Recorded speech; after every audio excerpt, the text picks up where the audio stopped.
Work on the president's economic agenda, the fate of a bipartisan infrastructure bill still in the balance. House Speaker Nancy Pelosi did not say if a vote will occur today on a $1 trillion infrastructure bill, but let's not just keep having postponements and leaving any doubt as to when this will happen. House progressives have stalled the infrastructure measure while Democrats negotiate a larger social spending plan. A framework of that $1.75 trillion bill and legislative text is now out. For you to review, for you to complain about, for you to add to, for subtract from.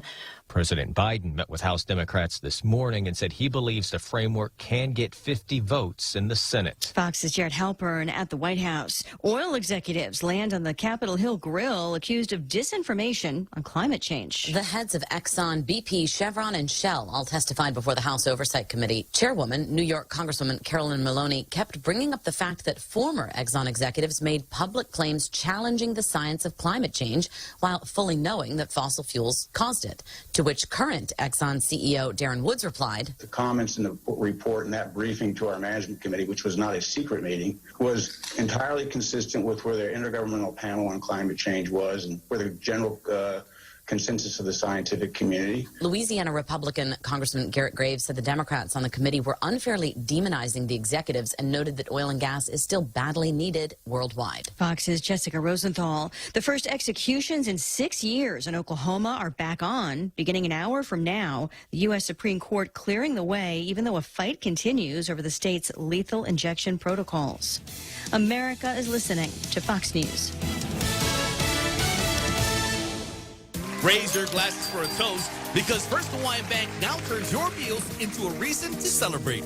Every dollar you spend on dining purchases, including fast food, earns you up to 3 times United miles. Simply use your First Hawaiian Bank United credit card and start reaping the most rewarding credit card experience on island. Terms and restrictions apply. Don't have a First Hawaiian Bank credit card? Visit any branch or FHB.com to apply today. With First Hawaiian Bank, it all starts with yes. JV International Safety Equipment has it all for you. Fall protection, rain gear, traffic signs, speed bumps, custom signs and banners, PPEs, fire extinguishers, plus more. Check them out on Facebook at JV International Safety Equipment Company or visit their website, www.jvisec.com. JV International Safety Equipment, Guam's leader in occupational and environmental safety equipment. Call 688-9524. JV International Safety Equipment, located in Harmon Industrial Park. The families of those killed in a racist massacre at a South Carolina church in 2015 reach a settlement with the Justice Department over a failed background check. The faulty check is what the family said let convicted killer Dylan Roof get the gun he used. Attorney Bakari Sellers announced the $88 million settlement. $25 million of these dollars will go to the survivors, and there's a $63 million that will be split amongst those 9 individuals who died. Ileana Pinckney, daughter of Pastor Clemente Pinckney, who was killed, said more important than money to her is the government acknowledging. This hurts. That this is pain that I'm going to have to live with for the rest of my life. A judge must still approve the settlement. Gernal Scott, Fox News. A member of a neo-Nazi group gets 9 years in prison for plotting terrorist activity, a would-be attack on Virginia's capital during a pro-gun rally last year. The arrest of former Canadian Armed Force reservist Patrick Jordan and 2 other members of the group was part of a broader federal crackdown on far-right extremists. Heftier fines for air travelers who don't follow pandemic-related rules. The TSA has proposed almost $86,000 in fines for 190 so-called mask violators through Monday, after it cites more than 5,000 reported incidents since early February, and that it's issued warnings to over 2,000 travelers amid the Biden administration's mask mandate that extends through January. On Monday, House Homeland Security Committee Chairman Betty Thompson and Bonnie Watson-Coleman, who chairs the House Transportation Subcommittee, both Democrats, urged the TSA to stand firm on hefty fines of up to $3,000 for mask violators, the requirement a source of much friction in recent months, especially aboard U.S. airlines. Fox's Jeff Manasso. On Wall Street, a rally, the Dow up 240 points at the close. And Lisa Brady, this is Fox News. Family Finance has been serving the people of Guam since 1959, and they'll continue to be there for you in the years to come. Whether you're looking to get a personal loan for that summer staycation or paying off those long overdue bills, Family Finance has got you covered. Apply for a personal loan from $1,000 up to $3,900 by calling Family Finance. Agana 475-4545, Upper Tumon at 647-5626, or in Dededo at 633-4473. Family Finance, serving the people of Guam since 1959.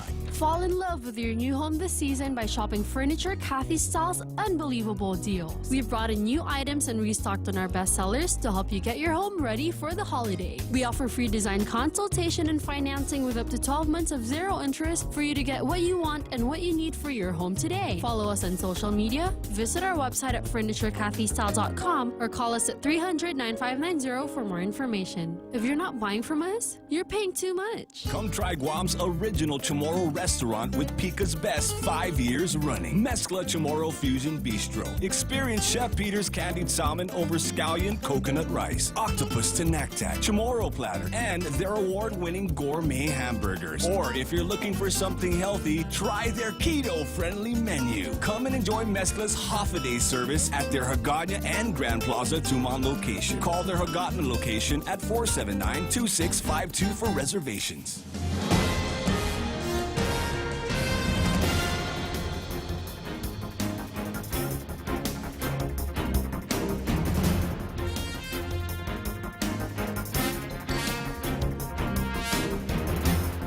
Half a day at 6:06. I'm Ana Silva Tyron with a look at your local news on the point. A 3-month-old baby was among the 3 recent COVID-related fatalities reported in the Joint Information Center report this morning. The boy was pronounced dead on arrival at the Naval Hospital. An 89-year-old woman also died. She was vaccinated but also had underlying health conditions. And a 67-year-old man was also brought to the hospital dead on arrival. He was vaccinated and said to have had underlying health conditions. The Department of Public Health reports 96 new cases of COVID-19 out of 1,271 people who were tested on Wednesday.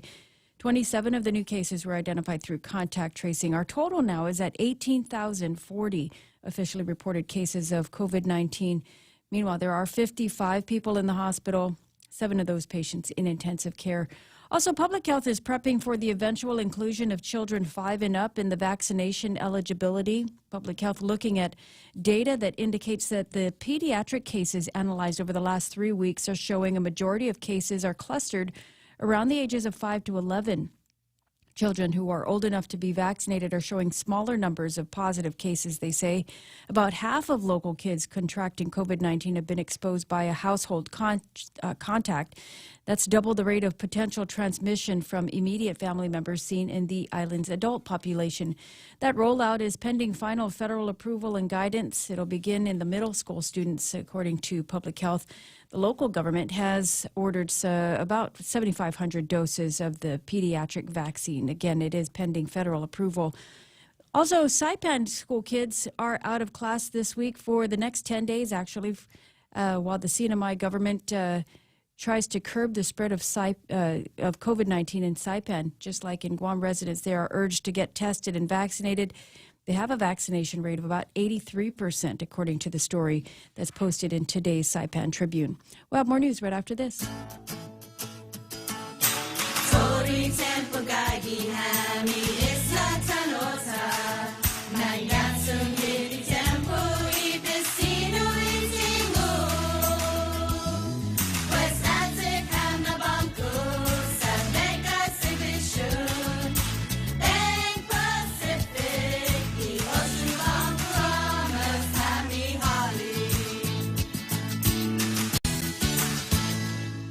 Murder charges could be coming for a man arrested in the kidnapping and aggravated assault on a man after his victim died on Wednesday. The victim, identified as John Panaula, had been kidnapped, beaten, and stabbed and then set on fire. The incident took place back in August. 39-year-old Manuel Tatautau was indicted on charges of attempted murder and kidnapping in connection with that attack. Prosecutors will now determine if he will have to face murder charges since Panaula died. An autopsy will be conducted. In the meantime, Tatautau's bail has been set at $250,000.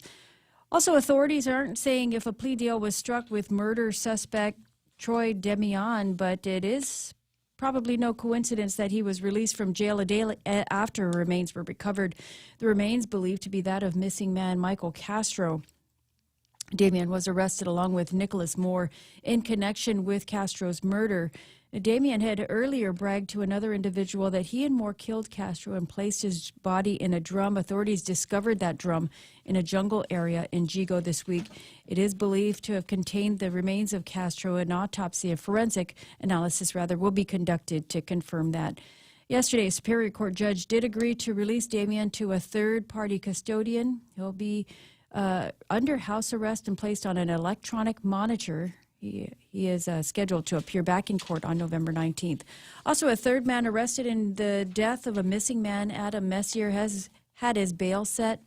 Brandon Flaherty is being held on $150,000 cash bail. He'll be back in court on November 5th. And we've been without a medical examiner for the last couple of years, but the island may have a new hire. The Guam Daily Post reporting that Dr. Kenny Sue has been selected by the Commission on Post-Mortem Examinations to potentially become Guam's next chief medical examiner. The next stop is to notify Sue of his selection, and the search committee will meet with him to discuss the salary and benefits for that position. And those are your top stories here on The Point. Here's Ray with your weather. I'm very, very excited to hear about that they finally got somebody in line that's willing to come out here and do what I consider to be the yuckiest job in the history of yucky jobs. I mean, you think about what, a bad day at work, at least you didn't have to put your hands in any dead bodies or anything like this. And I wonder what the salary is going to end up being. I mean, that's generally, usually there was a time where the highest paid person in the government of Guam was the chief medical examiner. Yes, I wonder if that's going to be the Just like case. Fauci. like Fauci. That's right. Exactly. 6:11 in the morning. Here it comes. The weather. I got partly cloudy skies today with a slight chance of showers. East winds 10 to 15 miles. Now, what the heck was that with the weather yesterday? It was gorgeous, and then all of a sudden it just got gray and cloudy later in the afternoon. Yeah, I don't know. Is Carl Gutierrez already off island? The sunshine just went away.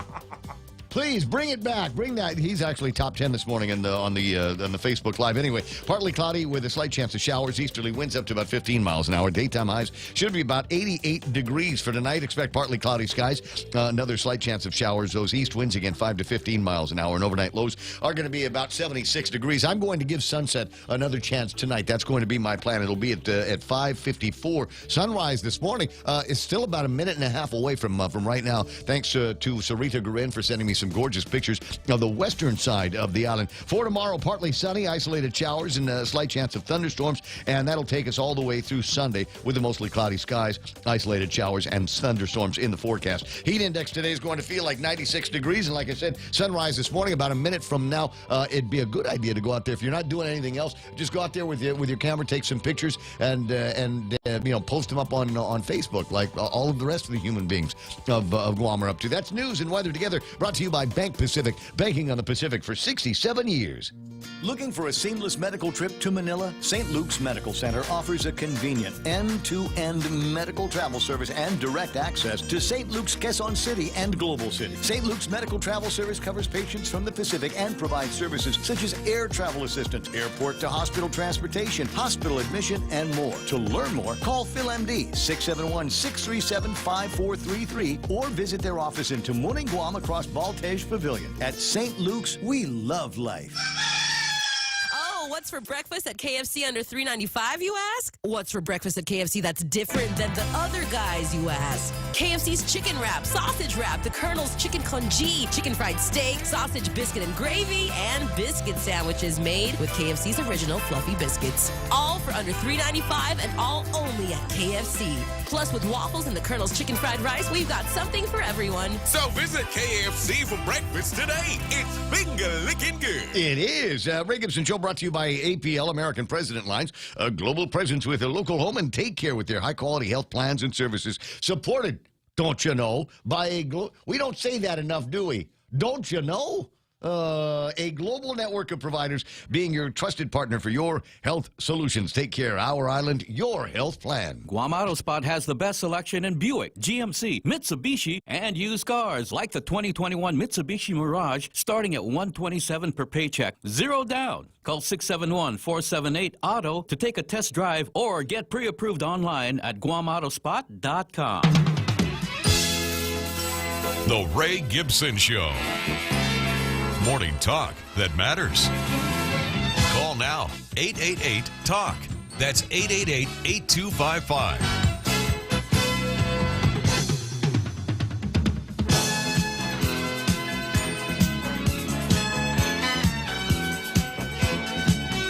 Don't change anything. Never change anything. Who's the old grouchy guy of the show? Me. And when you change even the littlest thing, I notice that, and I go grumpy on it. Monty, did you catch that? I did. I went out of the Take Care ad, and then he went into the Auto Spot ad. And then you add Baba. And then instead of going into the into the thing, into the intro of the show. Did you? Yeah.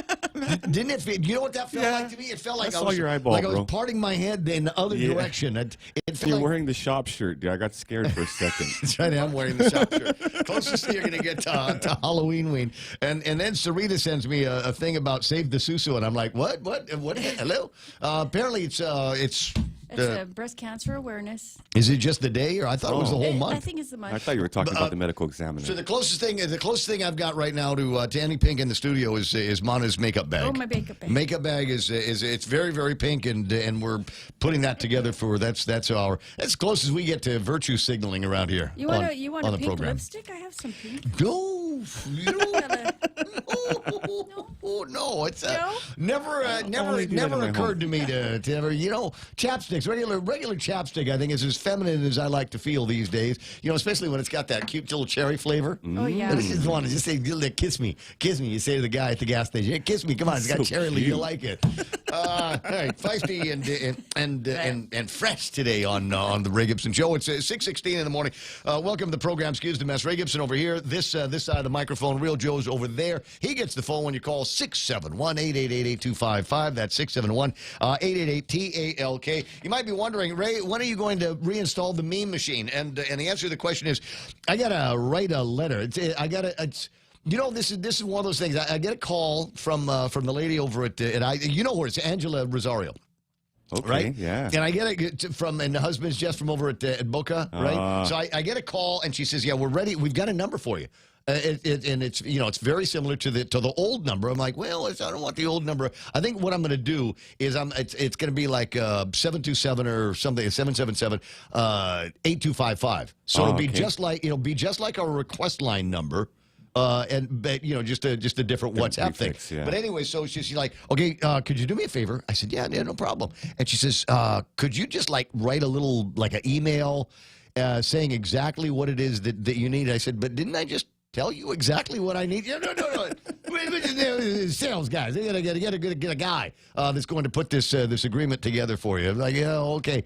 And that was Wednesday, and I was doing other things. So today, if I get around to it, I'll write the essay to the sales department. Supply chain issues, and maybe Monday or Tuesday we can get a new meme machine number. And that's the other thing. We've got a weird day in the middle of the week. It's All Souls Day on Tuesday. So you have Halloween on Sunday, Monday. Oh my God! I'm sorry, man. This is how devoted he is to his work. Holiday? No, not even on you. Awesome. That was my first thought. As soon as I said something about All Souls Day, Real Joe, all of a sudden he pivots his head up to that side of the wall because on that side of the wall. Looked at each other like I slightly peered. It's where the employee holiday roster is. That's what he's checking. Yeah, we got a big one in here. I think the next holiday that we have is Thanksgiving. Oh no. I think that might be the next holiday that we've got coming Veterans up. Day. Well, then we have nothing to be thankful for. November 11th, Veterans Day. All right. Are you sure? That's what it says on the... All right, on the thing. 6:19 in the morning. Anyway, so Real Joe is looking for another opportunity to skate work. And then Mana Silva on this side with all the big stories, all the top stories. And we need some happier stories in the newscast here this morning. Could you work in... medical examiner. Could you work in a... Yeah, but I mean, it brings to mind, death. And I was saying... But... it's a lousy job because you got to put your hands in dead bodies. And Colin Clark's like, well, maybe he likes putting his hands in dead bodies. Wow. Could be a benefit. Tell you what, I really dig this. You don't have to pay me $200,000. I do it for $199,000. You keep your $1,000. I enjoy doing this kind of thing. My first job, I wanted to be a mortician. I wanted to work at Ada's funeral home, and I begged Mom to ask. Doing what? Uncle Ben. Makeup, or I just wanted to. I Yeah. was just so fascinated by it, but she said no. She refused. I don't know that I've ever heard this story before. Yeah, Is good it story. Is it weird? I begged her. Oh, Ray, you're alive, Ask man. Uncle Ben for a job. And then she Well, made, you- I she made me suppose- work at the daycare. You know, I suppose So, I mean, you very still different. You still could. You know, you got there's any opportunity here that I'm that vaccinated. You could. Vaccinated, ready to hire. Cola, get Tony Anna on the line. Yeah, great 'cause, work, look, Lana. when he's the governor, he might not have time to take care of all of the. But it wasn't. It wasn't a funeral home it stuff. wasn't anything morbid like that. It was just a fascination with the solemn honor that you give to your deceased loved one. Okay, I'm gonna have you watch a Japanese movie. It's called Departures. Okay. It's Is that going to kill my dreams? No, it's not. It's actually a really good movie. It's about a guy. I'll write it down. Departures. Departures. It's easy. You get in. It's a one-word name. You need to write it down. She might not remember. No, I'm going to be 50. Arrivals. I'm going to be 50. Academy girl. All right. The brain power is not so great anymore. Not that it ever was. Six. All right. So basically, I hate it when other people do this, but it's I got 4 hours to kill, so I'll go ahead and do this. Departures is it's a story about a guy, and he's a orchestra. He plays the bass in an orchestra, and the economy is no good, so they shut down the orchestra. He goes back to his mother's place out in somewhere in the rest of Japan, basically going back home back to the village, and goes home and he's looking for a job, and he sees the job, and it asks for somebody to come into work, and it just says departures, and the guy figures it's a travel job, so he goes and he lines up an appointment to go meet with the guys, and it's not. It's a funeral home. Oh, this is interesting. And already. he becomes reluctantly at first, but he becomes a what they refer to there as an encoffiner. When you die, if you don't die in the hospital, which is the case in a lot of cases, they've been happening a lot here, is they send somebody over with a coffin already, and they get you all dressed up, they get you all cleaned up, will put a shave and some makeup on you, and it's not a very well regarded job, but it is an important job in the religion and culture of Japan. Anyway, fascinating movie. Again, I think you can watch it on Netflix. I found it. It's called Departures. There's not one word in English. So, but it's got an awesome cast. Anyway, 6:22 in the morning. Do I want to get into the guys? We'll do top 10. Let's go top 10 right now. See, you messed me all up with the change in the intro. Here's. Sometimes you want to go where everybody knows your name, and they're always glad you came. You want to be where you can see the troubles are all the same. You want to be where everybody knows your name. You want to go where people know people are all the same. You want to go where everybody knows your name. See, now imagine, Real Joe, just how crazy it would be if I didn't do the top 10 from Facebook, but I instead started with the top 10 on the YouTube side. True. Wouldn't it would be jarring. Yeah. But, I'd give you the eye. You would, right? Be the stinky Real Joe. How'd the party go, by the way? Which for party?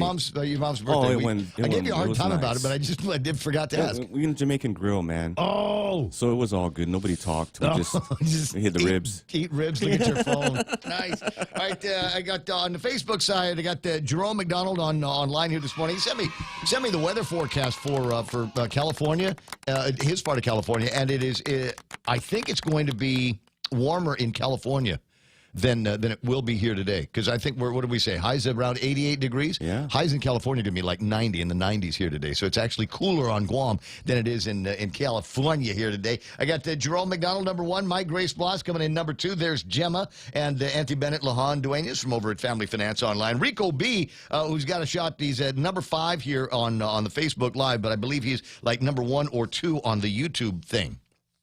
He's dual feeding. He's slipping in and out. Yeah, exactly. Dual feeding. Well, it's a whole different. I don't know if you pay any attention to the comments on the YouTube side. Yeah.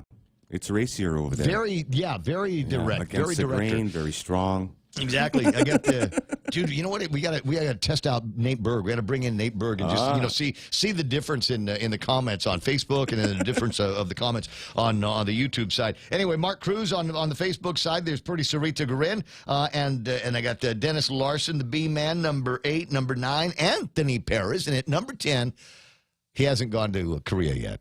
Former Governor Carl T.C. Gutierrez. Just bring it back. Right here on Guam, nestled into the top 10 this morning. There's other names, and I'll get to them in a second, but I do want to do a shout to the guys that are already lined up on the YouTube side. Billiam Cruz, I got Rico B. Who's your Big Daddy 06? Which is the craziest handle that I've seen so far. Who's your Big Daddy 06? Kind of brings into mind. You know, you must have really wanted that tag here on the Google, right? You set up your Gmail and you're thinking, okay, who am I going to be? Who do I feel like in social media? Who do I want to be in this alternate reality universe? I know I want to be. Who's your Big Daddy? And then you find out that there's already like 5 other Who's Your Big Daddies, right? So what did you do? Did you just type in Who's Your Big Daddy 01? And they said, okay, that's not available. Okay, 02. Yeah. And until you got to 06, it's available. That's a winner. I am the champion of the internet now. Who's Your Big Daddy 06? That's sweet. Does that work, by the way? I mean, you get a Studley handle like that. Is it? Do you have women just kind of getting into your DMs going, like to know a little bit more about you? Who's Your Big Daddy 06? Tell me about it. Tell me about your adventures there. Who else is on? The Howard Experience has finally chimed in. He is the moderator of the YouTube side, which is the same as not having a moderator. But he's doing everything he can to keep the vegans out of the YouTube. Yes. No, because he just doesn't. He just doesn't want it. He doesn't want to know. Never go full vegan, Ray. Exactly. Exactly. Trina says the stream is froze on the Meta, formerly known as the Facebook. Are they doing that? Is that really what's going on? That's the word on the street. Is that they're changing the name of Facebook? Yeah. To the Meta? Yes. Well, I heard Trump book is coming out soon. At some point, yeah, no, I kind of want to take a look at that. Who else is playing around? There's Gemma Bustamante, living in the Pacific, is saying, good morning. Are there others? Yes, there's always others. Friday on The Point, YouTuber, says Sarita Garin, who is now apparently on both places. I to the degree that I'm willing to apologize for Facebook and the glitches, I know it's not coming from me. The dashboard says that we're sending out an incredibly fat signal to all of the social media, and the fact that it works at The Point.gu and is not freezing on YouTube gives me the indication that the problem is on the Facebook side. So all of the technology, all of the money in the world, and their tight relationship with all of the Democrats and the lefty. Apparently that's not good enough to keep them from glitching up on these programs. Let me see, who else is playing around here? Let me look at the list. Brian Perez, Ron Kestrel, good morning to you. Felix Bumba. Let me see, Sarita says, good morning, Ray, Mana, Joe, Jerry, the beautiful listeners of Point. Last Friday for Breast Cancer Awareness Month, so get your pink on. Let me see, Kathy Anderson is there. I might have said Patty Cruz, but in case I didn't, hello, Kitty Cat. Sandra Rages online here this morning. John Ray Titano is there. I got Charlie Robinson saying good morning, Guam from Kennesaw, Georgia. Charlie is also asking us to send some vibes out in that direction for one of the teams that's playing. I think I'll find that and tell you who we're supposed to be raving for today. Ton Duk online. Get ready for your fun weekend party time. In Washington State where you're at, Ton, it's always party time, isn't it? Isn't it always party time? You get some of that grunge music going around there, and you got all those dispensaries available to you. Oh, there's Keena McCausland. Vapor Trail going east, says Brad Wood. I have no idea what you're talking about. Take a picture, Brad, and send it to me. I got, what did I say? Charlie Robinson saying good morning to Dennis or Denise. No, it is Dennis. How's it, Charlie? Getting cold in Georgia. Joe Lynn Mansfield hanging out. Joey Keachitsu, good morning to Kenny Williams. Nick Perlowski is online. Charlie says something about little nippy and wet. Post Canteen, this might be the most important thing that you hear this morning. Post Canteen is notifying you again. The Queen of Hearts drawing is at 7 o'clock tonight. The jackpot begins at $2,523. That's how much money they've got in the thing now. And by the time it gets to be 7 o'clock, there's going to be a whole bunch of other people throwing their $1 or $2 in for a shot to win this. So it will be in excess of $2,523. No, thank you, Lulian Guerrero. Keep your money. Keep your money. We're all. If you were looking for someplace to go, if you had no other plans, VFW tonight. They got super low prices on beer. They got some really cool people around there that are hanging out. What are you laughing about? Real? Have you ever been up just there? Imagine the governor. No, governor, close your purse. Yeah. I got this. No. I don't need your scraps here. I got this coming in from Post Canteen. Mitchell Prashado is online. Hey, cuz, good to see you there. Weather in Georgia. Oh, wet and nippy there. Brennan Fausto, Catalina Pinaulo Rios. Buenas to Greg Baznite, Sean May watching the program. And I thought I saw Senator Jesse Lujan's name in here. Oh yeah, Mr. California. Did you already go and get your Guam Election Commission things? Well, wait. I just the crazy kind of parallel universe. Jesse Lujan going to the former club's manpower. Oh yeah, right? Because he's still big and buff, right? He's still ripped, man. Sit. Get it done, Brett. Patty Santiago is there. The Jarhead will be there. Get some. Oh, this Jarhead will be there. Okay. Brennan saying he's going to be at the Queen of Hearts drawing. Very, very good. Cute cheetah behind Mana. Yes, is actually that's a throwback to Monday. The cheetah behind Mana that actually came from Anthony Reid's Magic Show, it's there as a reminder that Ray doesn't like animals in the radio station. Yeah. It's no real animals. I wonder how Benson's doing. That we should find out. You got the guy's number, right? Oh, yeah, I do. You still got his number? I get Dan is his name. Yeah, call him up and just see how the cat's doing. Okay, I will. No, because I'm sure everybody. Update. Yeah, Benson update. Yeah, okay. Right on. You didn't think we were going to do a real show today, did you? It's Friday. There's no frowning faces today. Let me see. Lillian Cruz, J.R. Rebinal, Joanne Taitano, Buenos Zen, Hafade to Kepsan or Sepsan. Needs some Guam mojo for the Braves. He's talking about the Atlanta Braves because he's in Georgia. You get it? Charlie? Are they playing today? Is there baseball? Honestly, I don't pay any attention. I'm not from a state. I didn't go to a big stateside college or anything like that. So I don't really care about that kind of thing. Margaret Estacchio is online. The Rat ratted out his partner in crime. Let me see here. Colin and Dale Audette online. Joe D's on. Kenneth Polino, Cameron Mendiola, Ryan Trent, Francisco F. Bastones Jr. And there's Jess Mendiola. There's Jesus. What do I need from him?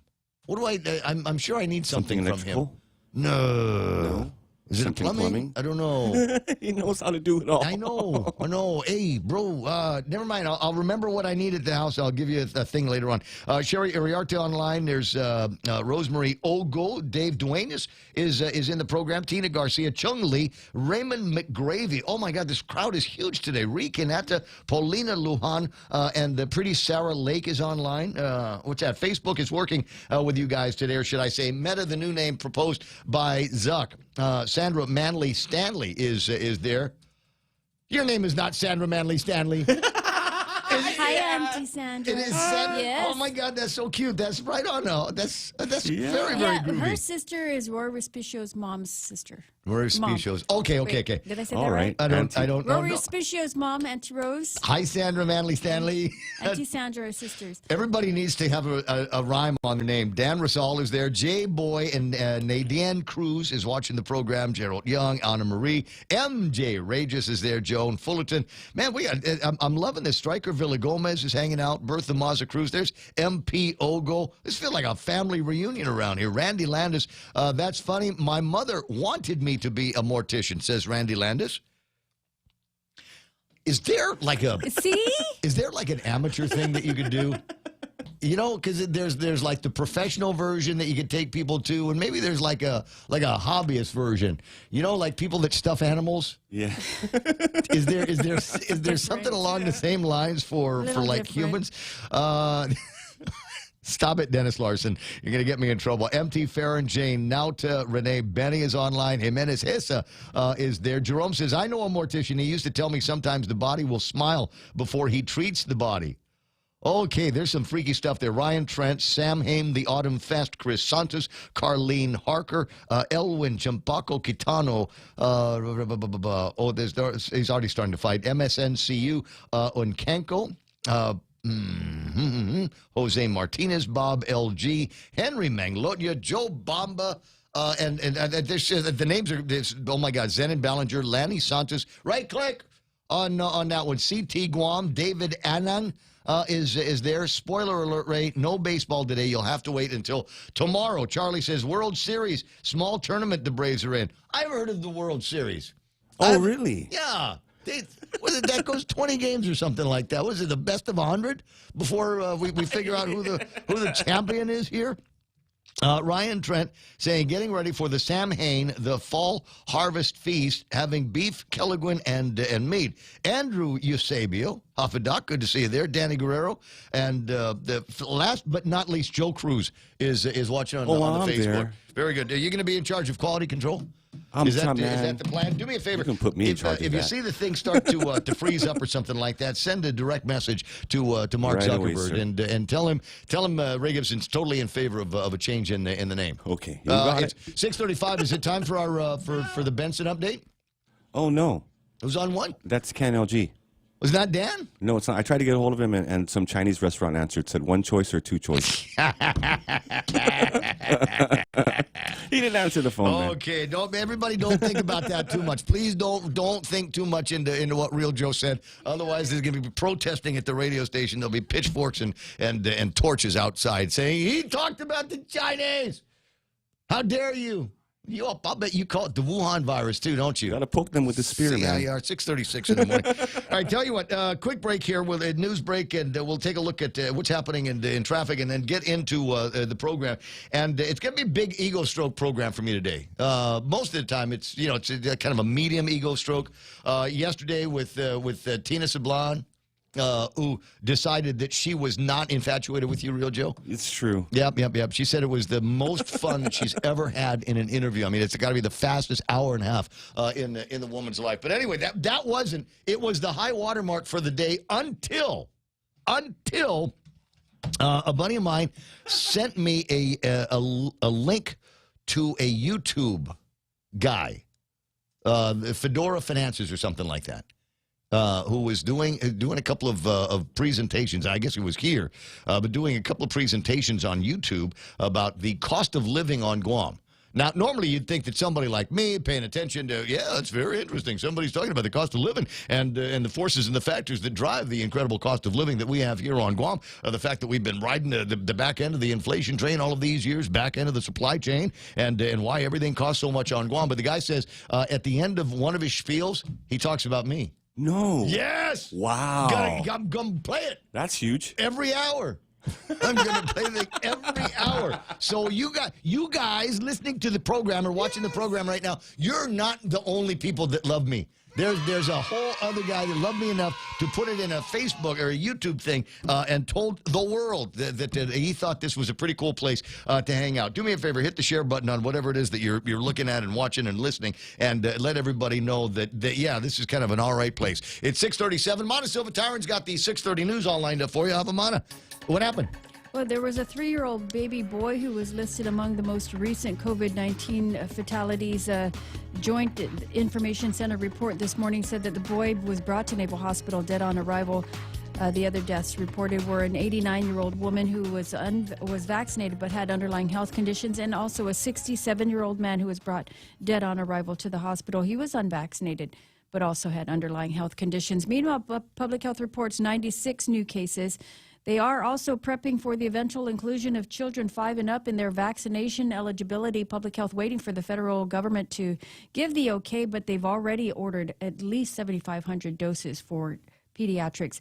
And we've been without a medical examiner for the last several years since the resignation and retirement of Dr. Aurelio Espinola, but we could be soon hiring a new medical examiner for Guam. The Guam Daily Post reports Dr. Kenny Sue has been tapped by the Attorney General for that position. And those are your headlines right here on The Point. All right, no Frowny Face Friday, and in fact, we're looking for the absolute best that Guam has to offer. Sarita Garin with some gorgeous pictures this morning. This one here out of Lee Weber's camera phone. Oh, wow, Mr. Weber. Absolutely fantastic. He's entitled it. It's called The Expense. Oh, no, wait. Sorry, I was thinking about the government here. No, I'm sorry, Lee. He calls it the expanse because it's a big, expansive view that you got. I love mornings like this, and I love pictures like this because it reminds me that some days, you just don't have enough lens, and then some days you don't have enough camera. And I got a feeling that wherever it is that Lee's getting his morning constitutional in, he probably feels like he doesn't have enough eyes. Like yesterday. Yeah. Yesterday wasn't a great sunset, but color started to look good on the southern side, and you realized that it might spread over to the northern side, the expanse of it, and thought, how do I see both sides at once? Sometimes you just don't have enough. I do know a guy though. Maybe you've seen it with his eyeballs that can go in different. I wonder if he can make out like when we got those really awesome sunsets. You right? No. He's got the panoramic smack view. him in the back of his head really hard to see if it. Anyway, 6:40. I'll be right back. Ring in the season with Coca-Cola and Burger King's Holiday Giveaway.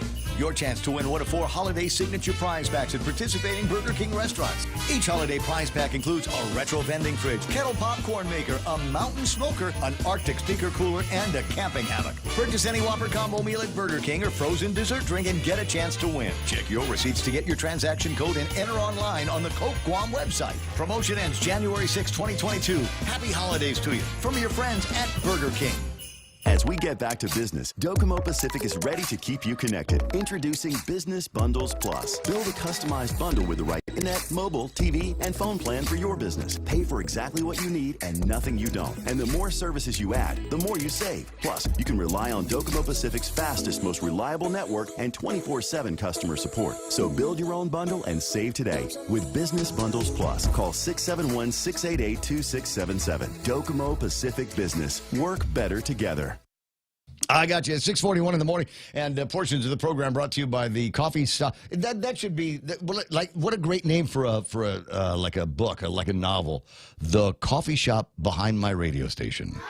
11's is the name of the place. You can Google and find out what the definition of 11's is if you want to. Otherwise, let them keep that a secret to themselves. You just need to know where it is. DPW, and then across the main gate of DPW is the radio station. Right behind us is 11's. And one of these days, that will be the landmark. We'll say, oh, you don't know where the radio station is? Right in front of 11's. But anyway, go there, get great drinks, coffee drinks and teas, hot or cold pastries, and great sandwiches too. Find that at 11's. Attention! Lolita Kamet is now with Hoffaday Realty. She'll always be that hardworking and passionate real estate professional who is committed to helping you make a difference in your life and helping you achieve the American dream of home ownership. She also specializes in commercial leasing, land sales, local residential sales leasing, military and corporate relocation. So for all your real estate needs, call Lolita Kamet now with Hoffaday Realty at 688-6743. That's 688-6743. Here it comes, Friday morning traffic here on the point. Let me see. We start up north, and it looks like we got a little bit of traffic in front of. Wait. Hold on. Is it saying that I got to reload? It says I have to reload, right? Stand by. Reloading. Cold gun. Mr. Baldwin, cold gun. Yes. Oh, my God. What, too soon? Yeah, no, it's not. Okay. All right. No. So remember what I said about traffic in front of Anderson Air Force Base? I take it back. All right. I've reloaded, and the scene looks like it's kind of groovy. A little bit of traffic up in the Jigo area, nothing in one, and a Sang Song looks like it's busy headed up to around Public Health. Then you get on the rest of Marine Corps Drive. This looks like it looked yesterday. Nothing to slow you down until you get past the intersection of 1 and 3, and things do start to get busy there. Otherwise, it's intersection traffic practically everywhere else. Everybody trying desperately to get out of Dededo right now, and we're seeing a little bit of road work happening on Macheche and then the Adakau side. It's not terribly busy, but I suspect before long it will be. 8, 10, and 16 over by the school and Wendy's location. That looks like it's running busy. A little bit of traffic along the way from Route 16 onto where's that into the road? That little tiny road takes you up to Dededo, over by Mark Cruz's place. Macheche? Macheche? Is that Alageta? I can't remember right now. Don't quiz me, man. All right. Yeah, the rest of it looks like just intersection traffic until you get to Big Navy. NBG. Nice. Now, I mentioned it earlier in the week. And I haven't heard anything about it. The Secretary of the Navy was supposed to be traveling in the area. Yeah, and he said he was going to come and meet with the leaders here on Guam. Yeah. And I haven't heard squat. Bavakwa? He was going to meet Bavakwa? I'm just... The beard. I want to see the beard. 6:44. Kenley and Guerrero coming up next.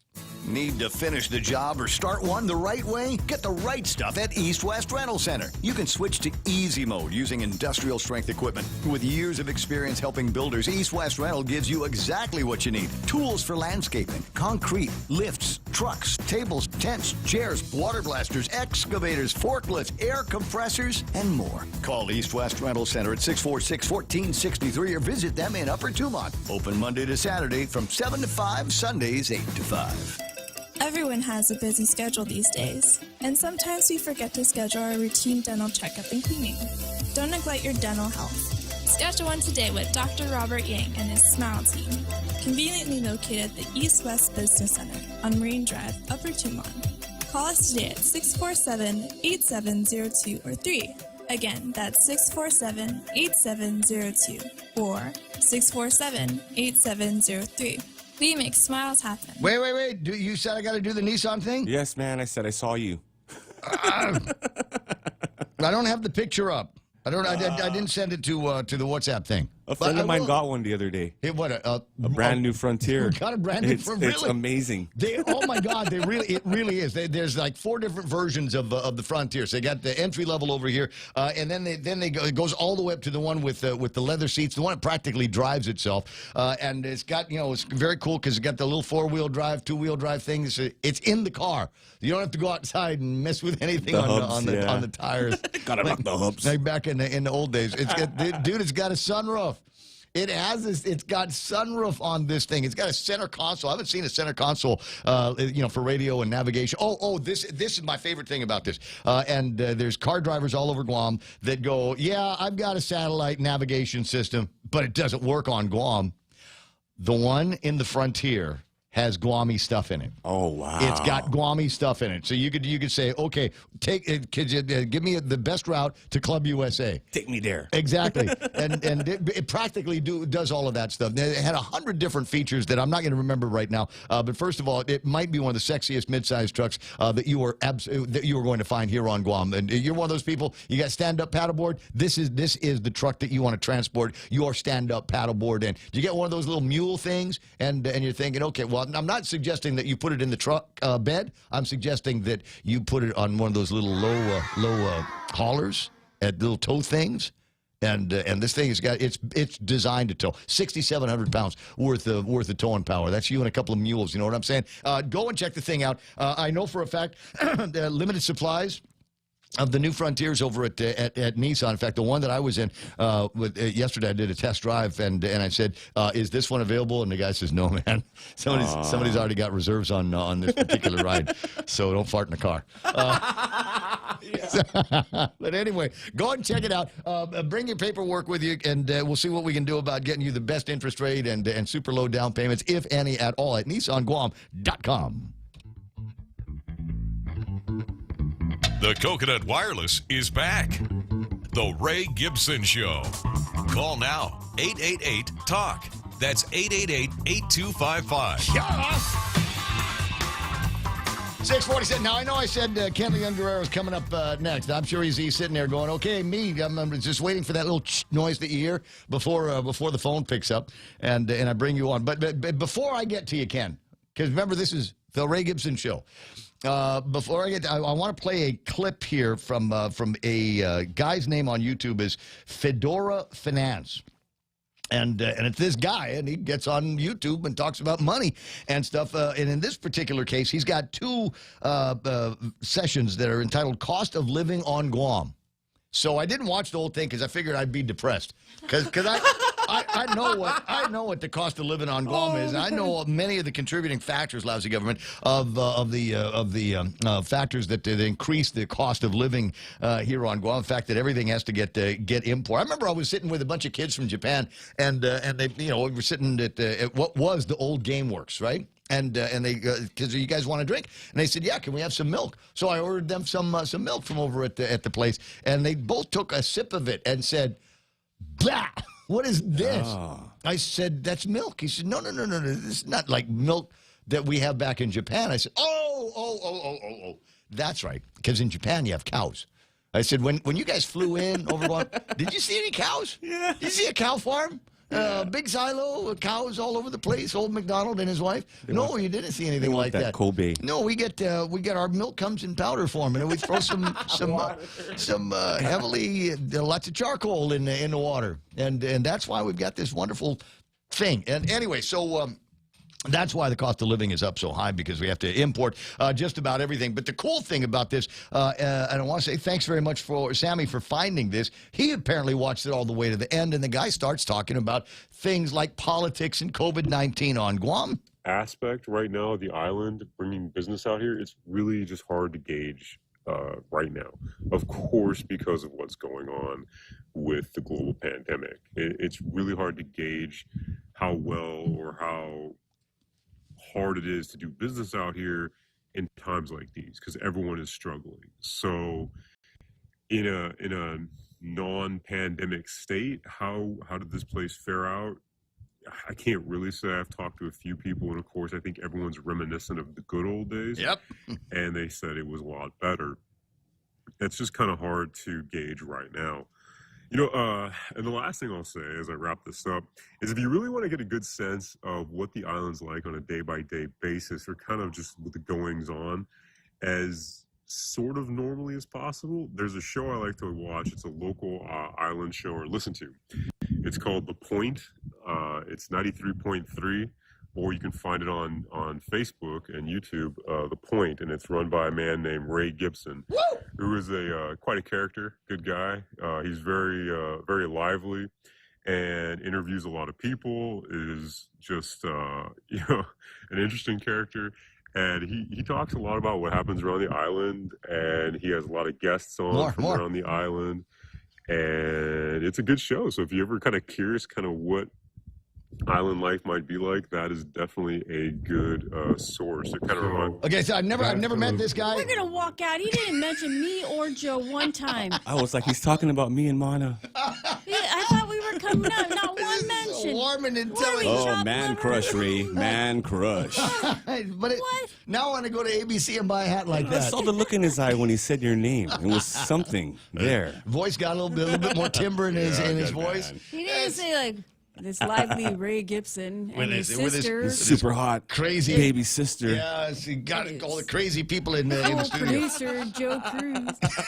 Thanks, yeah, guys. thanks, man. Nice hat. Nice hat. Unfollow. All right. 6:52. Okay, now here's Kenley and Guerrero. Good morning, Ken. Hava Kenneth, the other governor, LG. Good morning, and good morning to the worldwide audience that is now watching and listening to the show as a result of that. And you're one of our interesting interview guests. Well, thank you for that. Yesterday, we on my Point of View show, we started outlining the voter initiative process and the meetings we have scheduled so far. So we're getting closer to it. I've just got a few more villages. I need to get a site lined up, and I'm hoping some people say, hey, do it from my house. Do it from my house. I have high-speed internet, because we're going to be streaming it so that you can participate through Zoom. You can attend in person in compliance with the new administrating power orders limiting how many people can be there. Wait, hold on. And proper social distancing. Wait. I'm wondering if today's what's going to happen today. It's the 29th. For those of you that haven't looked at your calendar, it's the 29th, and I don't know, this might be trigger somebody's COVID-19 PTSD, but it's the 29th. We have not yet heard from Adelup on a continuation of the healthcare emergency, the health emergency here on Guam. Obviously, it's gonna happen. But it's usually the last Friday of the month, and that's today. So the big question is, in addition to the extension of the public health emergency, will there be any new restrictions, any new mandates? Have you seen how fast the Department of Public Health and Social Services has worked on making sure that we've got an opportunity to vaccinate the kids? Yeah, but it goes back to the question. There's a means test here. The groundhog comes out and sees its shadow. So when Lou goes into her office, she's going to look at the bank account to see if there are any federal funds left still. And if there are federal pandemic funds left, guess what we have?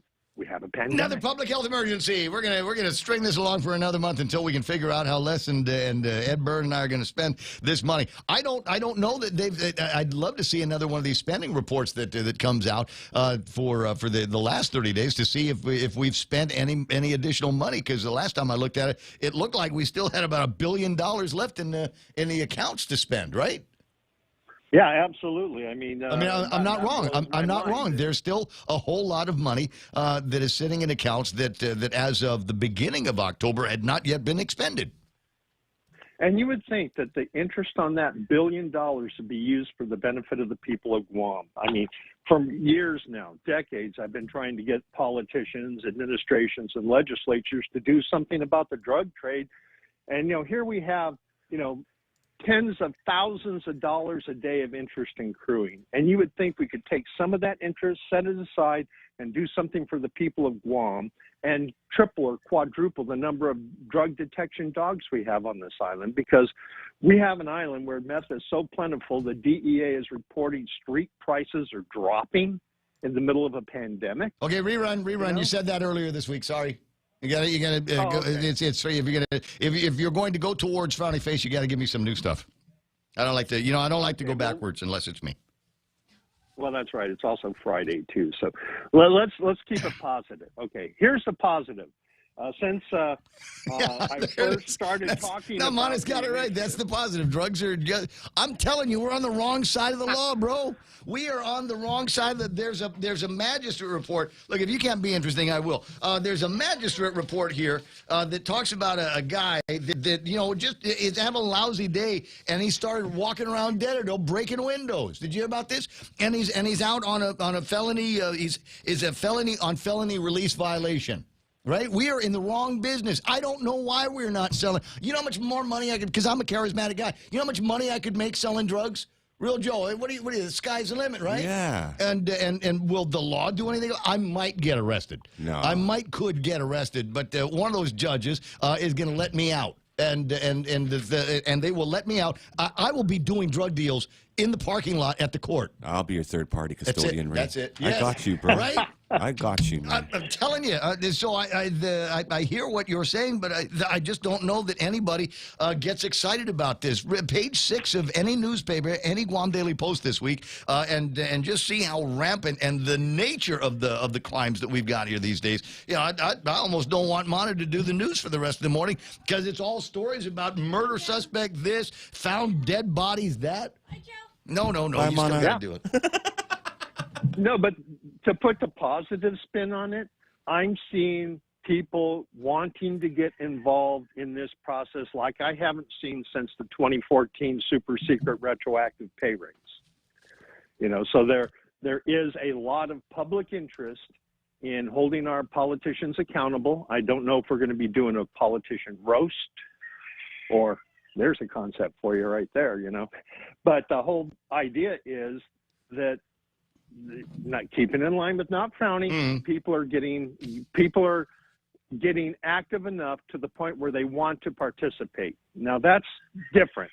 The last time I saw people wanting to participate in something like this was with the pay raises and also with the Simon Sanchez rebuilding. Now we got to get to. There's a whole other level that I think we've got to work through here, and we've got to do Angel Santos and his friends camping out over at the governor's front lawn. I mean, that's an extreme level of involvement, and there were a lot of people that were likewise involved in that. Hey, listen, I'm going to let you run. I want to know more, but I've got news coming up, and I got a couple of other things that I want to get to before Fox. Okay. All right, so I'm sure we will. I mean, I might get boring later, so you're more than welcome. You don't think so, Joe? Never happened. You think I've got another 3 I hours won't allow in me? it, man. So somebody came up with an idea, and it would be like profiling.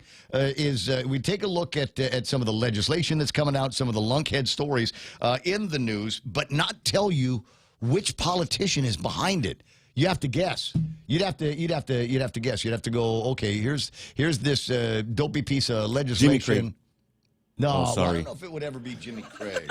was a wild guess, man. Well, okay, wait. So-and-so wrote another letter to the governor asking how the governor was going to spend all of the millions of dollars that we've got for the American Rescue Plan. All right. Jimmy Craig. There we go. That's a good guess. That would be a good guess for Jimmy Craig. But anyway, so I might pursue something along those lines. 6:59 and change. And then there's this story here coming out of the CNMI.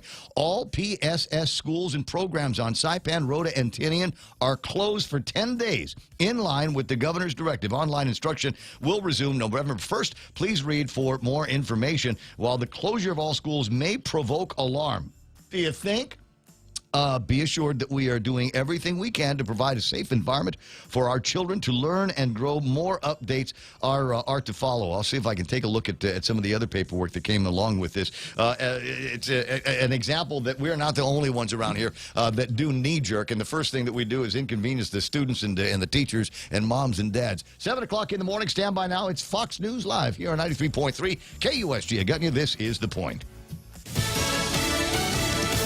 It's half the size. On Lisa Brady, Fox News. President Biden and fellow Democrats pitching a new template for his social spending package. How can I say that this is transformative? Because it is. House Speaker Nancy Pelosi says it gives millions more people access to Obamacare, includes universal pre-K for 3- and 4-year-olds, and climate change initiatives. Because we'll have $500 billion to save the planet. Though it's not really a done deal yet. Fox's Jared Halpern is live at the White House. The $1.75 trillion spending framework is significantly less than the $3.5 trillion plan first proposed. But this framework includes historic investments in our nation and in our people. And before leaving for the G20 summit in Italy, President Biden made a morning trip to the Capitol to sell the framework to House Democrats and tell them it can win 50 votes in the Senate. I think we're going to be in good shape. But the framework may not be enough for progressives to move forward on a separate $1 trillion bipartisan infrastructure bill that House Speaker Nancy Pelosi wants to have passed as soon as this evening. Lisa. Thanks, Jared. Facebook, under a lot of scrutiny from lawmakers lately, is now known as Meta instead. To reflect who we are and what we hope to build, I am proud to announce that starting today, our company is now Meta. CEO Mark Zuckerberg says their apps and brands won't change, including the Facebook platform and Instagram. The new company name reflects his commitment to developing the new surround yourself technology known as the metaverse. Just getting word that former New York Governor Andrew Cuomo has been charged in one of the sexual misconduct complaints that led to his resignation, a misdemeanor complaint filed in Albany City Court accusing him of forcible touching. He remains under multiple investigations and has denied the allegations. America is listening to Fox News. Half a day, this is Honey. Here at APL, our expertise and extensive network can help you grow your business and reach out to more global markets. As a responsible carrier, APL is also committed to a sustainable future, whether it's protecting the environment or investing our efforts in giving back to the community.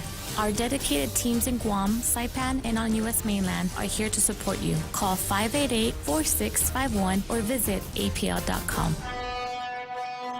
JV International Safety Equipment has it all for you. Fall protection, rain gear, traffic signs, speed bumps, custom signs and banners, PPEs, fire extinguishers, plus more. Check them out on Facebook at JV International Safety Equipment Company or visit their website, www.jvisec.com. JV International Safety Equipment, Guam's leader in occupational and environmental safety equipment. Call 688-9524. JV International Safety Equipment, located in Harmon Industrial Park.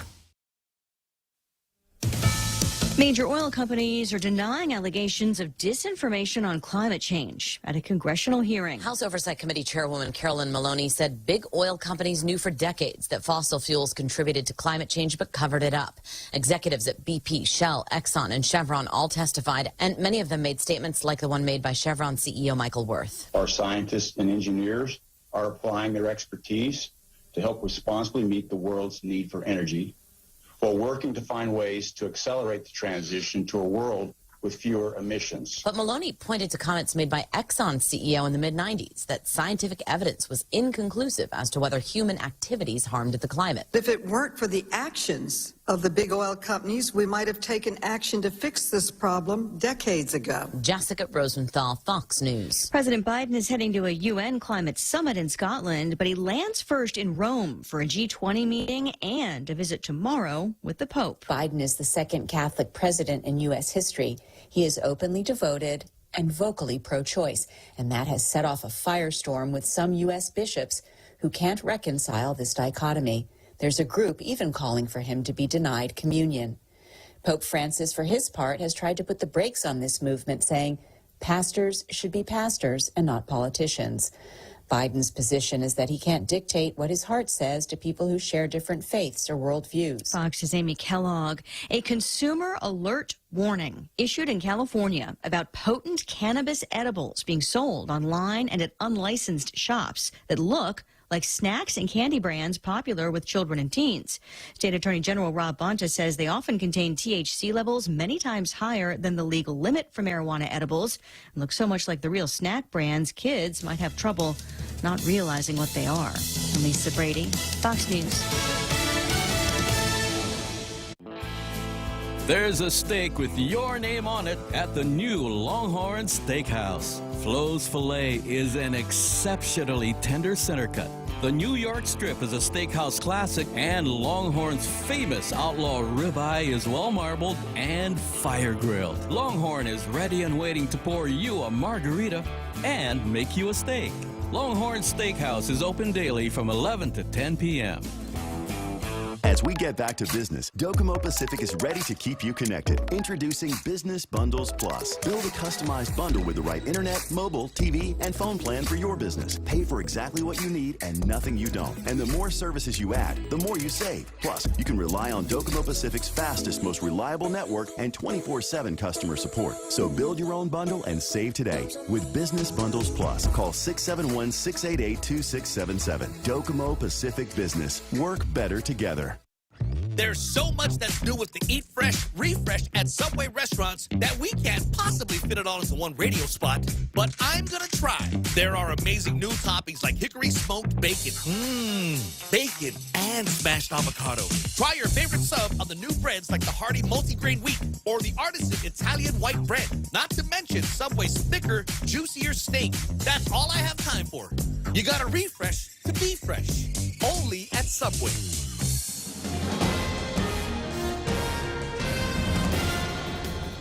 Half a day at 7:06. I'm Ana Silva Tyron with a look at your local news on the point. A 3-month-old baby was among the 3 recent COVID-19 related fatalities being reported by the Joint Information Center this morning.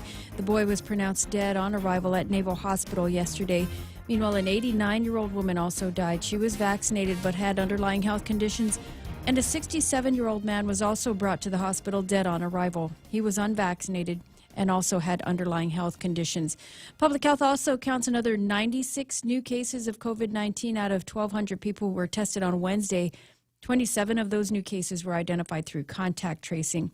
Meanwhile, 55 people have been hospitalized with COVID-19. 7 of those patients are in intensive care.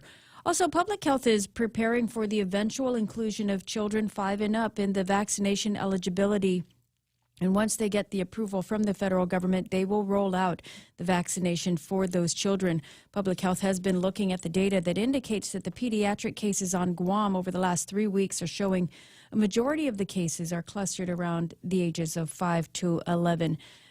That's the rollout pending final federal approval and guidance will begin with middle school students, according to Public Health. GovGuam has already ordered about 7,500 doses of the pediatric vaccine. Well, more news right after this. It's back on. Mark it down. October 30, Michelob Ultra presents the GSPN Imas Met Good competition. Guam's strongest man and woman will be determined at the Paseo grounds. Come, watch our island's strongest compete in the Triple J truck pull, the Paradise Fitness log lift, CTV and Pacific tire flip, the ITNE wheelbarrow course, Guam Army National Guard warrior walk, and the Isla Imports mini truck lift. There'll be a beer garden and food truck, so leave your chow and drinks at home. They're not allowed at this free event. Who will be Guam's strongest man and woman? Find out Saturday, October 30th. The autopsy will, the prosecutors are waiting for the results of an autopsy to determine if murder charges will be coming for a man arrested in the kidnapping and aggravated assault of a man after the victim died. The victim has been identified as John Pinaula. He was kidnapped, beaten, and stabbed, and then set on fire. That incident took place back in August. 39-year-old Manuel Jr. Cabrera Tatauta was indicted on charges of attempted murder and kidnapping in connection with that case. Prosecutors will now determine if murder charges will be filed. Meanwhile, authorities aren't saying if a plea deal was struck in the murder suspect Troy Damian. Damian was released, however, from jail yesterday. This after the remains were discovered of the victim, Michael Castro. Damian was arrested along with Nicholas Moore in connection with the murder of Castro. Damian had earlier bragged to another individual that he and Moore killed Castro and placed his body in a drum. Authorities have not confirmed if the remains that were discovered were that of Castro. They say that they will await the results of forensic analysis before they make that determination. Meanwhile, the Superior Court yesterday agreed to release Damian to a third-party custodian. He will remain under house arrest and will be back in court on November 19th. And a third man arrested in the death of a missing man, Adam Messier, had his bail set yesterday. Brandon Flaherty is being held now on $150,000 cash bail. He was charged with aggravated murder. His case is scheduled to go back before a grand jury on November 5th. And some of the first numbers are being reported in the 2020 census. This census report honing in on the combination of population in the U.S. territories to include American Samoa, Guam, the CNMI, and the Virgin Islands. It indicates that they all have a population under 339,000. Guam counted 153,836 people. Saw a decrease in population by 3.5% since 2010. They say that it was the smallest decrease amongst the islands. It also pointed out that Dededo has the most populated municipality with 45,000 people. It did see a slight population decrease of 0.1%. They also said that the number of housing units in Guam decreased by 2%, or 988 units. CNMI also saw a decrease in its population of over 12% since 2010. Those are your top stories here on The Point. Here's I'm not buying that. I'm not. What are they saying? 153,000 people? Yeah, I'm not buying it either because it was COVID times. Nobody's opening the door to anybody, and I'm trying to remember what they did with my place. The guy came to the house, and it was just me. But it took a long time for me to finally get to a point where the schedules were all met up. So I don't know. I mean, I just don't feel like they talked to everybody here. I think they missed about a good 40,000 people. Well, so what are the numbers that DPHSS are using to determine the population on Guam? Because I want to say it's like 163,000. Well, maybe based on this, we're 100% vaccinated. Right? Even me and Real Joe, we haven't had the shot, but we're 100% vaccinated. Wouldn't that be ridiculous if 7,000, 8,000 people, fewer people on Guam, and that would make a different accounting for that go percentage. Back because I think they did say what the population number that they were considering was. It 160,000, 170? If Chanel calls. If she calls, if she wants she's to. So busy. Whatever. This and this. She's gonna call. And this.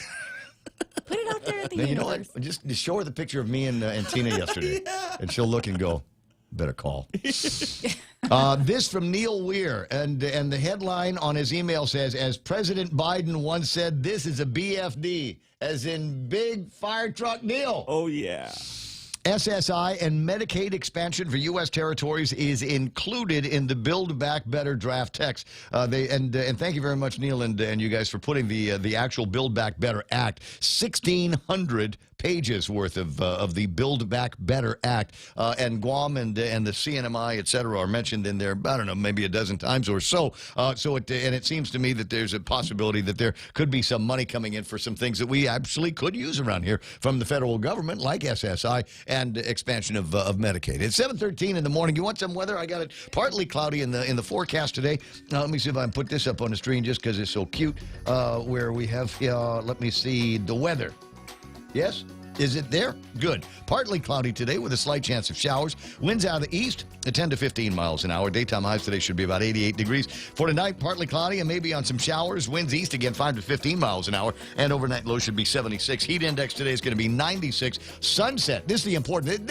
Everything else is caca. Everything else is garbage. The most important thing that we need to know now is that sunset is going to be at 5:54. Which means that you need to get to your usual sunset spot a lot earlier these days before somebody else gets in there. Doesn't that suck? Yeah, every once in a while I like to go and get my beer right underneath where the sign says alcohol prohibited. Anyway, so that's a great place to go and get the sunset. But sometimes I get out there and there's already people there. And so, get in there, get your spot, and get grooving. It's 5:54 for sunset tonight. That's news and weather together right here on The Point.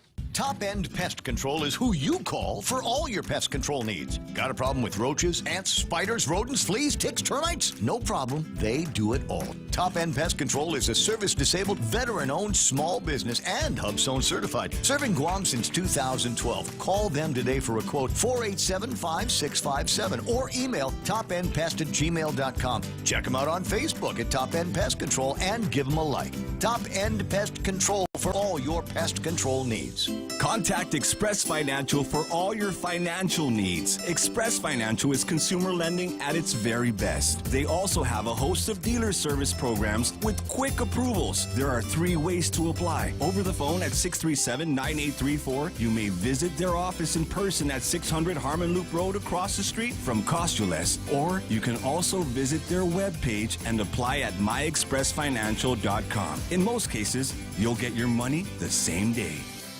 Yeah, I got it. I was passing by there yesterday and thinking, yeah, that's what I'm going to get my hands on. I'm going to put my hands on one of these incredible KFC fried chicken sandwiches. They're so good. At least once a week. I'm in a drive-through for KFC, and that's definitely going in the bag these days. I'm so happy they've decided to make it a permanent part of the KFC menu. So we've got bread that was the baker did that bread this morning. And in fact, in terms of freshness, they don't start making the sandwich until you order the sandwich. So you go up to the drive-thru over at the KFC, and as soon as they hear the words KFC fried chicken sandwich come out of your mouth, they start building it. There it is. They get the bread, put some mayo down on that, or maybe a little spicy sauce, the incredibly crunchy the pickles.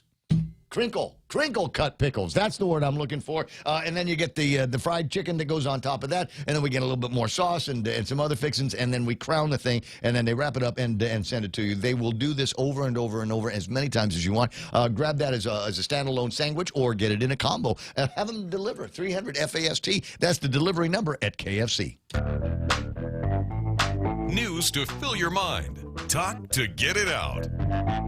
The Ray Gibson Show. Know that guy. Even the guy from Fedora Finances knows me. Mentions me in his program, but see now I can't talk about it anymore because he didn't mention Mana or Real Joe or Jerry Roberts. So no, man, he really did a good. So everybody's. He did a good spiel for you, man. Yeah, it's like, oh, I love your family except Real Joe. I like everybody in the Cruz family except Real Joe. Didn't mention it, Yeah, he's like weird. Anyway, but I like the hat. It's an interesting little hook if you're going to be doing something on the YouTubes. Anyway, 7:17 in the morning, and you might be wondering what you've got in front of you this weekend. A couple of things. I believe over at the Garden Readiness Center, there is going to be a red ribbon wave. In fact, that should be starting right now. They'll be out there on Route 16 for until about 7:45 this morning as they go over the red ribbon wave, Promise Garden ceremony, et cetera, et cetera. They're big supporters of all of this. So when you're down there, honk the horn and wave hello to everybody in the uniforms. Hey, if you see Dana. If you see Daphne's hot sister Dana out there, honk the horn one extra time for me. Now that's today. There's a bunch of other stuff happening on tomorrow. This is the important thing. Patrick, what time am I showing up tomorrow to the Paseo for the strongman competition? Hey, Ray. Good morning. How's it going? I'm good. Are you excited? I mean, we've been talking about this seemingly all year, and it's finally the weekend of the strongman, strongwoman competition. It's so awesome. Just to see this come into fruition. Some sleepless nights just for anxiety, man. I mean, just everyone's so stoked and ready to go, man. So today we're going to be doing some final preparations down at Paseo, and and you know, we're ready to go. And so we just invite people to come down. The first event is at 12 o'clock, and every event after that is at the top of the hour, 1, 2, 3, 4, and 5. And you know, by 5:30, 6 o'clock, we'll know who's the strongest man and women on island. Of all of the different events, now how is that going to be judged? I mean, obviously there's we're going to weigh things, and there's going to be timing, et cetera, et cetera. But I mean, so everybody that you got to win the most of the heats in order to win, or does it accumulate to something? It accumulates. So it's a point system. Every event, you know, it goes from, with 6 competitors, it's 6, 5, 4, 3, 2, 1 points. So you don't even have to win an event and win the entire thing if you finish high in each event. Right. And the winner of each event gets a bonus point. So the winner gets 7 points, and then second place gets 5, 4, 3, 2, 1. And then a cumulative at the end. All right. In And the event, if there's a tie at the end, let's say 2 guys or 2 women have 40 points, then the tiebreaker will be how many events did you win? Okay. So it's not like we're going to make them wrestle or anything. No, I think they're going to be so exhausted by the end of the 6th event, they're not going to have any energy left. Well, how do you know until you test it? True. I mean, I hear the theory, but I'd like to see it in practice. There was a suggestion that, you know, if there's a tie, then they have to sprint 1 lap around Paseo and see who wins that one. No! Oh, Dad, I'm a runner, and that's ugly. I don't like doing that just cause. But imagine doing it after all of the events. Now you got a lot of food trucks coming down. Yeah, we've got 4 food trucks. I think that's sufficient with you know, what we expect coming down there. We have a DJ, 2 live crews. We'll be spinning the 1s and 2s. Is that what they call it? The 1s and 2s? I don't know. I haven't been anywhere near hip hop culture since Beat Street Breakdown. Yeah, so we're pretty stoked. It's good vibes. It's going to be like a carnival environment. My 84-year-old mother is going to come down and enjoy herself. So yeah, it's dude, she's not 84. You know, I pass by the house all the time. I see her out there doing the gartering and walking around. She has not changed. She has not changed at all since we were kids. Before, definitely. Wow. All right. So what now? What's she going to be competing in?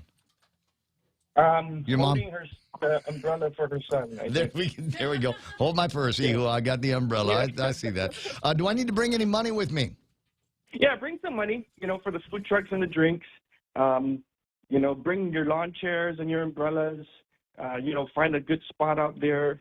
You know, relax and enjoy the show, because these guys have been training so hard for the last couple of months. And they're just ready to go. Well, rain or shine, no matter what, bring your umbrella for the sunshine, bring it for the rain, bring some money, because there's a beer garden. It's a Michelob Ultra event, and there's going to be food trucks down there, and everybody got a favorite food truck. And I like the way they kind of line things up. Now, where exactly over at the Paseo is this going to be? Parking lot side, or is it going to be on the statue side? Yeah, so it's going to be on the parking lot side. All the activities will be on that side. Yeah. So the truck pull will be right there. We're going to be closing the lane a little bit. So if you need to get to like the Statue of Liberty area, you're going to have to drive through the parking lot and then exit around the basketball court. So that one strip there will be closed off for the truck pull. So just a minor adjustment as far as you know, access to the area. Other than that, you know, it's going to be great. Lots of parking space. You know, come early and get your spot, because I know some people are going to be down there as early as 8:30 setting up. So, Oh wow! Yeah, come on down. So I mean, I technically I could come down, park the truck someplace, and then put up my my little tent, my little Kmart tent. Yeah, do it. Right on. All right. This is a good vibes. You know, open to the public atmosphere. All right. Well, I'm looking forward to it. Congratulations to you and the sponsors for pulling this off, and best of luck to what is it? 16 competitors. 12 competitors. 12 the 12 competitors that are going to be out there, and I think there's them and their families are going to be out for support, and everybody ought to be looking for support. If you haven't picked a contestant that you like, go for Gaga. Yes, that's our guy.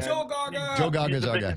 And you know, if you have you know, still kind of scared of crowds or whatever, we're going to be streaming it online live on GromSportsNetwork.com. So you know, you can watch it from the just be there in real life. Stop being scared. Just because Luke told you to be scared, there's no reason for it. Listen, it's 7:23 in the morning, Brother Pat. I'll talk to you pretty soon. Best of luck. You'll see me. You'll see me tomorrow. All right, brother. Okay, I'll be the one in the short shorts. They're silkies. They're silkies. It's athletic. I'm going just for that. Exactly. Because you know why? Because I got nice legs. Real Joe. 888-8255-888-TA. Okay. Throw the 671 in front of all that. 7:23 in the morning. Let's take a quick look at what happened on the markets. Let's see if there's anything going on of any interest. I've had such a great time talking about myself all morning long. Haven't really had a chance to take a look at any of the numbers, Tapas or West Texas crude or anything. The only markets today that are looking good are mainland United States markets. S&P 500 up by 44 points. NASDAQ closed 212 into the green. Nice. Dow Jones Industrial Average 239 points in the green to close at 35,730.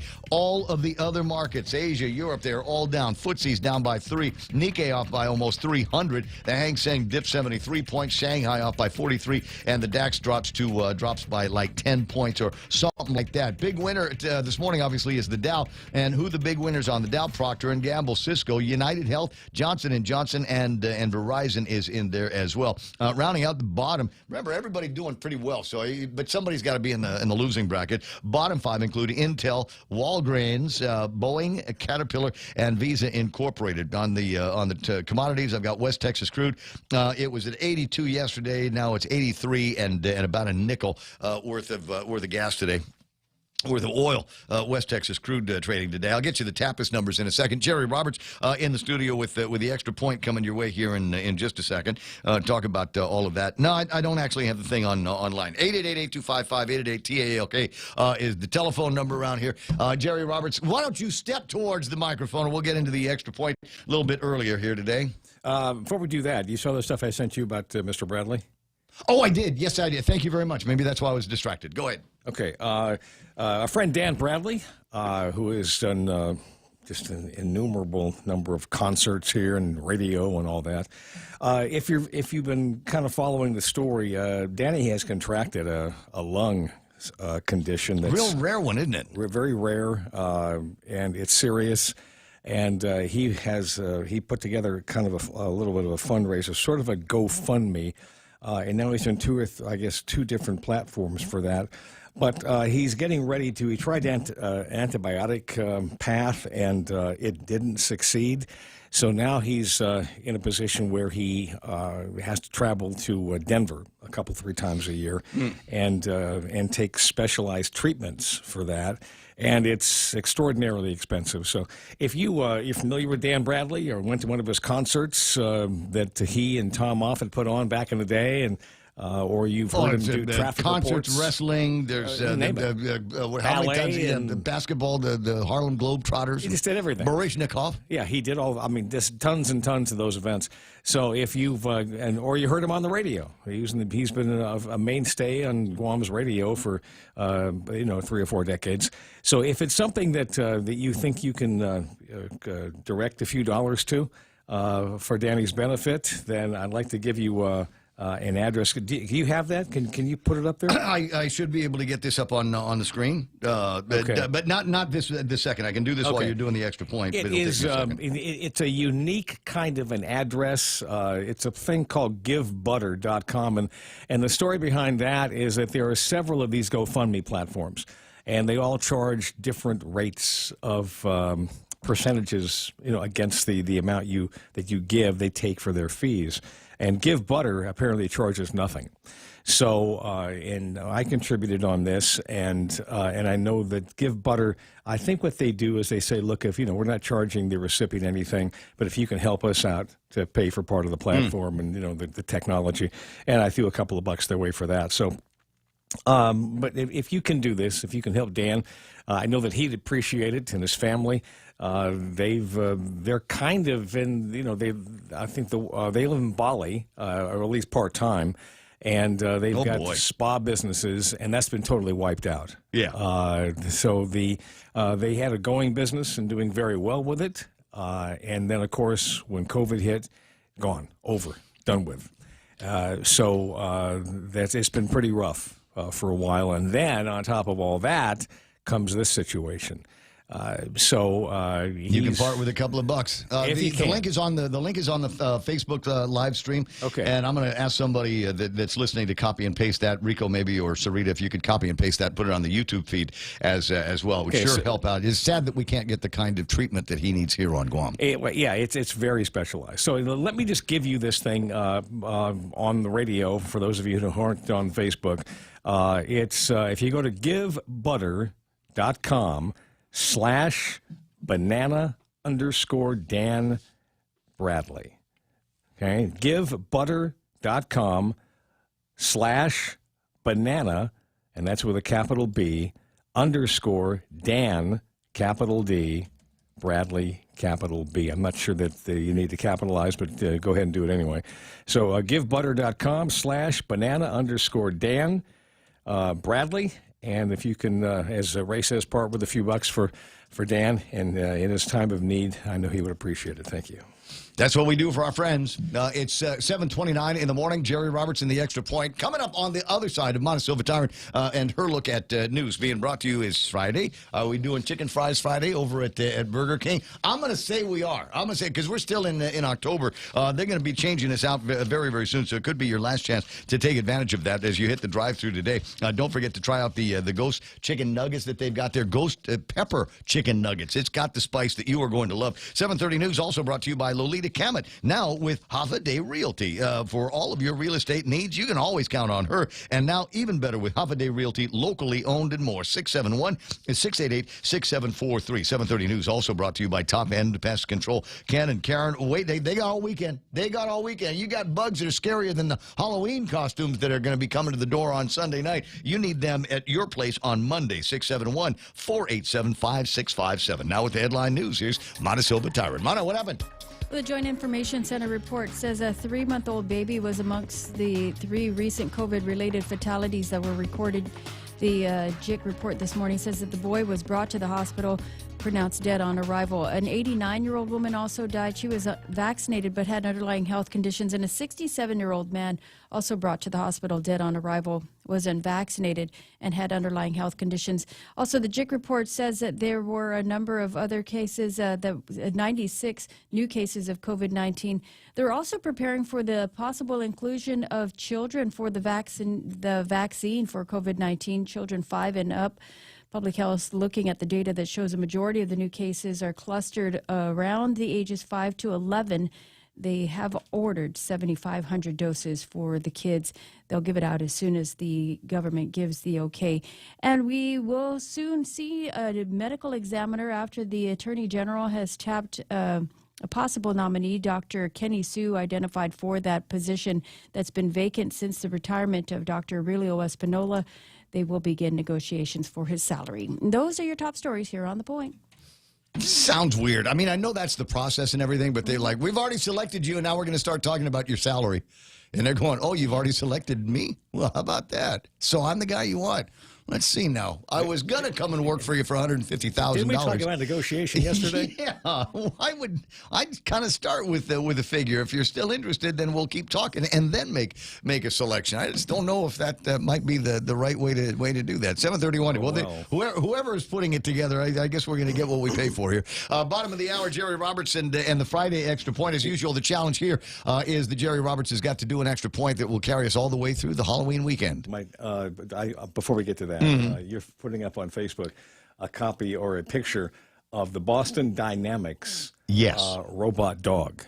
And this is the robot dog that can run, jump, dance, go side to side, do all that stuff. I mean, it's an incredible piece of work, right? You've seen this. $150,000. Yeah, per copy. Yeah, per copy of these things. They got one in Hawaii, and the idea is that they've got these homeless places, and so what they're doing is they're walking around, and the dog is walking around and scanning homeless people to find out what their temperatures are. There's two-way communication so that you can talk to somebody and say, okay, your temperature is too high. Maybe you've got COVID. Meet us over there, and we'll give you whatever it is that we've got to do.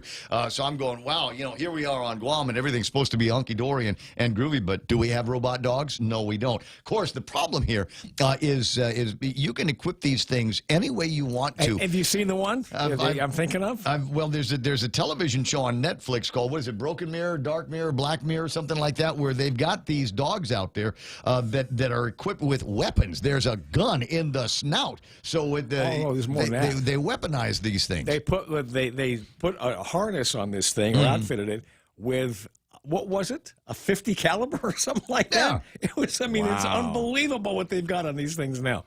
What they can do. You've got, basically, it's a walking drone, and there's any number of things that you can accompany them with, and all kinds of artificial intelligence, and obviously it's got, the little iPhone sensors on the inside of it, so it knows where it is on the planet, knows where it is in relation to you, and all of these other things, and I'm sure it's got some kind of weird phone home capability, just like a regular drone or UAV has. Sure. So somebody could conceivably be operating this thing and using it to, I don't know, mask enforcement. Anything you want. To be able to detect, I need to see that QR code that shows that you're vaccinated. 7:34 in the morning, and I'm sure that you've got, before we get to the extra point, I'm sure that you've got a thought or two about this idea that didn't they just start talking? Didn't they just approve the vaccinations for kids between 5 and 11? And our order here on Guam is already in. Yeah, it's there. We're going to put in the order. We're going to get ready for all of this, and not waiting for anything. What we don't know is, will they be mandated? If the kid doesn't get the vaccine, they're going to be able to go to school. Will we start prohibiting kids between 5 and 11 from being able to go and get a Happy Meal? Well, I think it comes down to, again, they said, I heard what Mana said on the headlines, that most of the new cases, they say, are between 5 and 11 in that category. The question I guess I would have is, how convenient. Well, okay, so if that's the case, then how are those cases playing out in terms of how far are they going? Because some of these things, they're asymptomatic, and you may catch it in testing, or through contact tracing, but the point is, how far do those cases really go? Because in most cases, most kids don't even know that they've had it, right? It just goes, it passes, and that's it. So the question would be, do they really need to? Because we found out already that anybody can get it, anybody can spread it, the viral load is the same. These are things we have looked at, we've investigated. The studies are there. The facts are there. It's proven. It's been accepted by researchers and medical societies and the rest of it. So if they're not in danger themselves from 5 to 11 of having a bad case of COVID, generally speaking, unless there would be horrible underlying conditions, like they are in all cases now, what's the need to vaccinate 5 to 11? Is it worth any of the risks that may come along with it? Yeah. That we're learning more about every day. 7:36 in the morning. The Extra Point is brought to you by Guam Insurance Services and the team over at First Hawaiian Bank. Yep. Do you have a strong work ethic? Have you ever toiled for a boss who did something to change your work ethic? We'll figure this one out next on the Extra Point. Raise your glasses for a toast, because First Hawaiian Bank now turns your meals into a reason to celebrate. Every dollar you spend on dining purchases, including fast food, earns you up to 3 times United miles. Simply use your First Hawaiian Bank United credit card and start reaping the most rewarding credit card experience on island. Terms and restrictions apply. Don't have a First Hawaiian Bank credit card? Visit any branch or FHB.com to apply today. With First Hawaiian Bank, it all starts with yes. When's the last time you looked at your homeowner's insurance? We buy a homeowner's policy and never give it another thought until something happens. Life brings changes, and our coverage needs can change. The smart thing to do is get the answers and level up our insurance to make sure we're totally protected. That's the Insurance Extra Point. Get out there and make something good happen today by calling Guahan Insurance Services at 475-1162 or visit us at the Camacho Landmark Center in Tamuning. I've always had a strong work ethic. I love to push, to achieve, and to help an organization succeed. However, one day, long ago, I let my emotions get the best of me, and I trashed my personal view of my personal work ethic. As I've stated before, I've worked for a few miserable bosses in my career. A couple of them would make the Jerk Boss Hall of Fame. So I know something about working for someone who can ruin your day. One of those guys did so on a fairly regular basis. Now, one particular day, he called me from the company headquarters, was in a bad mood, and I forget what he chewed me out for, but he called back about 2 minutes later after hanging up and went back at it for several minutes more. I got off the phone. I mean, this had happened before, and I looked at the four walls of the office, and I said to myself, I don't need this. I'm out of here. And I told one of the key staffers that I'd be out for the rest of the day and who to talk to if they needed whatever they needed. I got my car, jacked up the radio to an oldie station, and just drove. I stopped for lunch, sat around, just watched people for a while, and then drove some more. Along the way, a realization hit me. I had never done that before in any job under any circumstances. This man had made me mad and sorry, very sorry, that I'd made the choice to work there. And that said, he didn't change my work ethic. I did that. I did that. Let's define work ethic. There's a site called the Center for Work Ethic Development. There's sites for everything, but the Center for Work Ethic Development, go look for it, wrote that work ethic has 7 components. Here they are. Number 1, attitude, staying positive in every situation. Take control of the way that you react. Number 2, attendance, showing you're reliable in every phase of your life. Be on time, every time.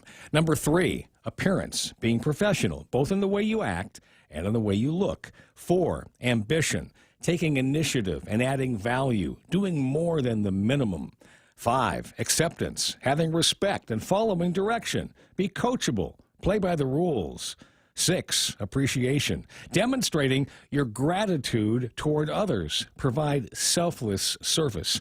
And number 7, accountability, living honestly and having integrity with every decision you make. Refuse to rationalize bad decisions. I looked at that last night. That day, I failed all of them. Okay? I failed all of them. Okay? I gave up my work ethic that day. I realized I let myself get carried away. I realized that regardless of what this man said to me, the most important thing is that I would not give up who I am. The next morning, I came in full of energy with a big smile. When he called me a couple of hours later, I greeted him with that cheery attitude. I think it threw him off. He forgot to bark at me that day. Work ethic is something you and I own. No boss owns that for us. No boss can. It's personal. We control it. I do what I do and how I do it because it's an agreement I make with myself. It's the same for you.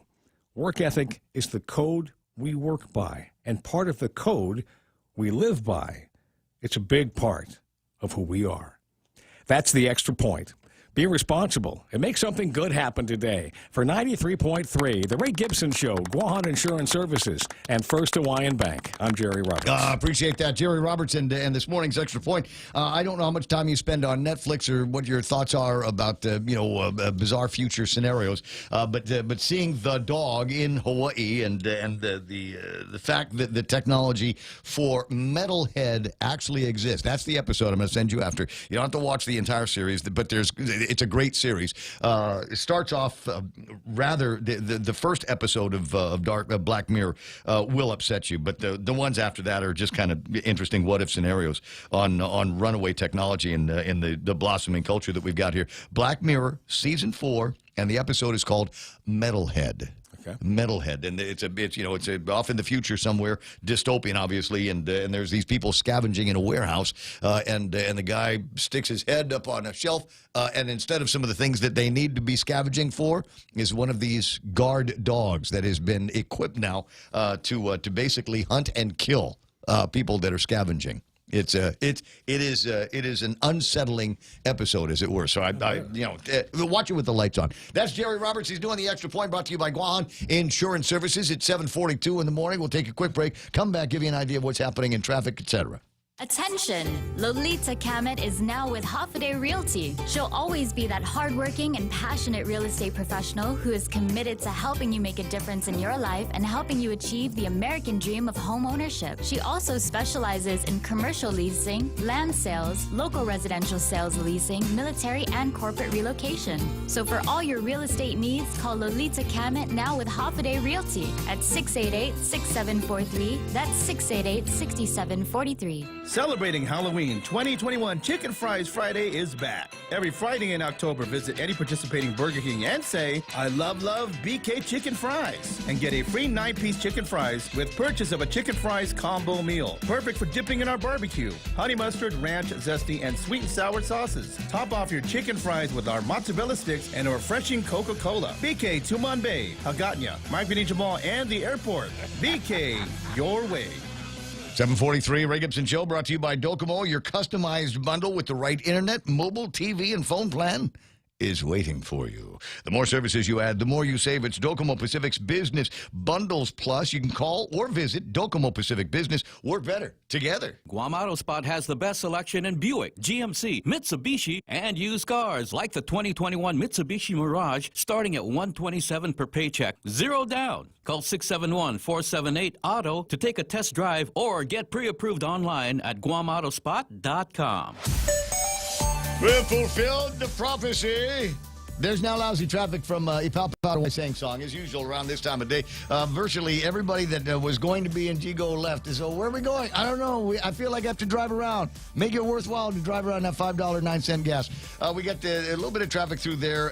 Nothing much on Sang Song. Intersection traffic all the way into the upper Tumon area. And then once you hit that, it's intersection traffic into the downtown Hagatnya area. Looking at a lot of cars trying to get off of Route Talan San Antonio onto Marine Corps Drive. Maybe some slowing down around there. Wanted to see if there was anything happening over by the Garden Readiness Center. That's where they were doing a wave. Should be ending up right about now. So honk and wave and say thanks very much. They're out there supporting the Red Ribbon Campaign. Route 8 is ugly. Can I just say that right now? We got all kinds of stuff going on at the usual intersections. Obviously, the harvest traffic is got things slowed down in both directions if you're on the Village Street. Then you've got the regular traffic over by Benson and Payless, dogging out, if you will, and we're seeing a whole lot of that snarling into the downtown Hagatnya area. The usual spots on Route 4 also running fairly busy. The intersection over by Epicentro Gardens up around Sinahanya and Ordot, expect some delays. Also a little bit of traffic just getting into the downtown Hagatnya area from Marine Corps Drive onto Route 4. Oh, man, wouldn't that be great? But no, you're not allowed to make that left-hand turn. It just seems to be a lot of traffic, and 4 is running a little bit busy because of the Lunga intersections they've got down there. 745, that's your right now traffic on the point. Fall in love with your new home this season by shopping Furniture Cathy Style's unbelievable deals. We've brought in new items and restocked on our best sellers to help you get your home ready for the holiday. We offer free design consultation and financing with up to 12 months of zero interest for you to get what you want and what you need for your home today. Follow us on social media, visit our website at FurnitureCathyStyle.com, or call us at 300-9590 for more information. If you're not buying from us, you're paying too much. Everyone has a busy schedule these days, and sometimes we forget to schedule our routine dental checkup and cleaning. Don't neglect your dental health. Schedule one today with Dr. Robert Yang and his Smile team, conveniently located at the East West Business Center on Marine Drive, Upper Tumon. Call us today at 647-8702 or 3. Again, that's 647-8702 or 647-8703. We make smiles happen. I see it now, 7:46 in the morning. Portions of the program brought to you by Wendy's, where they've got the bacon cheddar cheeseburger. Oh, it's got cheddar. I guess it's a cheeseburger. You don't need to say that part, right? Got the incredible Wendy's ground beef on that, and then we've got bacon. Not any ordinary bacon. It's Applewood smoked bacon. This is the good stuff. This is the thick stuff. This is the stuff that we refer to as meat candy, and nobody does it better than the guys over at Wendy's. There's a cheddar sauce in there, great oniony, saucy flavors that they've got built into it, and even the bread has got some cheddar infused into it, so you get the great bread flavors and the texture. You can only find this incredible creation at Wendy's.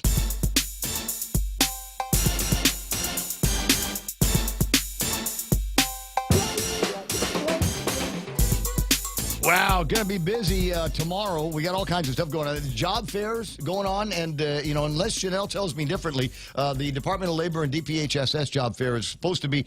You can't. They're not going to give you any jobs unless you show up in costume. So it's a Halloween theme that they've got going on for those 70 jobs or so. And then the Docomo's got a job fair that's going to be going on as well. A bunch of different positions that they're going to be hiring for.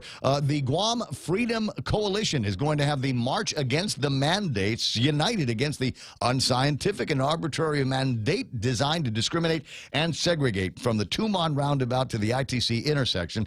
This will take place at showtime, I imagine about 4 o'clock tomorrow. Go time is going to be about 4:30. Pack a picnic dinner to eat and then meet and greet over at the park. So we're going to combine a lot of different activities going on at the same time, but they do want to have your participation, or at least a honk and a wave during that particular march. Tomas, are you going to be involved in that? Tomas? Yeah, hello. Yeah. Hey. Buenas, then. Have a day. It's all right. Morning, right? Good morning. Morning. Yeah. What's on your mind today? Yeah, this thing, I'll speak English right now because, It's easier for me to get through, yeah. But you want all the audience as much as possible. Yes. Okay, so the thing is that, you have to, what is the so-called congressman, the legislature, and, the judicial system, what to have to say about all these invasive, testing on its people. Has anybody called them and asked them why? Yeah, we asked them all the time. Senator Frank Blas is doing more research about these things that are happening. That's not too good for the human, and in actuality, it's poison. And I'd like to say too, the doctors have to come out and step out. Stop hiding behind the curtain. The doctors and nurses, we need them. Those are the frontline people that sees what's happening. And, make a forum, talk about it. Don't let this other entity from outside just coming in here and just telling us what to do. It's ruining our liberty and freedom here, and we have that. We will stand on our liberty and freedom, and will not comply. That's our own constitutional rights here. Mm-hmm. And it's all being violated. I don't know where's all the other protesters. Come out here and support freedom and liberty. That's what we need. I need to spend a little bit more time reminding people about what has happened. We've gotten to a point where, okay, adults, go get yourself vaccinated because that's what they say you're supposed to do. And then they said, give us your teenagers, and they did. And now they're gonna say, give us your kids. And if your kids want to participate in school activities before, during, or after, maybe get a Happy Meal with the family. Not if they're not vaccinated. I can see those mandates coming. They've already made the orders, and if they're not already in, it would surprise me. They've already put together the paperwork to start the vaccination of the kids. That plan is on. It's underway, and it doesn't look like anybody's going to be able to stop it. At any rate, but the thing is that, here as a Guam here, we are a so-called island that governs ourselves here. We don't have to follow any entity or whatever it is that's coming from the outside. We here are sovereign people. We don't have to follow those things. And the thing is that what are they going to do to the little kids that do not get the shot? Mm-hmm. Okay, they're going to take that thing and stick it up their nose? Are you kidding me? they've been talking about that. For all of the things that you're complaining about, that people should have been complaining about this a year ago, and a handful of people did, but not enough folks are pissed off enough about it to do anything to get out. So that's why I keep telling everybody about when the protests are and the demonstrations and things like that. So about 4 o'clock tomorrow, rally up over at the where's that going to be, at the roundabout, and then make your way. ITC building, yeah. If you can't walk, just stay at the ITC and start protesting there. Are you going to bring your speakers? The group that can walk and want to exercise, they can. Let them go. Are you bringing your speakers?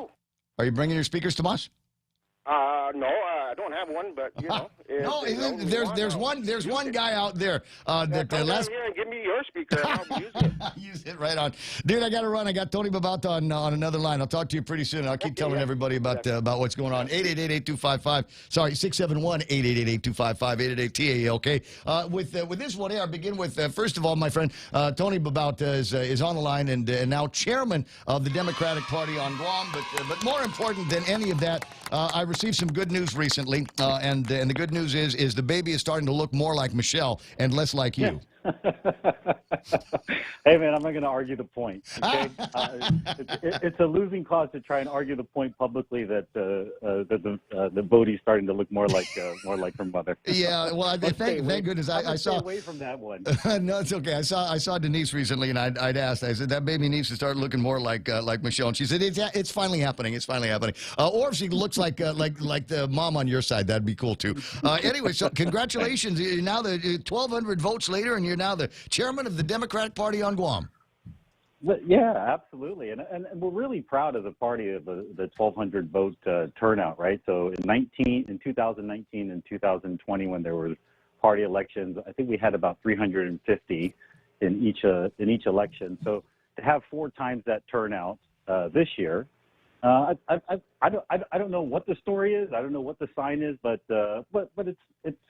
it's good to see. Well, I promoted the hell out of it. I mean, I promoted the hell out of the thing. Told everybody that you could same day sign up. I mean, there's a lot of Republicans out there, believe it or not, Tony, that really want to get in there and mess with the Democrat Party. And sometimes it's easier to do if you're already a member. So I told all my Republican friends that they could sign up same day and then vote. But there wasn't really all that much to the election because you were and everybody were running kind of unopposed, weren't you? It was an uncontested ballot, absolutely, yeah. Which is even more surprising. But hey, we're a big tent, and if you encourage Republicans to come out, thanks for that. And well, you know what, Tony, because that's the only way we're going to get Mike Nicholas elected. He's already been elected to Adelup. Oh, okay. Well, hey, Well, as you say, it's a big tent. Now I got to ask seriously now. Serious questions with my friend Tony Babauta, who's now the chairman of the Democratic Party of Guam. There's others that have also been elevated to incredible positions within the group as well. I'll give you some of those names before too much longer. What are the goals and objectives in 2021-22 for the party? Obviously, you want to continue to have a Democrat at Adelup and a majority of Democrats over at the legislature, correct? Sure, absolutely. I mean, we would love to have keep our numbers and hopefully increase them both in the executive branch and the legislative branch. I think the focus of the party and our central executive committee is going to be organizing, trying to motivate people to get out the vote, try to register Democrats, just through and through, kind of get the message out and be supportive in the election that's upcoming.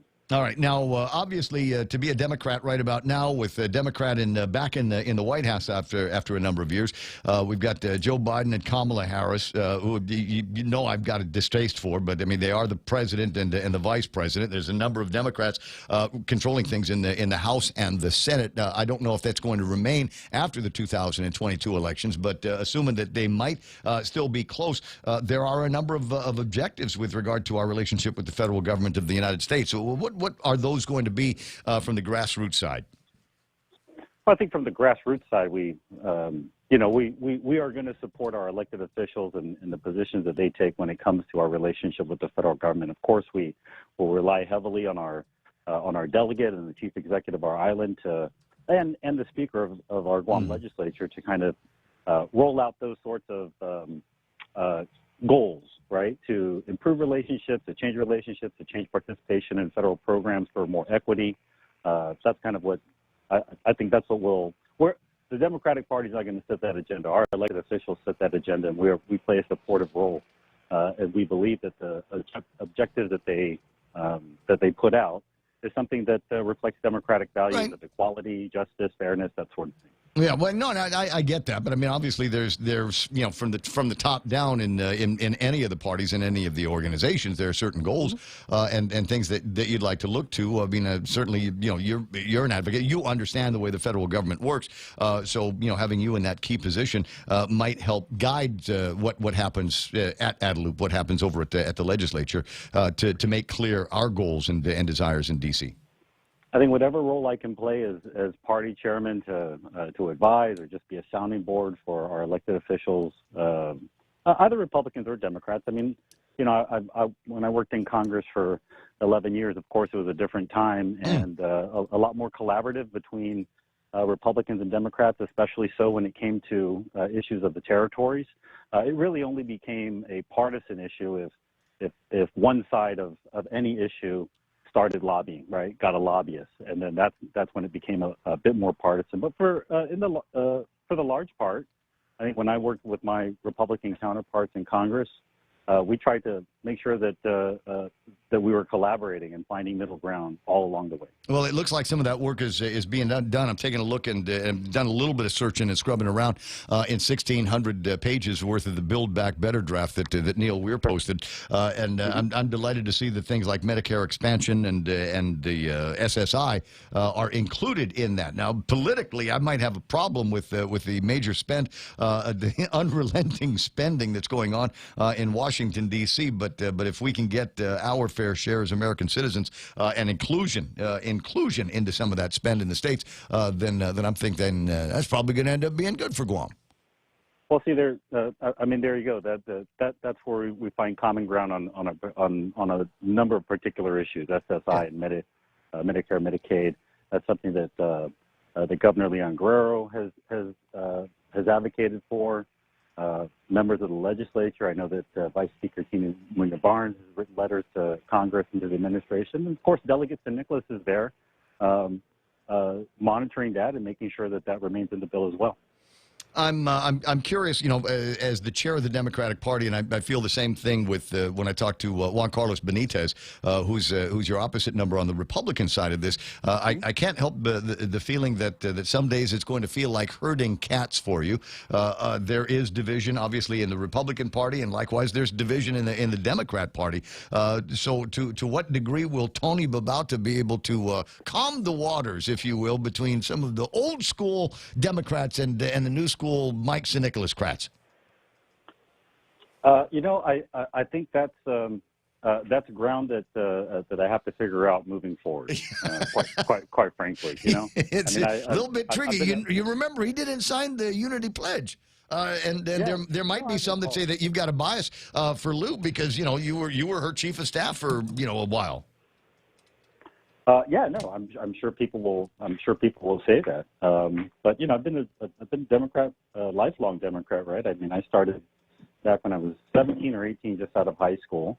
So I think I kind of fall in where I know a lot of the old school Democrats, the more senior, our elders, our mentors, and then obviously I'm trying to get to know more of the young Democrats, and is really pleased to see that our young Democrats leadership has been elected, and we're going to lean on them to try and better understand and make sure that we are appealing to that demographic and being responsive and listening to that demographic, and hopefully in the things that Democrats put forward in the coming election year, we have ideas that attract them. And they know that we're going to fight for some of the issues that they really care about. Well, I tell you what, you want to get somebody get the juices flowing. Literally, I'm thinking you want to get some of these young Democrats motivated. Let's return to drinking age of 18 and stop closing the bars at 2. Okay. I'm just saying, it's a big tent thing.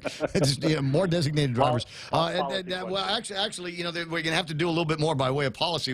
And you and I need a beer summit the next time that you're not doing any the Huggies summit over at your place. But we got to get together again soon. I think there are real problems that need to get solved here on the ground. Republicans and Democrats are all buying gasoline now for $5.10. You saw the paperwork where we've got the incredible increase in the price of just meat here on Guam. Beef is 21% more expensive than it was before Biden got into office. We've seen 18% increase in the what have we got here? Fish and seafood, 12% increase in pork and poultry. Prices are going up, and that needs to be responded to responsibly by Republicans and Democrats simultaneously. So I hope your hands across the water extends in the direction of the other party as well to do exactly that. Dude, I got to run. I got Fox News Live already playing. I'll talk to you soon. Appreciate it. Thank you, Ray. No, I appreciate it. Next time, listeners as well, you come into the radio station and bring some food next time.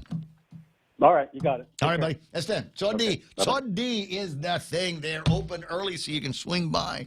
That's what I miss. When he had the other job and he'd fly into town, once every, month or two, he'd always stop by Sodi and bring me stuff. But now that he's like a resident and stuff, nothing. And they grow stuff there in Zotnia. What is that? Just after 8 o'clock in the morning, it's Fox News after these. Hafaday, this is Severina. Here at APL, our expertise and extensive network can help you grow your business and reach out to more global markets. As a responsible carrier, APL is also committed to a sustainable future, whether it's protecting the environment or investing our efforts in giving back to the community. Our dedicated teams in Guam, Saipan, and on U.S. mainland are here to support you. Call 588-4651 or visit www.apl.com. There's so much that's new with the Eat Fresh, Refresh at Subway restaurants that we can't possibly fit it all into one radio spot, but I'm gonna try. There are amazing new toppings like hickory smoked bacon, bacon, and smashed avocado.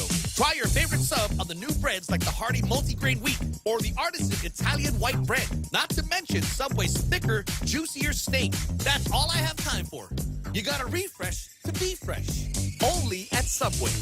The gross domestic product for the third quarter, July through September, indicates the economy expanded at a slower 2% pace. GDP grew at a historically fast pace in the spring quarter because of government stimulus and widespread business reopenings. The latest reading on the job market offers some hope for improvement.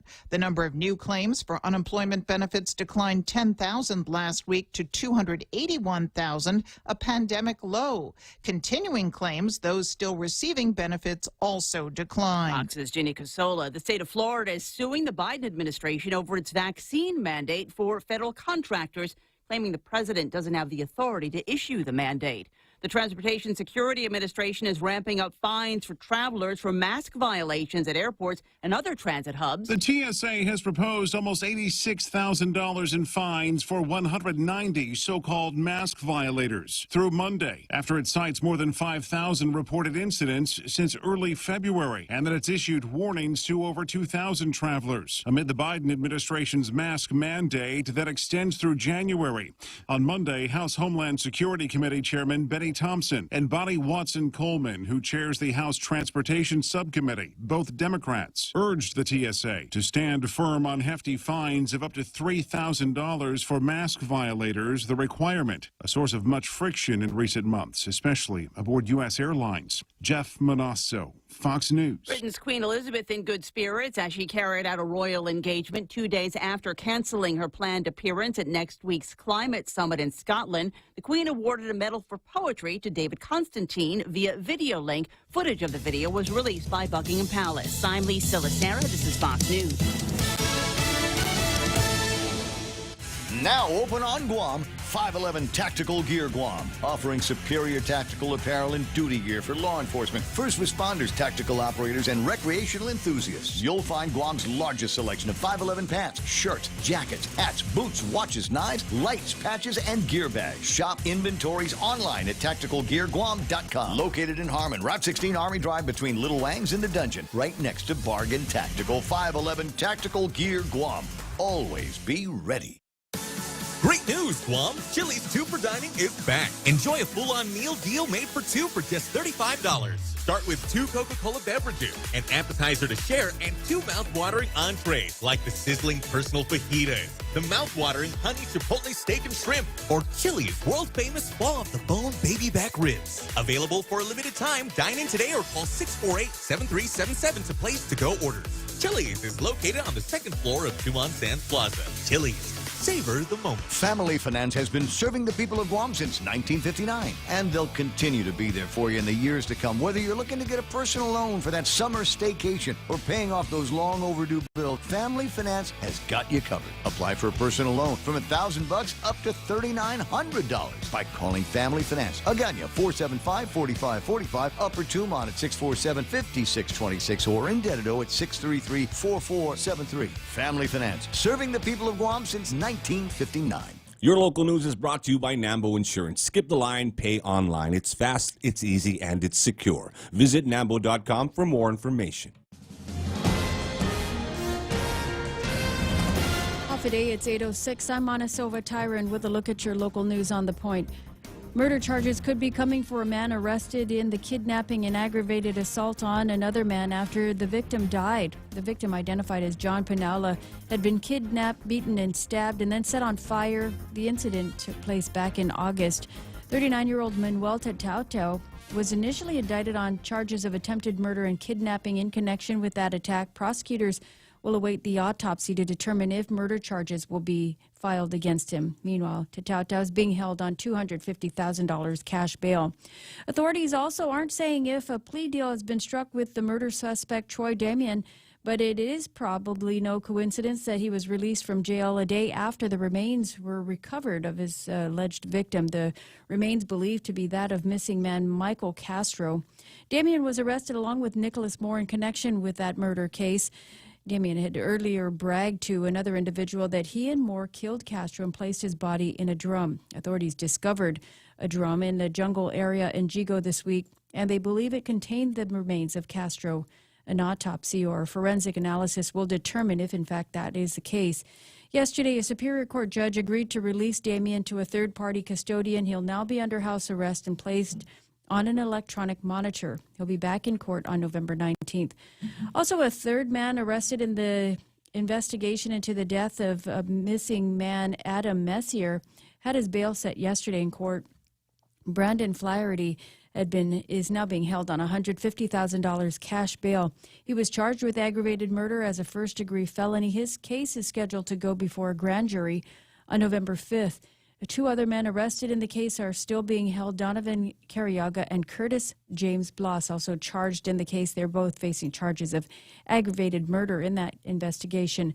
The three are believed to have been involved in the deadly beating of Messier at a Tumon Horizon condominium, and they say that they also disposed of his body. Well, more news right after this.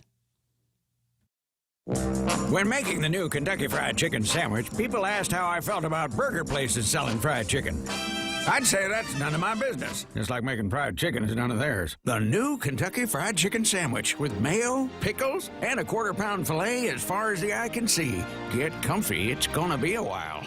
The new Kentucky Fried Chicken sandwich is back for good, along with the new all-white meat KFC chicken sandwiches, Zinger, Super Deluxe, and Grilled Doublicious. KFC, it's finger-licking good. A 3-month-old baby was among the most recent COVID-related fatalities. The Joint Information Center saying that the boy was brought to Naval Hospital dead on arrival. His death listed amongst the 89-year-old woman who died with COVID-19 and a 67-year-old man was also brought to the hospital dead on arrival with COVID-19. Meanwhile, Public Health counted another 96 cases of COVID-19 out of 1,200 people who were tested the day before yesterday. And the Guam Daily Post also reported that Public Health is looking at the eventual inclusion of children 5 and up in the vaccination eligibility.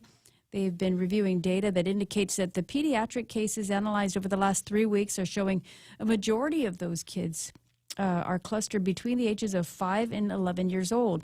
Children who are old enough to be vaccinated are showing smaller numbers of positive cases.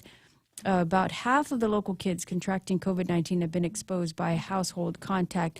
Now, the rollout is pending final federal approval. They have ordered, in the meantime, 7,500 doses of pediatric vaccines for COVID-19. And those are your top stories here on The Point. Here's Ray with your weather. How convenient. Yeah. Between 5 and 11, that's just a little target, a little sweet spot there. And that's who we're going to be vaccinated next. So we've already ordered the stuff. Yeah, just because you just know the approval is going to be coming with it. 10 after 8 o'clock in the morning, it's the Ray Gibson Show. Now, before we get into the weather, which for some people is the most important thing that I'm going to be talking about this morning, I do want to play a video that is, I don't know if you've got it on your WhatsApp. It started floating around in the family WhatsApps yesterday, and now I'm thrilled to say it is probably viral, and it is a video, perhaps you've seen it, of what my brother is referring to as tailgating, and somebody up and down Guam's roadways yesterday with an actual, it's a truck, and it's got about a truck and a half's worth of a gate behind it. It looks as though it is defying gravity. Why is it not? Why is that gate not lifting up the front end of that pickup truck? Is the question that I've got. It's aluminum. It must be. It must be made out of little beer cans or whatever they're making Real Joe's bicycle out of these days, because it apparently does not have any weight at all behind it. And so they've got, I mean, literally, it's got all these different sections in it, and each section is larger than the back end of that pickup truck. Questions that I've got, there's way too many questions. Way too many questions. How is it possible that everybody saw it except cops? Number one. Number two. Who not? Because I'm one of these days I want to gate like that. Who did that? And number three, at which point did somebody said, looking at easily 30 feet worth of a fence, going, put it in the back of the truck. Stand it up. No, maybe stand it up sideways. Just lash it down real tight. Learn how to tie a knot, boy, and lash the thing down. And said, okay, well, let's take this thing on the road. I'm going to look at it again because I'm curious. Do they even have their? No, this is There's no flag. There's no flag. There's no flag. Their blinkers aren't even on. Even we know about the flag. Hey, but you got to give them some credit. They did it. It's standing up. Someone hired it's that guy. Moving. This is resourceful. It is unbelievable. Yes, unbelievable. So yeah, you don't have to they spend should an come and extra take the fence $1,000 over here at JFK too. Obviously, you don't have to go through the trouble of renting another flatbed. You got one right there. You just got to figure out how to do that. I bet they could have done that with your truck. That's Pinoy power right there. I guarantee that there's a kuya. There's a truck kuya that's involved in there. There's a transportation kuya that is just somebody going. No, you're right. We don't need to spend another $500. I'll get it done. Carl Gutierrez, I guarantee, knows who this guy is. Carl Gutierrez knows who this is because he's a get-it-done guy. Whatever rules, permits, police, escort, forget it. We're just going to lash this thing to the back of the pickup truck. 8:13 in the morning. They picked a good day for it. Nice weather. Meantime, wait, because we're talking about traffic in the middle part of the island. Yeah. My mayor is working with DPW and addressing that chaotic situation outside of Harvest every day, every morning and afternoon. So I sent you the video yesterday. I was stuck in the traffic. Right, you're talking about Jess, right? Yeah, my husband was with me in the car, so we just thought we'd sit through it. It took us about a good 30 minutes to get through that line. But it's the video of there's somebody that Harvest traffic. Yeah, that pulled out of regular traffic and came in the oncoming lane. It happens all the time. Yeah. It happens all the time. So I sent the mayor the video, and so he responded. He's so quick. And they are working with DPW. They went out there to assess the situation. So they're going to look at the flooding down in my area in the Tota Cañada Road. Yeah. And then they're going to look at the traffic situation, see how they can improve it. I like your house, but maybe you just need to move at some point. Just screw this place. But it brings to mind that how frequently that road is traveled. There's so many businesses. There's like 4 businesses and 3 schools. So imagine how much traffic goes on that roadway. From the McMobile all the way in? All the way, because there's Carbolito, there's San Vicente, and then there's Harvest, and then there's 4 different stores that have opened up. Multiple mom and pops that have opened McDonald's. up since then. Yep. So obviously there's a lot going on, and there obviously needs to be more road widening. There's just too much traffic in the area. Well, we'll just on me wait. We'll see. There's a win for me on this one as well because the people that don't want to go on the Harvest Road come through my village. Oh, yeah. Come through my street. That's me. And that's why I got a dog that lives in my house now. Partly cloudy skies today with maybe on some showers. East winds to 15 miles an hour. Daytime highs looking like 88 degrees. I got partly cloudy skies tonight with maybe on some showers at 5 to 15 miles an hour. And overnight low should be about 76 degrees. Weather for the weekend is going to go between mostly sunny, partly sunny, and mostly cloudy. You're going to have to pick your spots. I guarantee there's going to be grill marks in the weekend. I just don't know exactly when they're going to be. So just wear shorts or a bikini every day. Starting today at like 10, get your shorts and your bikini on. Always have a cooler with beer and be ready to go. You gotta have like a bug out kit. They talk about this. I'm part of a prepper group on Facebook, and everybody talks recommending you have a bug out kit. It says spare change and toilet paper and MREs and a gun and all of this stuff. I think you ought to have the same kind of a recreational bug out kit also standing by. So when the sun comes out, your cooler's already there. It's got beer. It's got ice. You're already in your shorts. You got the mosquito coil and the sunblock if you're going to wear that stuff. Groovy sunglasses and a beach chair. Just bang, ready to go, just in case. Is that Chanel on one? It is. It is Chanel's? Chanela. You sure? It is her. I'm positive. So my it's tactics work? My disinformation tactics work? Yeah. Because she wasn't calling me. She was like too busy, right? What, did you tell her? Did you? Oh, okay, so she's going to wear a costume too. Public Health is having a job fair tomorrow, and we couldn't get Chanela on the phone because she's been, quote, busy for the last couple of days. So I said, what I said was, if you don't go on the air with me, I'm going to tell everybody if you want a job with the Department of Labor, you have to wear a costume to the job fair.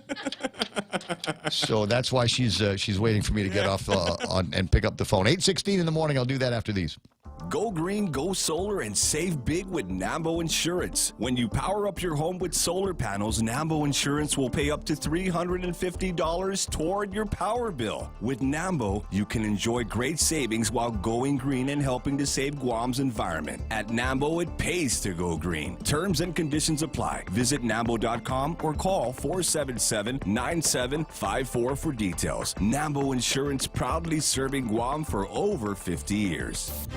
If you're a veteran and have upper extremity and hand problems that's interfering with daily function, have Dr. Jerome Landstrom, board-certified hand surgeon and combat veteran experienced in combat and civilian traumatic injuries, treat your injuries and hand impairments to improve the use of your hands in your activities of daily living. Call 671-646-HAND or visit his website at www.pacifichandsurgery.com. Perfecto brand new iPads and more are waiting for you at Beyond the Box. They sent me, they sent it to me and said, hey, can you talk about this on the radio? It's like, yeah, I can talk about it on the radio, but they sent me pictures, which is bad because now I want to go to Beyond the Box and buy myself another iPad. I don't need another iPad, but the new ones are so cherry and groovy.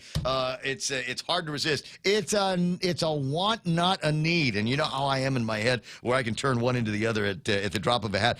To find out details on your new iPad, maybe your new MacBook, maybe the little tag things that they've got so you can find your dog when it goes missing, or spy on your spouse. Call 888-8269. That's 671-8888-BOX. Ray Gibson Show brought to you by American President Lines, a global presence with a local home, and the guys over at Take Care with their high-quality health plans and services, supported by a global network of providers. They're your trusted partner for your health solutions. Take Care, Our Island, your health plan. Morning talk that matters. It's the Ray Gibson Show. Call now, 888-TALK. That's 888-8255. Come on now, yes. No Frowny Face Friday. Closest thing I'm going to get to wearing a costume is this shirt here that Mona gave me years ago. And it's supposed to look like I work for an air conditioning company. And my name here is Rupert. I am Rupert from the air conditioning company. And it's Guam. Air General, I think, is the name of the outfit. And it's an air conditioning company on Guam, which means you will never, ever be without a job. Chanel is on the line. Good morning, Janella. Hi, good morning. So you're too busy to talk to me. Did you see the sign over at 76 Circle K? I think they put that up there for you. So when you say I'm too busy, it just means you don't want to. So I'll understand if you don't want to talk to me. No, that's not it. I took the booster shot. And I wasn't feeling good in the morning. Well, that's going to be encouraging for everybody sitting around going, I wonder if I'm going to get a booster shot. No, it's cool. Yeah, get a booster shot and you'll feel like crap. Was it bad? Different reactions. Was it bad? Did you need somebody there to put the cold compress on your head? It was just mild fatigue. Yeah, headaches. Mild fatigue and headaches. Did you have the kids fluff the pillow for your feet? No, my kids were in school, so. Okay, yeah. well, let me get to the big important deal that I've been looking for you all week is the Public Health and Department of Labor teaming up to host a job fair, a variety of positions that you're going to be hiring for. Now, I've heard about 70 positions that you're going to try to fill with the job fair. Yes, that's right. So yeah, over 70 positions. Our careers website is actually live, so you can take a look at all the positions that we're recruiting. It's dphss.guam.gov/careers. So they're all listed there. There's nursing positions, microbiologists, CDC investigators. We have community health workers or community program aides. So they're all listed there, and you can actually get a copy of the application form if you want to. Oh, already, yeah. Yeah, it's up there, so you can fill it out ahead of time if you want to before you go to the job fair. And then obviously on Saturday we'll have recruiters there. There's going to be a chance for you to sit down and interview with us if you want on the day of. And so, yeah, everything's set. So and then on the website you can actually click on it, and it'll give you the job description, so you can see if you qualify for the positions. Yeah, I was going to say, because you got some nursing positions. This is not an OJT thing. It's not like you can go just show up at the American Job Center and say, yeah, you know what, I think I'm going to try for that nurse position. Well, right. Then you have to like already be a nurse for that. Right. So there are minimum qualifications that you would have to meet, but there are some positions there that that are what is it called? You may just need a high school diploma, or you would have minimum qualifications that you could qualify for. Right. Right. Like a community program aide that you would probably just have minimum experience to qualify for. So there's a range of positions there that vary for everyone to take a look at. Which one, and I'm going to say it's going to sound tongue-in-cheek, but I'm kind of serious, which one of these are going to be the Gestapo positions where you're going to have people banging on doors asking if we're vaccinated and talking us through that, or doing the is community outreach going to be people that are going into restaurants and bars looking for me? I don't believe we have any positions there for environmental health officers. Oh, good. So I don't. But no, because I'm getting I've got all these guys that a lot of bars in particular and restaurants are going out of business because I can't support them anymore. And I said, well, I'm not vaccinated, and some of them are saying, never mind, those guys aren't checking on us anyway.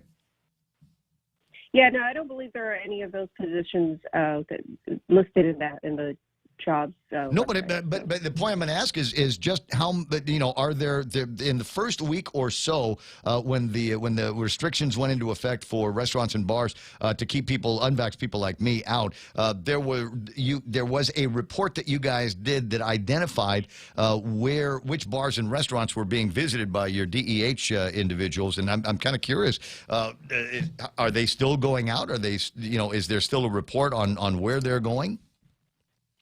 Oh yeah, they still do go out and conduct inspections. I think we just haven't done the report yet.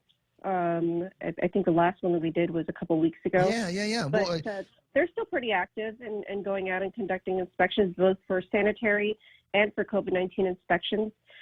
These positions, though, that we're doing for the job fair, they're CDC-funded positions, and they're related to a grant. And so, what you're asking about, those are local general fund DPHSS dollars. Okay. Right. Now, if I was to fill out an application, show up to the job fair, do I need to be vaccinated?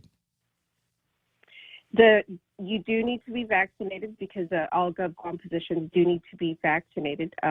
However, of course, as you're aware, based on the executive order, you do have the choice. So if you don't want to be vaccinated, you would have to submit to weekly testing. Well, if it's the fun test, do we have the fun test yet where I can spit? We don't have the saliva test. I don't think we do that yet here in Guam. We're not quite there yet, but we do have the option of antigen testing, which doesn't, the Q-tip doesn't go all the way up to your eyeball, the back of my that would that one would almost be the fun test because I like putting things in my nose. It kind of tickles. Now, what about a drug test? Do I have to pass a drug test? Yes. I'm asking for a friend. I'm asking for Joe. You have to pass a drug test. That's okay, correct. so you must pass a drug test. Now, is that before everything happens or after the job? I forget what the rules are now. Like you can't tell somebody you're going to drug test them until after you're going to give them the job. It's prior to. Oh, is it prior to? It's a condition of your employment, right? You have to be able to pee clean. Well, how'd you get the job? Right. I'm just kidding. I don't do drugs, Ray. I'm totally playing. All right, so just to sound like I'm sitting at both sides of the table because everybody goes, Ray, your bias is very, very clear. The truth of the matter is, it's if people want to get. I'm not anti-vax. I don't need it, and I don't. It's for me. It's just not worth the risk of the possible side effects, et cetera, et cetera. So I'm not bothering to get it because I don't need it. I'm kind of enjoying life outside of the bars and restaurants. I know I'm saving all kinds of money. However, for people that do want to get vaccinated, all the usual places are going to be open this weekend, and booster shots are going to be doled out for those that are eligible, right? That's correct. So we do have booster shots available. We have the EOG, we have Micronesian Mall. We do have, as well as our village vaccination clinic in partnership with the Mayor's Council of Guam. So we do have booster shots available. As long as you're eligible, we are offering them. And so we are encouraging people to come out, get their booster shots. We have enough to be able to give it out to the public. So So the other question is, like, just the other day, I think we heard out of Washington D.C. that the panel, the drug panel, not necessarily CDC, WHO, whatever, but the panel that reviews this kind of thing unanimously voted to extend vaccinations to children between 5 and 11. My understanding is not necessarily waiting. The government of Guam, DPHSS, already has the orders in for kids between 5 and 11. Understanding that those are going to be in short supply, will there be a time in the future where they will be mandated to take the vaccination as individuals starting at 12 on through senior citizens are practically required to take the vax now? That's not a discussion that we've had, and that's not a discussion we're having at this point. I don't think that that's even a discussion that's being had at a national level. I think at this point what we're focused on is just getting the doses here, giving it and providing it to those who want it. Preparing for it for the logistics of it, and having it ready and available to those at the school level, coordinating with GDOE, and preparations for the time when it is approved by the CDC ACIP. So I think that's the focus right now, and that's what's important, getting the message out to students and their families. Well, and their people that want to get that for their kids, if that's your decision, then that's fine. I just hope that we're not setting ourselves up, identifying another demographic that we've got here on Guam of kids that probably aren't going to understand all of the thinking that may go into it, and telling them that they're not going to be allowed to go inside and eat a Happy Meal inside McDonald's. Right. Yeah. So the focus right now, I think, is, let's wait for this to become approved or given the EUA and ACIP recommendations by the CDC. Let's wait for it to get here. Let's, focus on what we have in front of us right now. I don't think we've had that discussion, and I don't think it's at that national level either. So let's focus on what we have right now. Things are going to head in that direction. I hate to be the spoiler alert, but I think that's where things are eventually going to head. 8:28 in the morning. Janela Carrera, Chanel from the Department of Public Health and Social Services. Last question for you. I was going to ask Crystal, but I'm too lazy to type in the WhatsApp this morning. But what are you aware of in terms of announcements coming from the governor's office today? It's the 29th of the month. Usually by now there's if they have not set up one, there will be one set up, a press conference, et cetera, to announce the extension of the public health emergency. Will there be any new restrictions coming? Will there be any new mandates coming from the governor's office? Will there be a relaxation of some of the restrictions? Are you hearing anything this morning? I haven't heard anything directly from the governor's office, but we did have a press conference yesterday, or a press briefing. I saw some of that. I saw. Right, with Dr. Ann. And that was a question that was posed. Dr. Bob Leon Guerrero had mentioned, our interim chief medical officer.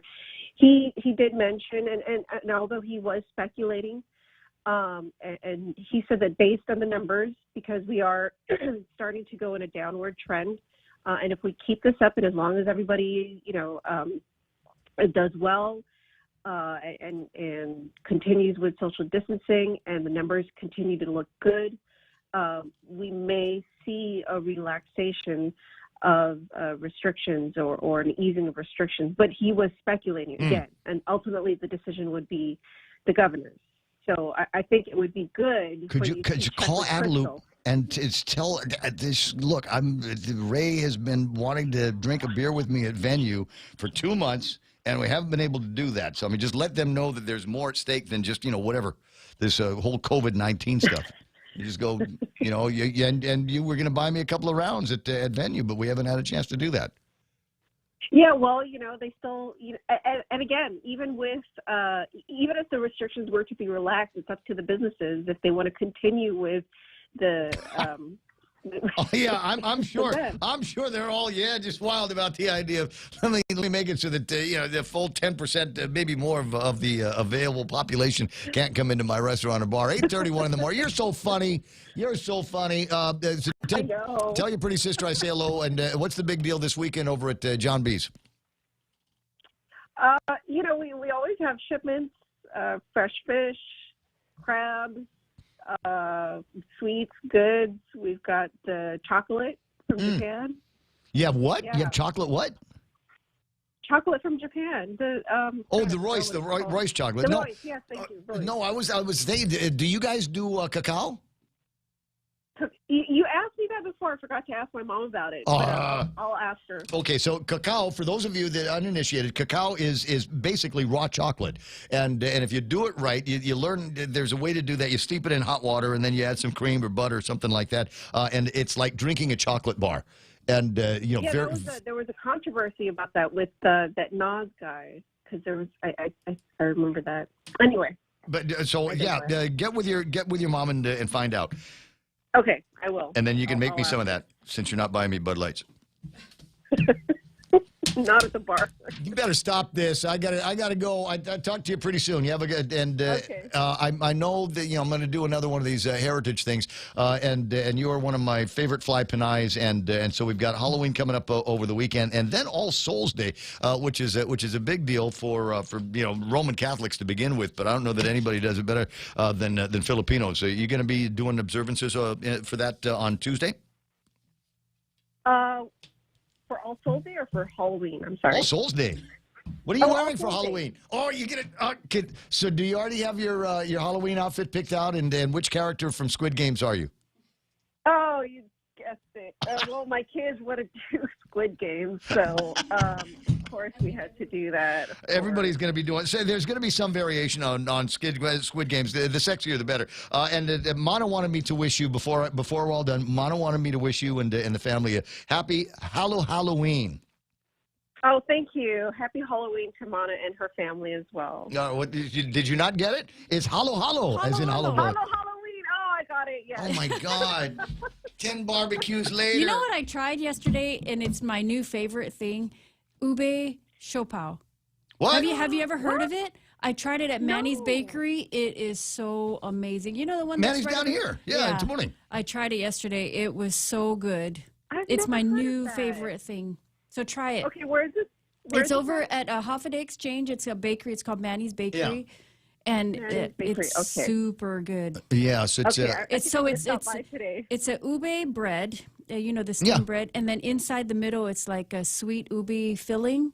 Oh my God. Okay, this is the for reals. Okay, so work all of that stuff out. It's low carb. Yeah, sure it is. It's keto friendly. It's 8:34. Hey, Chanel, I'll talk to you pretty soon. You have a great day, all right? I appreciate it. James Martinez is going to be coming in talking about some stuff. The contractors guys are going to be up to starting next on the 1st, I believe, of the month. 8:34. Bob Kelly wants to chime in here with his thoughts, Mana, on resolving your problems with traffic in the area. Good morning, Bob Kelly. I have no problem. I just don't go that way.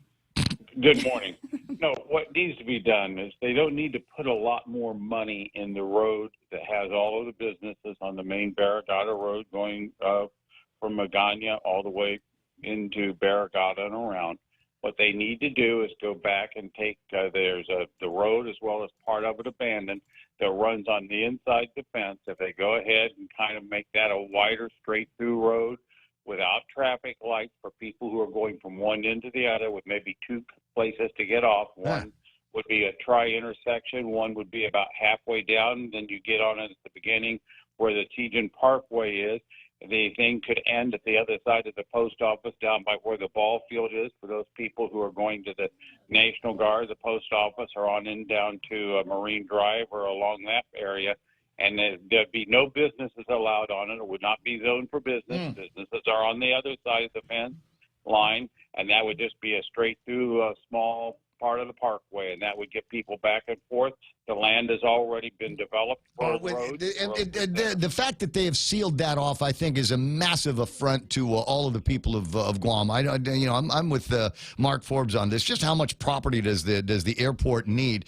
There was already a fence there, and then when we were allowed to drive on Tejan, there were a lot of people that used that particular roadway that you're talking about, and knew how to get from the busy Tejan side to the McMobile Airport side. There was a lot of people that were using that old NAS straight grade, and then they moved the interior fence.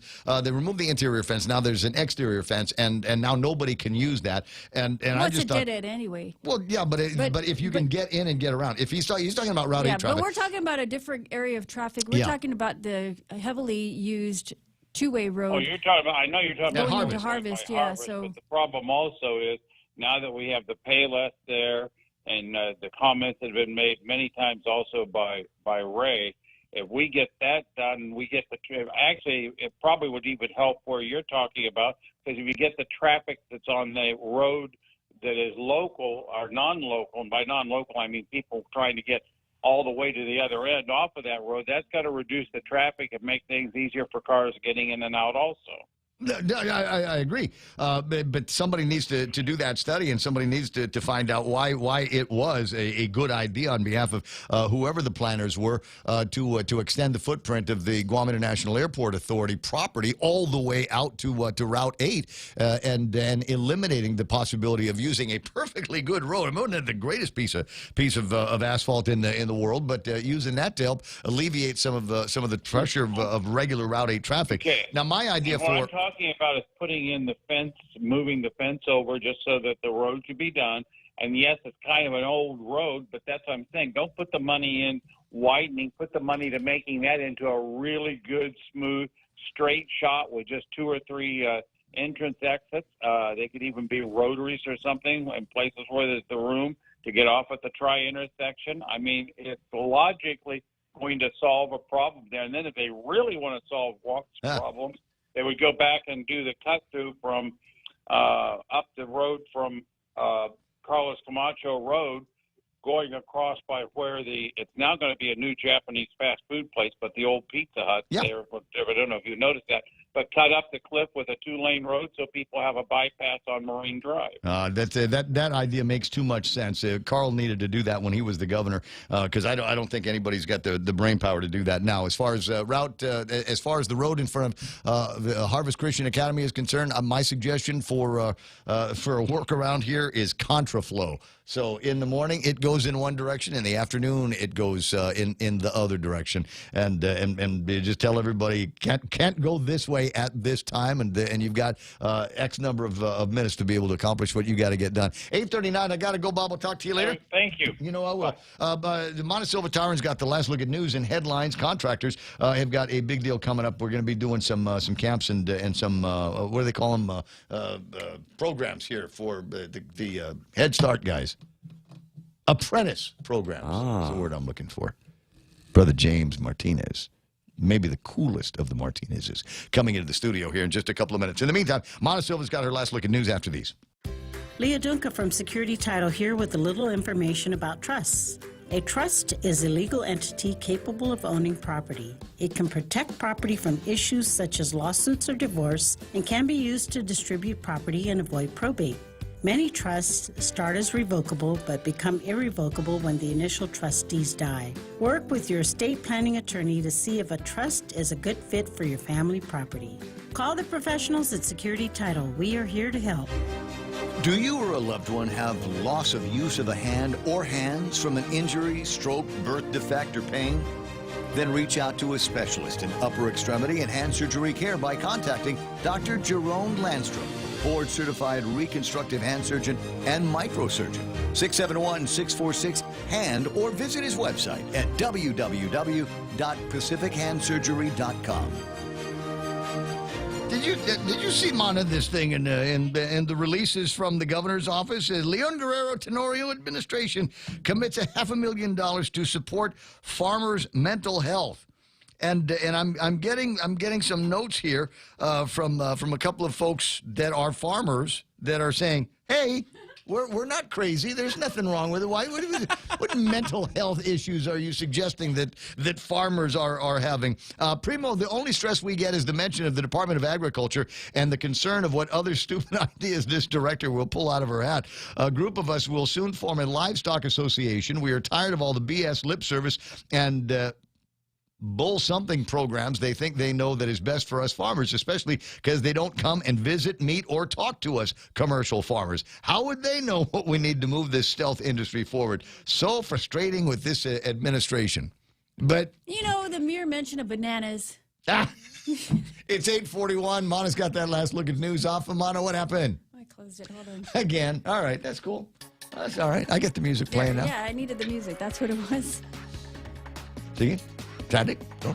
Well, public health is preparing for the eventual inclusion of children 5 and up in the vaccination eligibility. Public health looking at the data that shows majority of the pediatric cases are clustered between the ages of 5 and 11. They've ordered 7,500 doses for kids once they get the approval from the feds to give that vaccination out. Meanwhile, a 3-month-old baby was among the most recent COVID-related fatalities. The JIC report this morning said that the boy was pronounced dead on arrival at Naval Hospital. Also, an 89-year-old woman and a 67-year-old woman was, 67-year-old man was listed among those recent fatalities. Meanwhile, 96 new cases have been recorded of COVID-19 on Guam. And we've been without a medical examiner for the last several years, and we could have one if the AG is able to issue the contract. The Guam Daily Post reporting Dr. Kenny Sue has been selected by the Commission on Post-Mortem Examinations to potentially become Guam's next chief medical examiner. And those are your top stories here on The Point. All right. Sorry, let me turn on the microphone so I can hear me. I did want to play this video again one more time. Stephen, an alert viewer of the Points program, and maybe even somebody that has got the video here of the tailgater is what we're going to refer to this as. Now, this is the car, following it from the front. The angle changes now, and as you can see, if you note, please note on your video screen at this time, ladies and gentlemen, the rearest section, the rearmost section of this fence here. And this gate apparently has what you might not be able to see it blowing in the wind, but there is some kind of red tape. Are you seeing the little fringes of red tape? It had a flag that it's safe. All right. So, yeah. That's a kite tail. It's safe. It's perfectly safe now and roadworthy. That's what's keeping it up, right? It must have been. Is that the little weather whipping bank of the. Oh yeah. God, I love living on Guam, don't you? And it's just the best thing. Can you imagine if that gate was stolen? I'm wondering now. We'll melt it down. Hadn't occurred to me, but yeah, now that you mention it. It's 8:43 in the morning. Mana's going to take her astute wisdom with her and go celebrate the Halloween weekend. Are you got good base candy at your house? No. No? I have none. I have You can no let the candy. dogs out? The kids all have plans to do something else, so I think I'm just going to be Netflixing and chilling. Wow. So it's a far cry from the old days and the old ways where the boys would be outside handing out candy and the girls would be inside eating chili and hot Nobody dogs. ever comes to our area to trick or treat. I don't. And I don't have any little tiny ones anymore. Since I've lived in the new house, not one. And but I will say that there are certain parts of the neighborhood where they've gone gangbusters with their Halloween decorations, including, if that's Jimmy, tell him he's got to call back because I got James. James going to be coming in. No, I'm sorry. I messed up. I made a mistake. But anyway, so there's a house up there. It's got super decorations on it, and they even have their own little Halloween radio station. Where? Near my house. I don't want to tell everybody where I live. Oh, they were in the news. Did they? With the radio newspaper. station? Okay, so they were in the newspaper. not too far away from the Elvis house. Yeah. Newspaper, the Post. They actually do. They're calling the public to come look at their house between 6 and 8:30 at night. Yeah. It was in the Post. 8:30 and 6 o'clock in the morning. Swing by, just knock on the door. Somebody will say, no. So there's that kind of thing going on, and hoping down the road that maybe we'll see the same guys going crazy with their Halloween decorations and Christmas decorations. The farmer dude, I told him that I'd read the opinions on the air. So darn, I missed it in between chatting with farmers and the Point on the web on my phone. Maybe it's time to download the app. But I appreciate you and. Something the whatever that and the blank that Chelsea said in your show earlier this week about the slaughterhouse is BS. We'll get you up to speed. Blah blah blah blah blah. All right, find me, Brad. We'll have a conversation over. Are you the Sigadijas dude? Because I need some of that for pickling, man. It's 8:45. James Martinez on the way. When's the last time you looked at your homeowner's insurance? A homeowner's policy protects much more than just your house. It also protects you against claims from someone being hurt on your property. If a visitor is injured at your place, how much are you covered for? The smart thing to do is get the answer today. That's the Insurance Extra Point. Get out there and make something good happen today by calling Guahan Insurance Services at 475-1162 or visit us at the Camacho Landmark Center in Tamuning. Over the past 5 years, confidential data and network breaches have doubled for small and large businesses, resulting in huge financial loss. At GTA, Our multi-threat security bundle is a cost-effective solution monitored by our team of experts, ready to detect known malware and stop new evolving cyber threats before entering your network. Protect your business with confidence and call 671-644-1000 or visit gta.net/enterprise. GTA, we start with you. What happened now? I'm having a conversation with my construction dude here. There you go. What? And he's in character. He asked me about his air conditioning issue. Oh, he's nice. got, the thing is working. You can hear the compressor go, but there's still hot air coming out of the front end of the thing. And so what you want to do is you want to have a guy come in and do the Framus and just check the levels on your Freon, they punch up the gauges and you put the thing in there and hang it up on a coat hanger. Right? Still using Freon? I don't know. Or is it R32? Oh, R32, R33, whatever. Did I tell you about the time I ruined the aircon in my car? No. I didn't? No, because I thought I was, I thought I was like super handy guy, right? So I went and got one of those, because you can buy them anywhere. You can buy these little, you can recharge the Freon by yourself. And so I bought one of these things. I thought I plugged it into the truck's air conditioning hose, and apparently it was the wrong kind. And not only did it not make the air conditioner work, I'm not going to say it destroyed it, but they had to go in there and like drain and evaporate the system 2 or 3 times to get all of the crap that I put in out, so that they could put the good crap in, and it would work. And the lesson there is, don't let me anywhere near your car. I'm helping my buddy. He's got a big thing for Halloween coming up. So I'm over at his place. He says, hey, maybe you can help me do some water blasting. I'll leave the water blaster out for you. And I thought, no, you know what? I'm going to bring my own, because if yours isn't working on the first pull, I'll be tempted to take out my tools and fix it out. And I don't want to be responsible for doing brocanic work on somebody else's rig. I'm not an apprentice. I'm not one of those guys. All right, in the studio with me, I got to do a commercial, and then or what? I mean, what's your plan? Yeah. I already turned on his mic. Okay, my brother James Martinez, the coolest of all of the Martinezes, is out there. Coolest. No, it's true. How you been, man? I haven't seen you for a long time. I stopped going to the meetings after you stopped inviting me. No, you've always been invited. It's open invitation. And as it should be. Now he's here. We're going to be talking about. I got the thing. I'll put it up on the screen when I get motivated. If you're looking for a career in construction and have a willingness to learn, and that was a point we talked to Bert Johnson the other day about this, and he says that might be among the most important parts. Is, do you have a willingness to pick up new things? There's the Trades Academy and the Guam Contractors Association putting together an apprenticeship program. So Brother James in here to talk about that, other things that they're going to be doing, and then we've got Francine Taitegui. You can take your mask off. Oh, thank you. Yeah, I don't have COVID. Okay, cool. It's crazy. But my sense of smell and my taste is gone for the last couple of days. I don't know what that is, but I'm pretty sure. Whoa. Maybe I'll put it back on. Pretty sure it's not COVID. But anyway, so you're the program coordinator for the apprenticeship program? Yes, that's correct. Okay, so I've interviewed you before, haven't I? Maybe have you ever been in the times. studio? You look super familiar. Anyway, okay, yeah. but great to have you in the studio. You work with James? Yes, I do. Okay. Since I was 17. I've been a GCA for a while. Oh, my God. Oh, wow. Yes. That's, okay. Well, I'm not saying, oh, my God, because, you look old. But, I mean, so you started with GCA in high school? 2010, right out of high school. Wow. Yeah. So why there? I mean, yeah, it's a nice place to work. Brother James, good guy. Actually, she was at the Trades Academy first. Yes, I worked at the Trades Academy for a couple months, and then James stole me. But armed now with all of this experience, because it's 12 years now.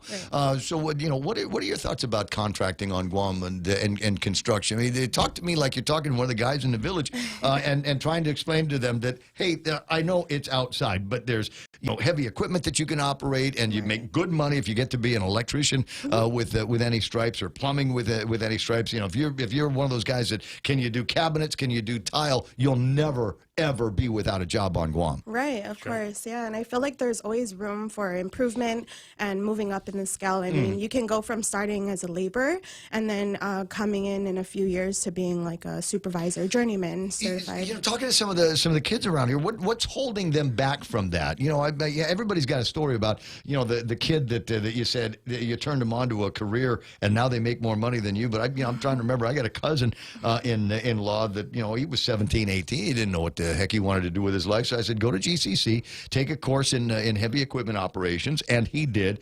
And as far as I know, he has never, ever been without a job. He's always had something to do, and whether it's working with the construction company or doing a bunch of side gigs, you know, the guy's he's always got work. I mean, is that, what is the thing, though, that's holding back guys from making that decision?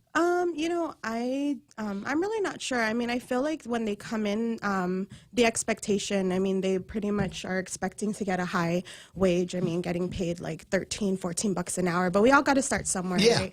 And so, you know, we try and encourage that, that, you know, we don't have certified electricians just coming in just first day and they already know what to do. It all comes from experience. Mostly, yeah. And so, you know, that's what James and GCA, what we're trying to do is, of course, build that development, workforce development. There's a serious need for these kinds of things, and we are seeing some of the numbers go up. You know, and you and I've had conversations over the years, you know, about prevailing wages around here, and I'm going, I just don't know that those are high enough to get people, you know, to think in terms of, yeah, I'll go work for a living, or I'll just wait until the people over at Health and Human Services put money in my SNAP card so I can go and eat Wagyu beef and you know, Alaskan king crab legs for breakfast, lunch, and dinner. So I mean, there still, I think, needs to be more by way of getting people of the idea that, you know, there's something to be said about the dignity of work for a living and being able to put food on the table from that work. And I like that dignity of work thing you just did. But I tell our contractor members when we do workshops, and we've had one yesterday, and we can talk a little bit about that. Yeah. But I told them that, you know, if you're looking for workers that are already have the skill sets, then, you know, they're going to be far and few in between. You've got to get your raw folks, and then you want to put them into a training program so they become whatever you want within your company. So you hire them for the attitude. Their attitude is, I want to do this job. I want to make this a career, and I have a willingness to learn. I didn't realize what an important component that is a willingness to learn. You got a couple of things. You got people that might be unmotivated, but you might also have some people that go, oh, I already know that. I already know everything about plumbing because I watched my dad do it. Yeah. And like Bert mentions to them, I says, well, then this is not for you because if you know everything, we've got nothing else to show you, nothing else to teach you. So, but stick around for the certification, and there's a lot of reasons why I like to push people into certification, and now is a perfect example of it, where, you know, if you've got a certificate, that will get you practically a job at any construction company, any camp here on Guam, or if they're not hiring and you're looking at maybe relocating, when you've got certification in your back pocket, that means that you are a welcome guest at any contracting firm or any job sites across the country. If you've got the paperwork, you can say, yeah, I got 20 years in construction. That's one thing. But if you've got 5 years of construction and credentials matter. Yeah, that makes a big deal. That's bachelor's degree in the trades. You know, I always used to worry about one other thing. You know, just as we're yakking about opportunities, is I recall a few years ago there was you working with the guys over at Trades, and there were a bunch of people from the outer islands who were thinking, okay, everybody, as the military buildup comes, we need to get some of these guys from the outer islands, get them all trained up, get them all certified for work, and they can get these really good jobs on all of the military contracts on Guam. And you know, I asked Bert how that was going. He's after the graduation. He says, yeah, they all got jobs in the States. Exactly. They all got, as soon as they were done with the training, they filed Chapter 747 and split and now running gigs in the States. But sooner or later, Ray, they're going to come back. Yeah, eventually. Yeah, they're going to come back with skills and training. Yeah, with a more higher skill sets and yeah, absolutely. So. You know, it's funny. People talk about training and why it's a good idea to go for some kind of training, and you go, well, why can't I just learn from the old guys that are doing it now?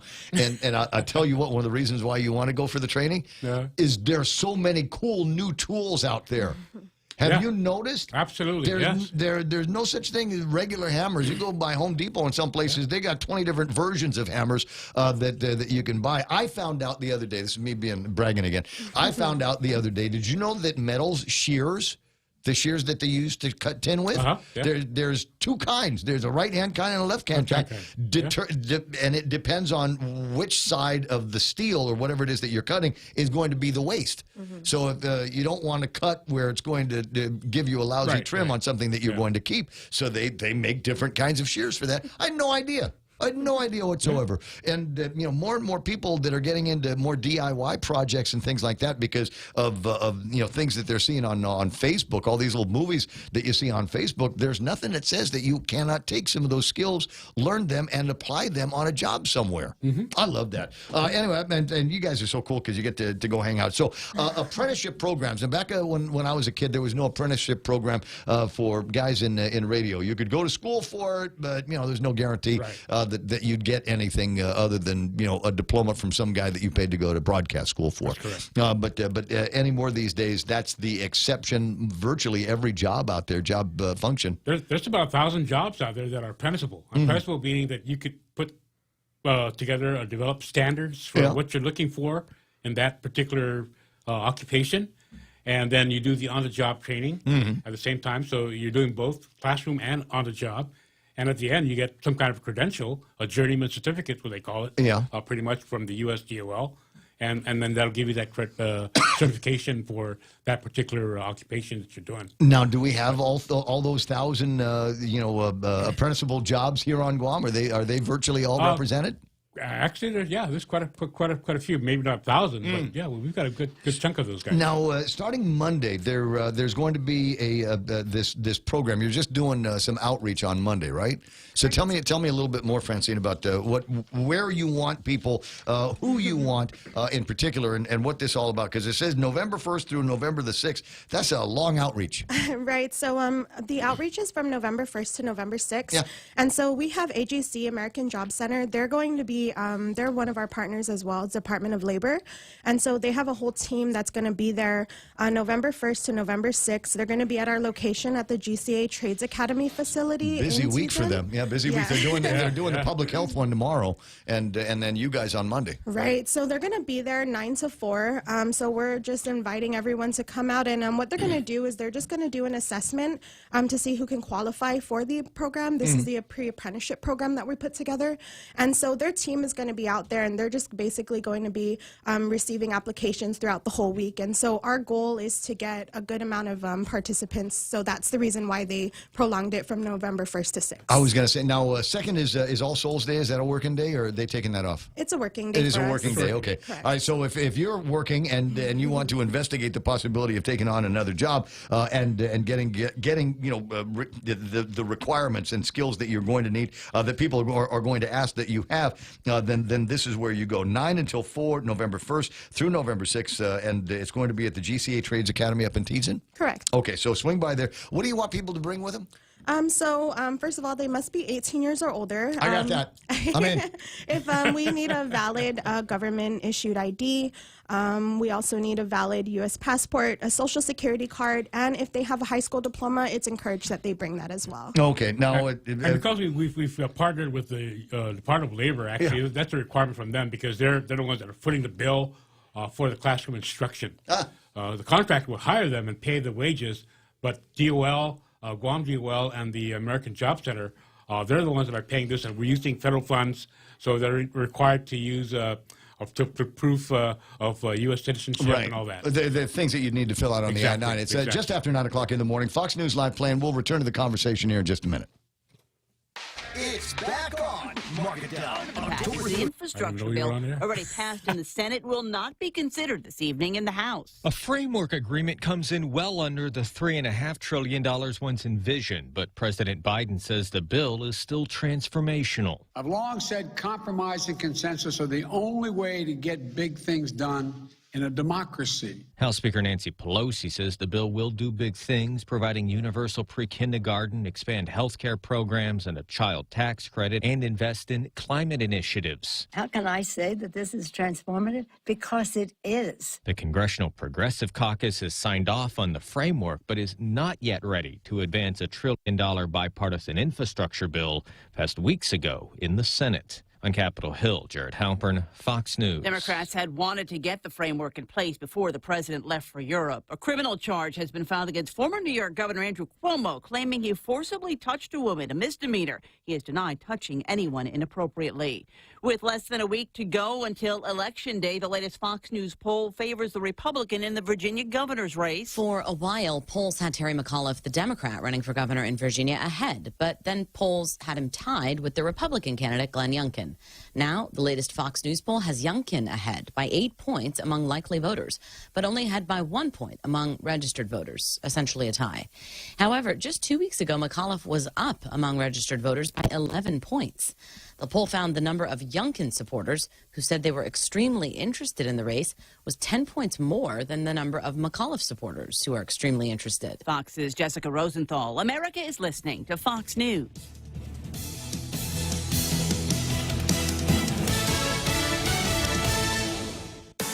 Great news, Guam! Chili's 2 for Dining is back. Enjoy a full-on meal deal made for 2 for just $35. Start with 2 Coca-Cola beverages, an appetizer to share, and 2 mouth-watering entrees like the sizzling personal fajitas, the mouth-watering honey chipotle steak and shrimp, or Chili's world-famous fall-off-the-bone baby back ribs. Available for a limited time. Dine in today or call 648-7377 to place to-go orders. Chili's is located on the 2nd floor of Tumon Sands Plaza. Chili's. Savor the moment.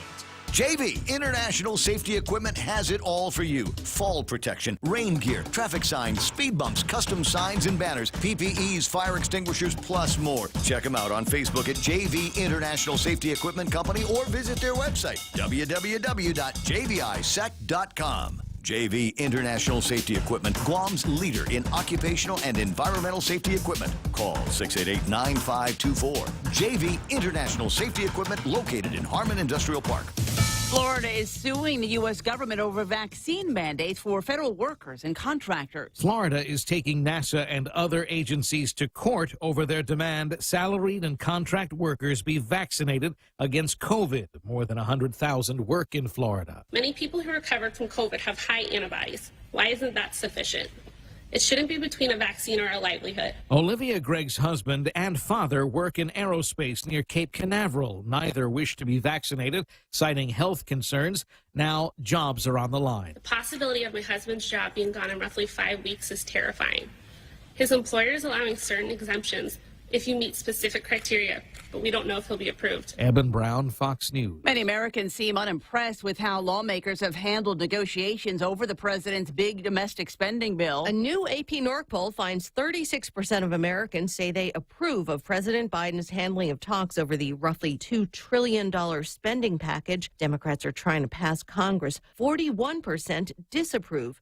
23% are neutral. Fewer than half say they know a lot or some about the proposals. Republicans doing even worse, according to the poll in which they got only 18% approval for their handling of talks, 49% disapproval. The new poll also gives the president his first negative marks for his handling of the economy. Lillian Wu, Fox News.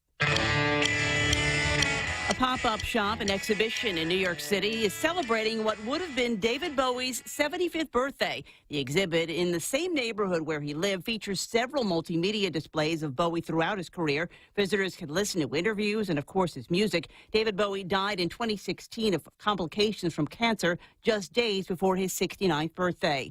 I'm Lisa Lacera, and this is Fox News.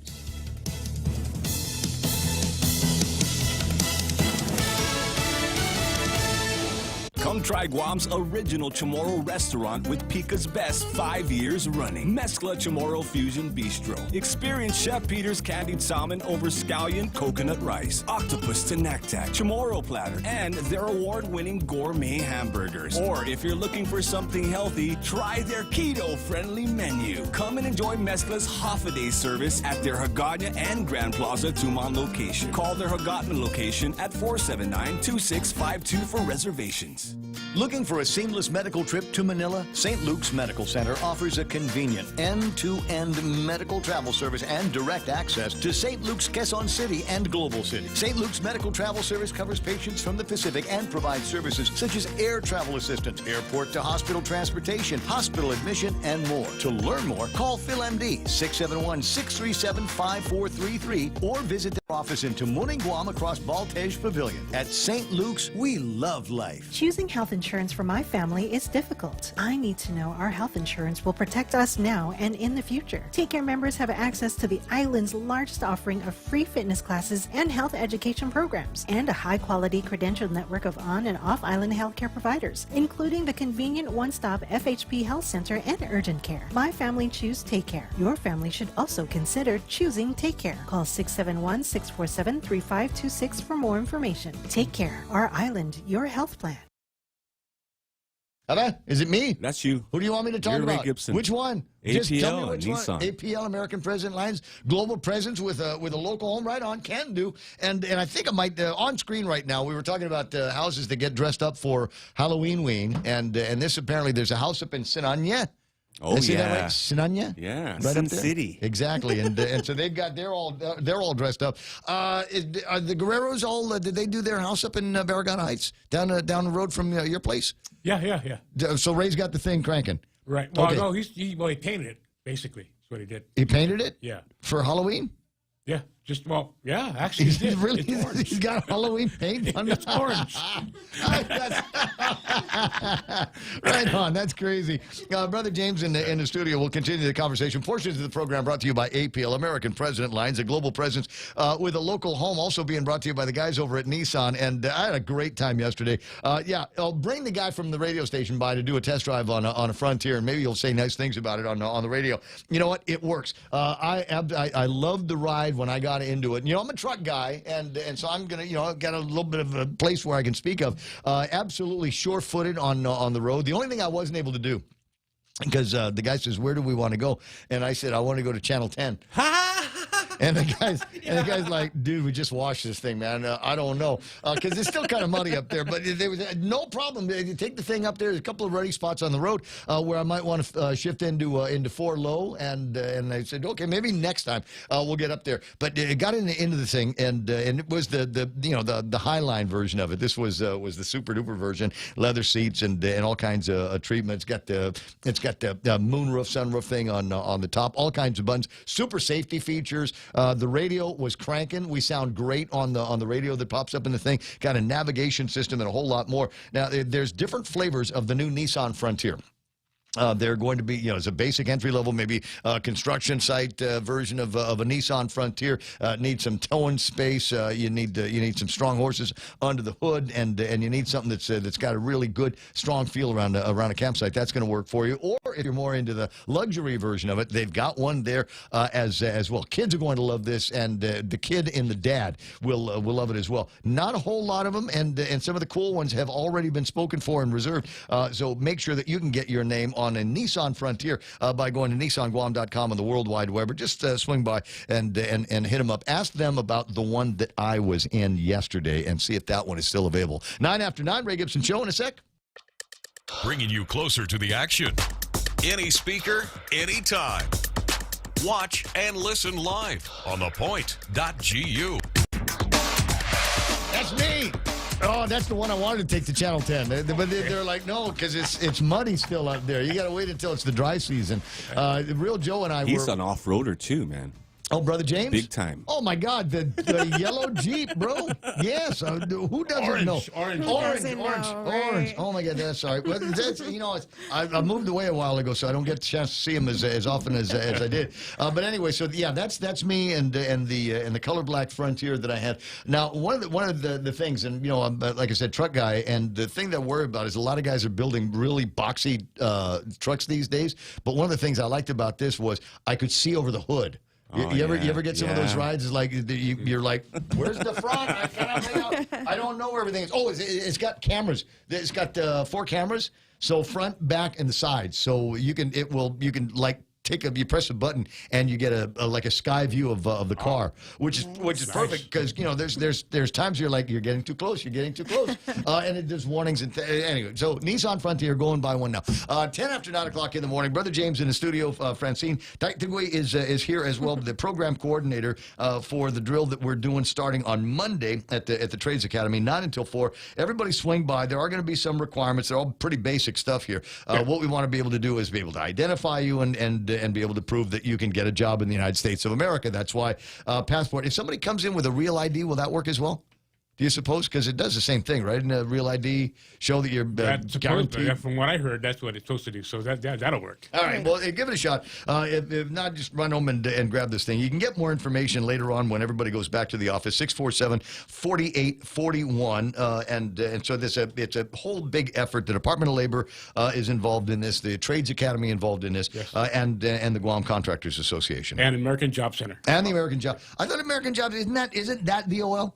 Yeah, they're a part of the DOL, but they're going to be doing the intake, so they're the ones that actually pre-qualify folks for. So we give them a little bit of logo love on all of this. Absolutely. Okay, so I'm the guy, and I'm going. Okay, I work at the radio station all morning long. I want to go and learn myself a trade or a skill that I might be able to turn into a career down the road. I show up at this thing, and then they say, "Okay, you're approved. We like you." So I will get a job with somebody. Actually, the next step after this would be an interview process. So we've got contractors who have already signed on to do the interviews, and they will hire them either on the spot or go through the typical thing. So when they get into the program, they're already hired now. They've got a job, and in the past we do a lot of sort of pre-apprenticeship type, boot camp type style. Well, there've been a bunch of training. boot camps, and we just got a bunch of people going there, put them through a class, and then when they complete the class, they put them out and said, okay, now go look for a job.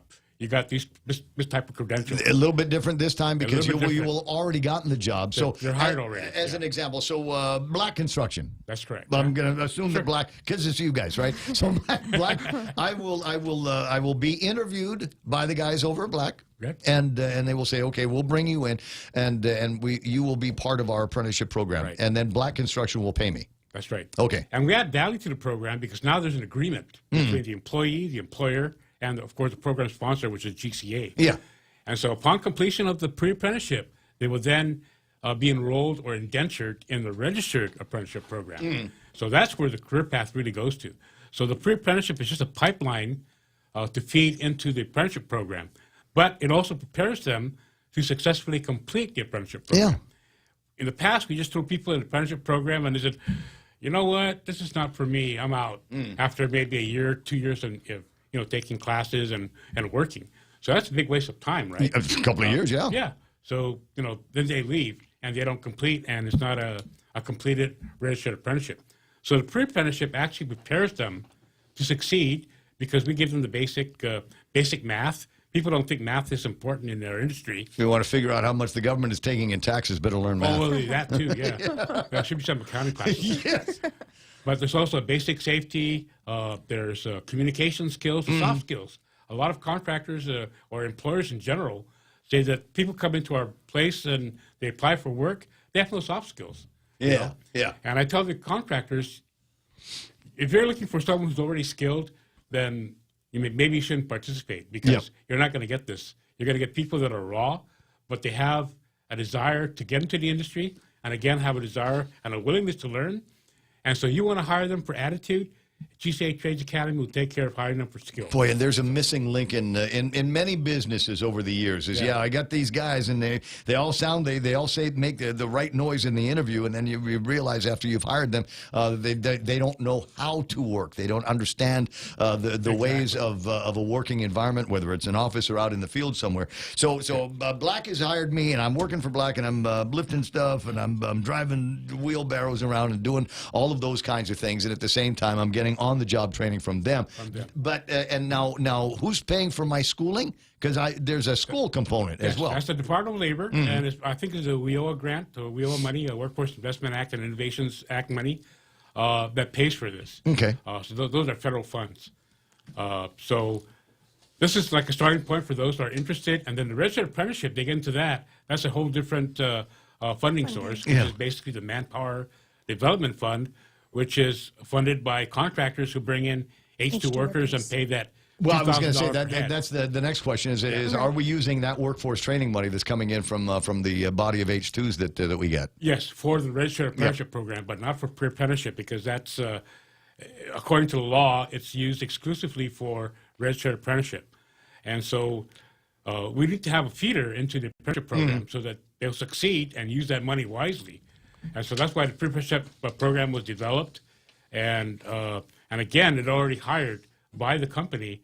So now we have a commitment from the employee and a commitment from the company to continue on, and then hopefully and the government are trying to. This is one of those rare cases where I'm from the government and I'm here to help, and they actually do help. They're not bayoneting any survivors here in this program. I'm crazy about this. I hope you get a lot of guys. And I don't mean to say, when I say guys, I'm not being gender specific. I'd like there to be a whole lot of women that come out and explore these opportunities. Do you have those conversations with your girlfriends? And they got kids going, well, what's my little girl going to do when she grows up? Yeah, well, we do get those questions a lot. But with GCA, we're also trying to encourage women in the careers in construction, and so we've had multiple events throughout the years. Before the pandemic. Yeah. But we're trying to promote that. Kind of getting that mindset that it's a man's world out of everyone's minds. Oh no, it's not. Go find Lucia Wood. The name that you're looking for is Lucia. My girl. Isn't she great? She's amazing. Yeah. She's on our board, by the way. She's what also board our isn't she safety. on? Exactly. So women in construction on Guam is a growing thing. It is, yeah. There's so many different. A lot of people go, well, do I have to drive a truck? Do I have to do? No, there's like any other career. There's all kinds of different places where a woman in that workforce can excel. Right. Yeah, and so that's what we try to encourage through outreach and. Of course, we're trying not to get out of that mindset that, and we do have a lot of female construction workers. I mean, crane operators, SSHOs, carpenters, welders. We just need pink drills and pink hammers and pink screwdrivers, things like that. So, just make you feel a little bit more at home with those kinds of things. Right. Now, I'm looking at this thing, and there's a picture of a guy doing some drilling in a piece of wood or something like that. Kind of fill me in a little bit about what construction trades we're trying to fill here. What is it that we're looking for? As you said, there's 1,000 apprenticeable jobs that are out there. Which ones in particular do you want to get people a little bit more focused on, funneled in? Actually, a lot of problems that contractors are having problems with recruiting is in the hot trades. These are the ones where you're actually out in the hot sun. That's the cement masons that build the foundations. Rough carpenters that build the framework for the foundation, the cool jobs, the jobs that are like indoors, electrician, jobs like what you do with your air conditioning company over there. It's all in the shade, and so everything's done, indoors. Right. And so that's why we bring in a lot of H2 workers for labor. Basically for those kind of jobs, because nobody wants those, but those are actually rewarding careers, and actually it's good pay. Well, I'm looking at some of the. I'm gonna assume as I'm looking at the classifieds in today's Guam Daily Post that these are among the positions that are most sought out for, and more than likely are also apprenticeable positions: carpenters, cement masons, electricians, heavy equipment operators, HVAC and refrigeration, plumbers, reinforcing metal workers, sheet metal workers, welders. These all basic jobs for the construction industry here on Guam. So if you've got an interest in one or more of these job categories that I just mentioned, that there are jobs for right now, then this is the pre-apprenticeship program for you. Yes. This is so if I can say that anybody who walks in and says, I want to be a plumber, you'll be able to put them in a plumbing apprenticeship program. Yes. Sweet. If that's their desire, that's what they want to learn. They're going to go through the pre-apprenticeship first. Yeah. That's the first step. Let's get the interviews done. Let's get the guys excited about this. Construction supervisors. This is another one who's doing the hiring on this? Guam Advanced Enterprises. Construction supervisors, electricians, heavy equipment mechanics and electricians, sheet metal guys, structural steel guys, welders, pipe fitters, painters. What? Who's there? Jack. Jack? Yeah. Get to Jack in a second. I don't put any headphones on these guys. Okay. Let's come and put a headphone Mr. Martinez here. Occupational health and safety technicians, millwrights. No idea what a millwright is. Any thoughts? We have a curriculum for it. whatever a millwright does, they have that there. Riggers and those mechanical. are usually fitters. Actually, they use that for manufacturing different products, steel products. Right. Okay. And then there's this one here at Builder's Choice. There's a help wanted that they've got in there. They're looking for a nanny and a housekeeper. Francine, any pre-apprenticeship opportunities for a nanny? I mean, there might be, maybe not with us, because but there might be. Yeah. Well, let's see it. They're advertising for it in the trades. 20 after 9 o'clock in the morning, and we get a couple more minutes with the Trades Academy, Guam Contractors Association, Department of Labor, and American Job Center. We're trying to match up people on Guam with some of these opportunities that are out there, and they're great opportunities to learn, get yourself into these pre-apprenticeship programs that will lead to apprenticeship programs and certification down the road. And at some point, you begin to make your own demands on how much you want to make. Entry-level opportunities for people with experience. We were looking at $15, $16 an hour jobs in just some of the jobs that we were quoting, and that's just to walk in the door. At some point, you begin to negotiate, you get a good name for yourself and your outfit, and then you begin to punch your own ticket on salaries. 21 after 9. Jack, good morning. Welcome to the show. Hi, yes, good morning. I have a question. When I was growing up, they had a program. It was called CETA at the time. That's Community Youth Training Apprenticeship Program, and it was offered during the summer to students, 8th grade and above. Huh. And it covered all three apprentice fields: plumbing, electrical, and carpentry. And, we got paid lower than garment worker.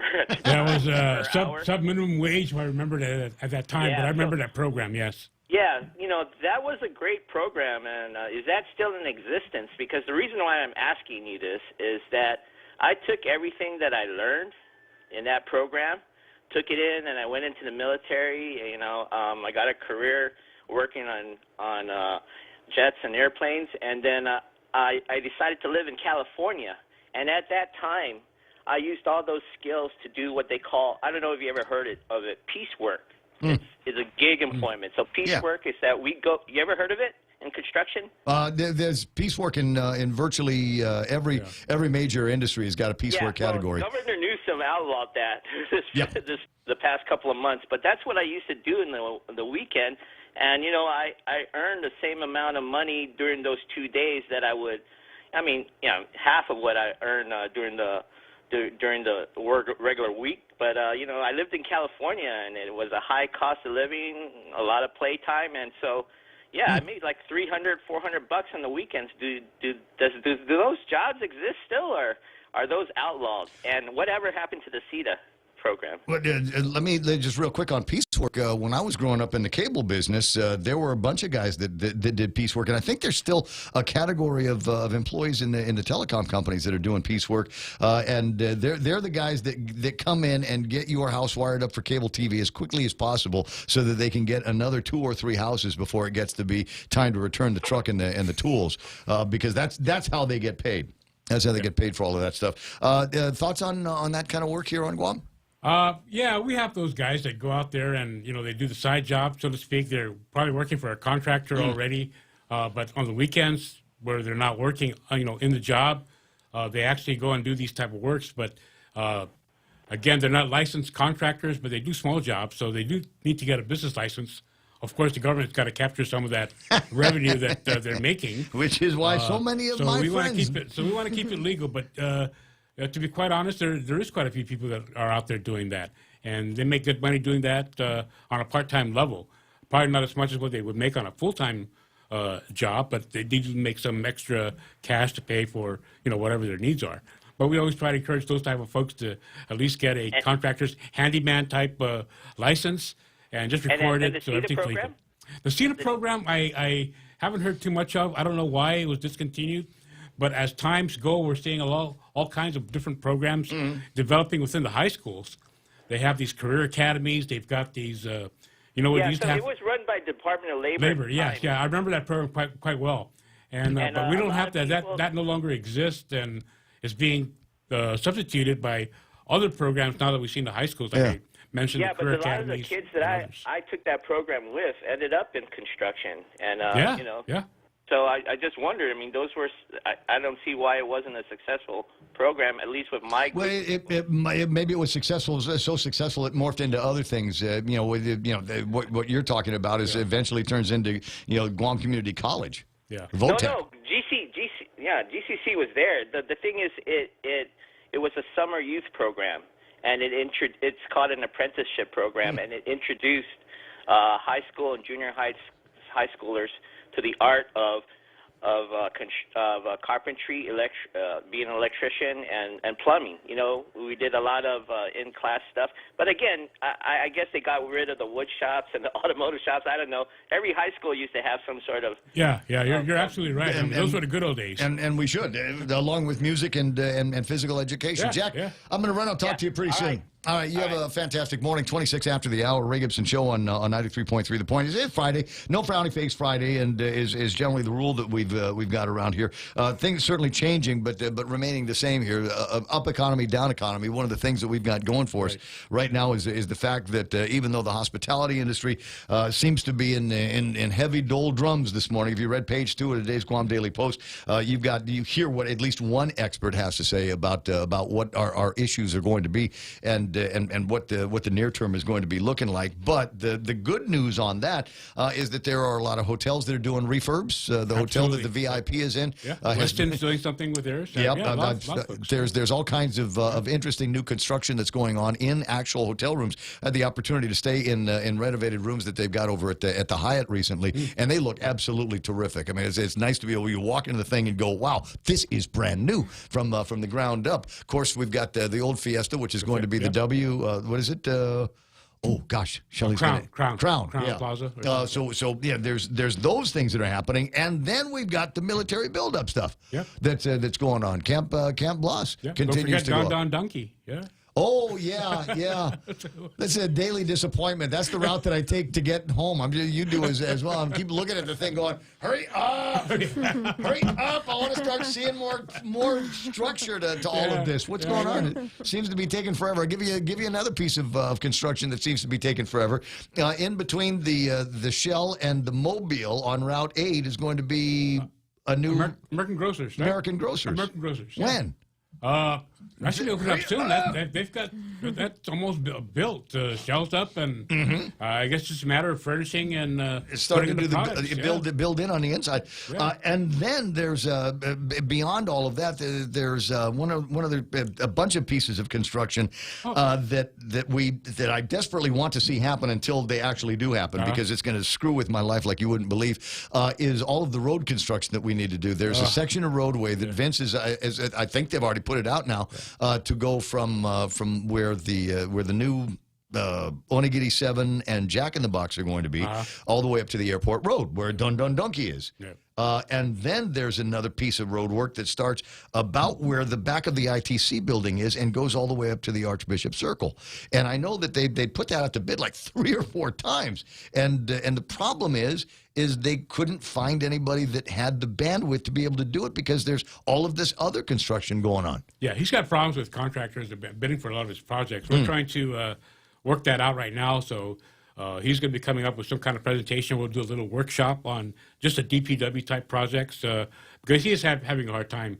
But a lot of the contractors I've talked to also mentioned that some of these projects include some stuff that they don't want to touch. Like along San Antonio, they have to work on driveways going into private residences. Ooh. Really? So those are some issues that are, that contractors just want to stay away from. Right. We'll take it right up to the easement, and then you guys then they can hire a contractor to do it. So there's some issues that need to be ironed out, but we need to set up a meeting with Vince and DPW and their contractors to work on that. Bottom line, and the reason why we bring all of these things up is because there are projects that are in play right now. There are dozens and dozens of projects.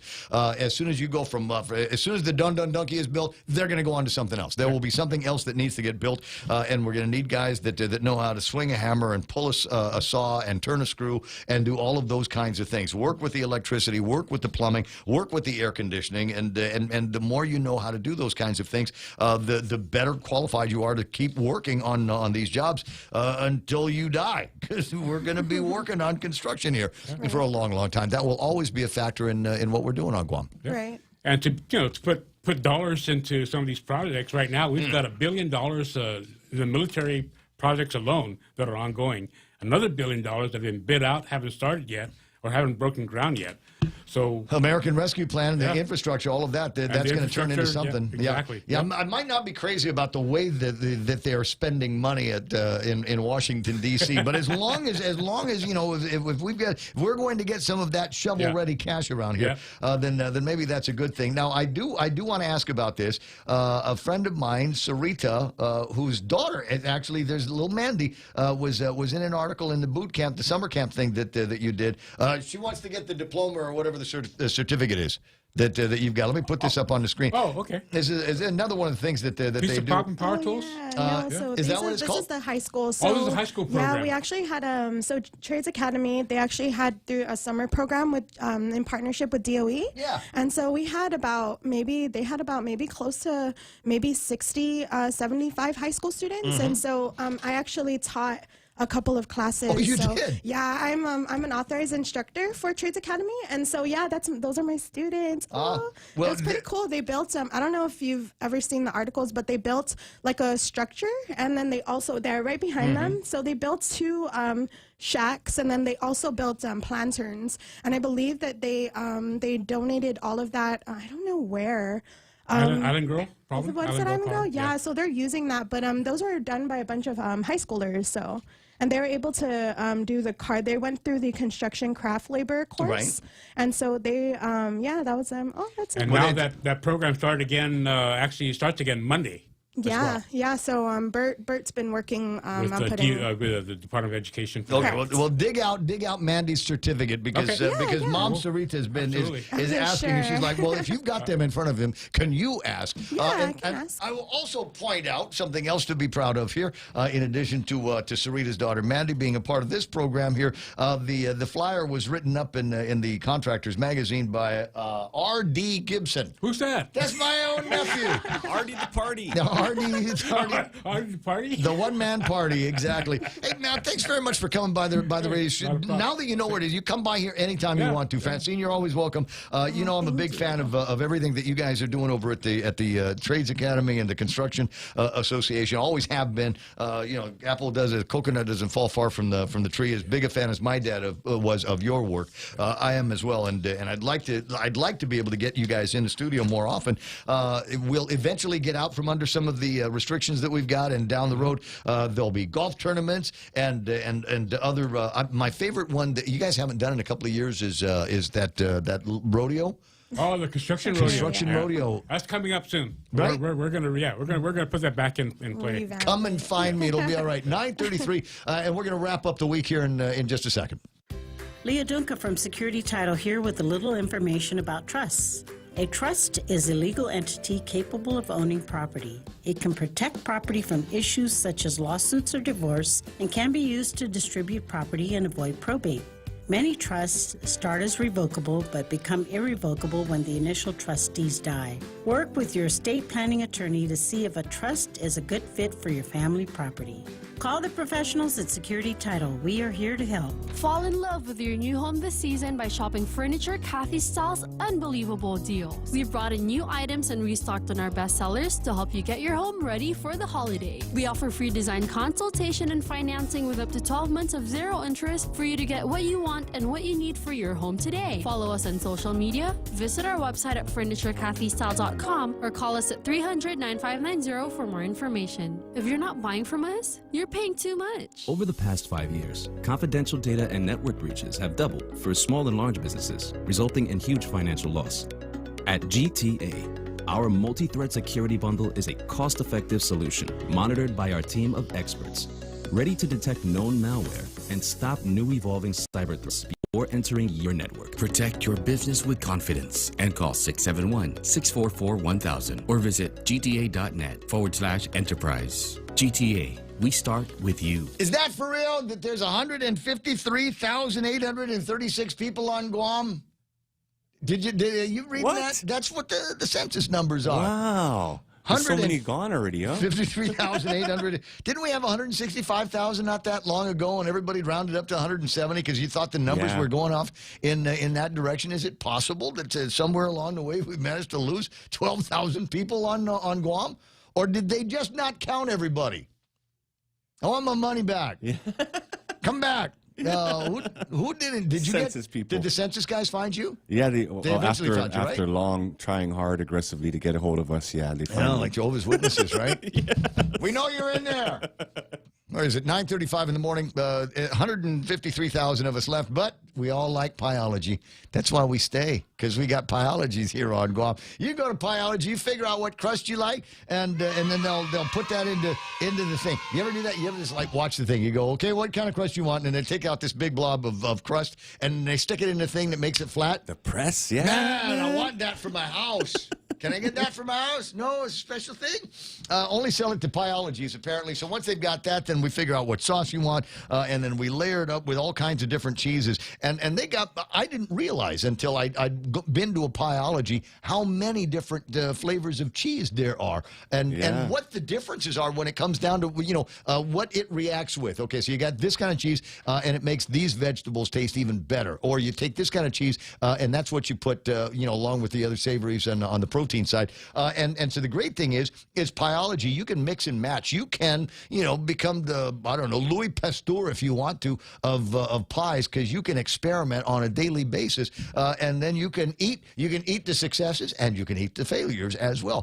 Find out what it's all about with a quick trip to a Pyology. There's one over by GPO right about now. Guam Auto Spot has the best selection in Buick, GMC, Mitsubishi, and used cars like the 2021 Mitsubishi Mirage starting at $127 per paycheck. Zero down. Call 671-478-AUTO to take a test drive or get pre-approved online at GuamAutospot.com.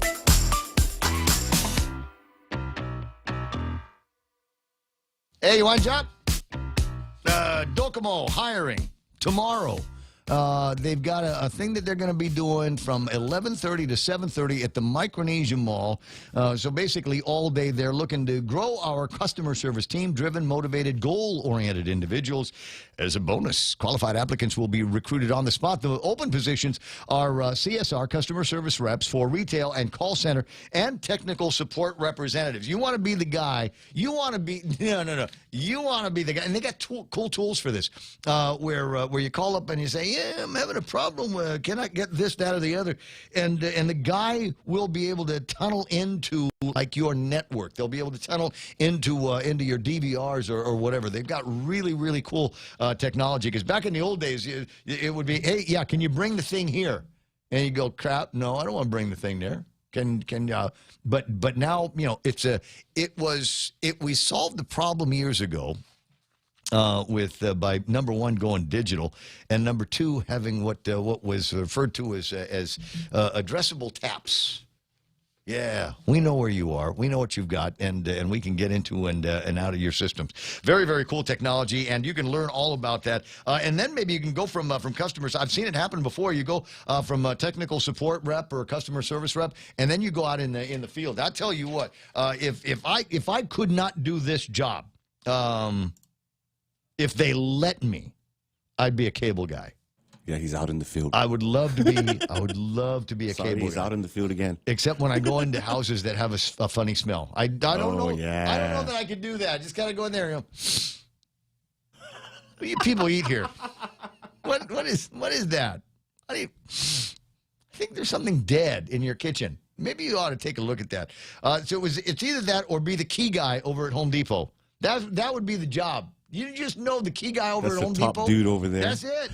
That's top of the food chain. I'll bet he's like the CME, the medical examiner, right? Yeah. It's not the most glamorous job in the world, but it's the highest paid job that we've got over at Home Depot. Who's that guy? What else is the good job there? You know, there's the dude that you take him and you say, okay, here's a 4x8, and can you cut it into these dimensions? Yeah, you ever see that? that guy's guy. good. That guy's got to be good. But the other cool guy is the one that you want to buy copper wire. And so what do you need? I just need 17 feet of this. You don't want to buy the whole. I just need 17 feet. So the guy puts it into the thing, and that counts up the number of. Yeah, okay, 17 done. That's that. Hey, I gave you another 5 inches, bro. Yes.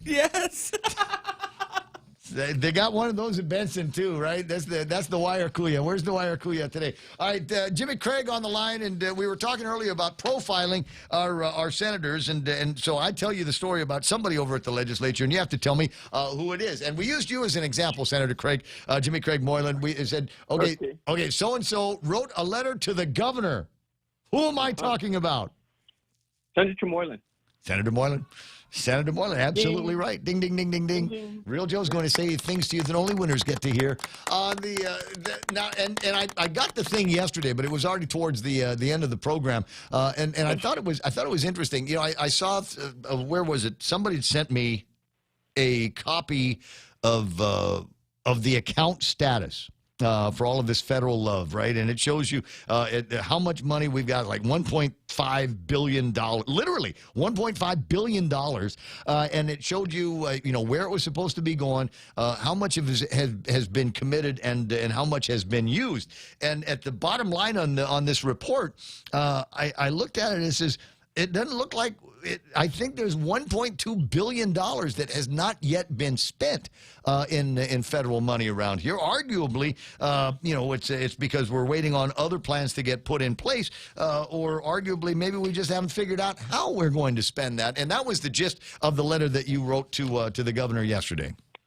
It sure was. The who, where, when, what, why, none of it is answered.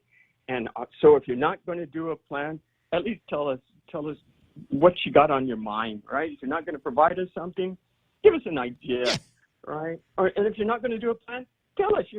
I'm just not going to do you a plan. But here's what I got, what I'm thinking about. Because I'm the governor, and I know what's right. So go right ahead. But just tell us what you want to do. Don't let us figure it out on our own, and give us some idea. But that's why we got this money just sitting in the bank since March. Oh my God! Well, there's got to be more. Look, they're going to come down to figuring out how they're going to do the Build Back Better deal, and I don't know if you've seen it.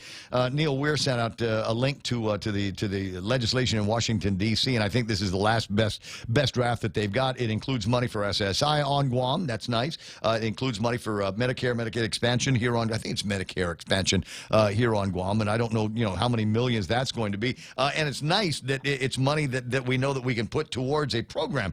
But Les, when I talked to Les about it, he says, okay, as an example, there's money there to stand up the availability of daycare money for parents.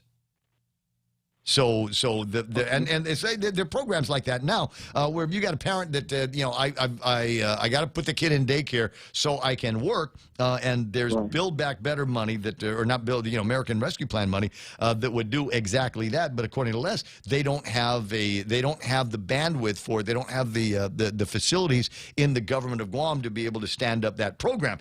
To which my question was, well, did you call somebody in the private sector? Because between me and Mana, we know a thing or two about daycares. We could administer that on behalf of the government for a small, modest, execution fee.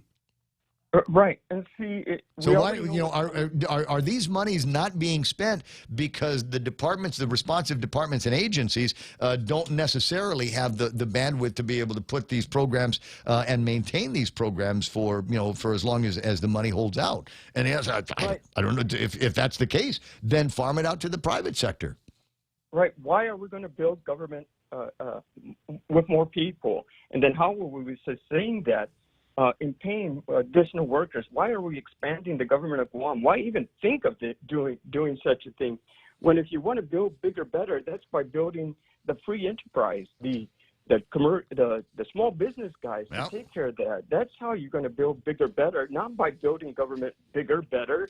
No, we don't need that. We need less government. We need more business. And so we can generate the BBT that we're supposed to do. We're a capitalist system, right? And we're compassionate too, but not by building bigger government, not by 71 people going into Department of Public Health. Right? Yeah, but look, here's the thing, Jim. If I build bigger government, that means that I can hire more government workers and count on them and their families to vote for another 4 years. Right. Then just say that, Governor, if that's your plan. But we know the same thing's going to happen, right? That's what's happening in Saipan. I didn't realize. Right. I thought these guys were in super austerity mode, and apparently Ralph Torres is in such big trouble up there that the only way he's going to get out is and get the approval of the people that are right now scolding, wagging their scolding finger at him is to hire them and give them government of Saipan jobs. Yeah, incredible. And I think when we get this Build Bigger, Better plan, and I'm thankful for the federal government to consider the territories, we should get that money. But are we going to get a plan to see how it's going to be implemented by our governor on Guam? No. The same thing is going to happen until we make enough noise to finally push different things, just like the RISE Act became the All Rise Act and whatever she wants to do with it.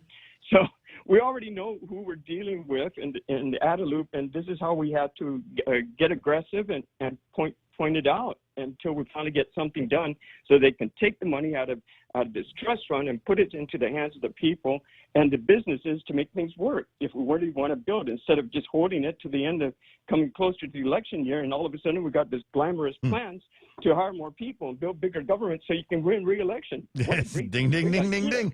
Hello. Yeah. Have we mapped it? Have we mapped it out is it clear now what's going on, guys? There we have it. Hey, listen, I know, it's a Friday. I don't want to, get the weekend started on an off foot here. So what good news do you have today? Well, I think we can even call it a tailgate Friday after seeing that video. That was totally awesome with that pickup truck. Yes, yeah. I think it's great. Just a reminder that you can literally get away with just about anything on Guam, can't you? That's amazing. I know it. Ingenuity there. There is something about that. My buddy Stephen sent me a copy of it. But Stephen was also the guy that said, look, slow it down, because somebody had said that there were no warning flags on the back of it. But apparently, somebody that knew what they were doing and did actually put some red tape to fly on the back end of it. 9:47. Hope I see you out there somewhere this weekend. Where are you going? Where are you going trick or treating at? I got the different mayor's office that I'll be supporting. We dropped off some candy already. So I think Tamuni, Jonya, and Manila also. So visiting the different villages, working with the mayors and passing out some candy. All right. Well, have a good time, and hope I get a chance to see you out there. And if I do, we'll share some candy together and maybe a couple of cold beers. That's the best way to wash it down. Where have you been going where they're not checking for vaccination cards? Oh, wait, I'll ask you off the air, and then maybe we can get together there. Okay. All right, buddy. All right, shoot. I'll talk to you. 888-825-5888-TA. Okay. Put the 671 in front of that. What? I stopped. I stopped him. Yeah. I stopped him.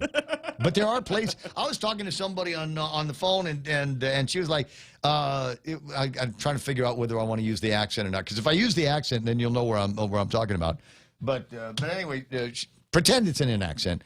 When I'm going to see you in bar. And I said, well, I'm unvaccinated. And she said, nobody care. You're unvaccinated. Nobody care. You just show my bar. I buy you a drink. I'll buy you first drink. You buy me the rest. I know where that's at. You know where it's at, right? I'm just playing. Or am I? Or am I? I don't know. I'm just hearing that from a lot of people going, oh yeah. Initially everybody was kind of worried about it, but now it's been a couple of months since the plan has been implemented, and everybody goes, they're full of baloney. All talk, no action. So it's possible, but I tell you what, just in case, the man with the mask and the dark glasses and the ball cap, it's not me. It's not me, and I'll tell you, you know how you're gonna know for sure it's not me? Long shorts. Whoever you're gonna that throw guy everybody is, off, bro. Whoever that guy is, he'll be wearing long shorts, and you know me. I'm a short guy. Celebrity birthdays. Is it time? I mean, let me just quick table of contents. Make sure I got to everything. But do we have robot dogs? No, that's the thing. I missed that. I'm sorry. Jerry Roberts got me talking about it earlier, but I never actually put it up on the screen. Let me see if I can get this. Out of the state of Hawaii, they have got, apparently, is that it? Yes, here it is. All right, I'm gonna play the video here. Vaccinated. What? Where'd that come from? Resume non-essential travel. That's from Iggy, brother. That's brother Iggy. That's the governor of state of Hawaii. Wait, let me put this up on. Let me get this up. All right, because it's a story. Anybody in the hospitality industry needs to be very, very worried about this. These guys, we're all moving at different paces and at different rates, and Hawaii, they're we're pretty close to the pre-pandemic flight schedules that they were getting to before, and they've become more aggressive. Excuse me, even as though there's a lot of grassroots organizations. Oh my God, did I just burp? That was just a burp, wasn't it? Where'd that come from, Joe? That was a nice Ray. That's from last night. I don't know what her name was. It's the no, you know what it is? There's one of those Hawaiian brands, the Big Wave and Tallboard or Longboard. There's one that's made with pineapple in it. Oh, Hanalei maybe. It's not the name of it. Gold Coast. I thought that might be it. Gold Coast, yeah, that's the one. That's like 7%, bro. It's so good. I know, but you give that to the wrong person, 2 in, and that's it. Done, over. All right, but anyway, here's the news story from Hawaii, and they're going to talk about how aggressive the governor wants to get. It is now safe for fully vaccinated residents and visitors to resume non-essential travel to and within the state of Hawaii. Mm-hmm. 2 months after discouraging tourism, Governor Ige is ready to ramp up Hawaii's #1 industry, but our #1 international market is still on standby. Japanese visitors spent more than $2 billion a year in Hawaii before the pandemic. And the tourism industry is eager to get them back. Hey. Hawaii's arrivals had begun dipping even before the governor asked visitors to hold off on their vacations in late August. As case counts dropped and some gathering rules were relaxed, the numbers have been creeping up. As our Jolani Martinez reports, Japanese visitors are the last holdouts. Before the pandemic, Japanese visitors made up nearly 13% of Hawaii's visitor spending. Hey. Although Hawaii's rules haven't changed at all, tourism experts say Governor Ige's invitation sends a powerful message. And especially the Japanese, who are extra sensitive to messaging. So I think it's a very important first step, and then I think this will help put pressure on the Japanese government, because the travelers want to come to Hawaii. It means a lot. We don't need the millions and millions and millions of tourists. We need less tourists that are higher spending. Mm-hmm. And if you make it at the safest place, you can demand that number. Right now, anyone flying into Japan is required to quarantine for 10 days, including vaccinated residents. Travel expert Keith Vieira says it could be months before that rule is lifted. Our conversations with Japan travel operators and the airlines is they hope that gets done towards the end of the year, and so that they are able to start marketing Hawaii starting in the first quarter. In 2019, 1.6 million Japanese visitors came to the islands, and a little over 500,000 Canadians visited in 2019. During the pandemic, only about 2,000 Japanese visited each month. UH tourism professor Jerry Agrusa says Canadian travelers spend about $165 a day in Hawaii, while Japanese travelers spend about $265 a day. The Japanese stay the shortest, and they do the most when they're here.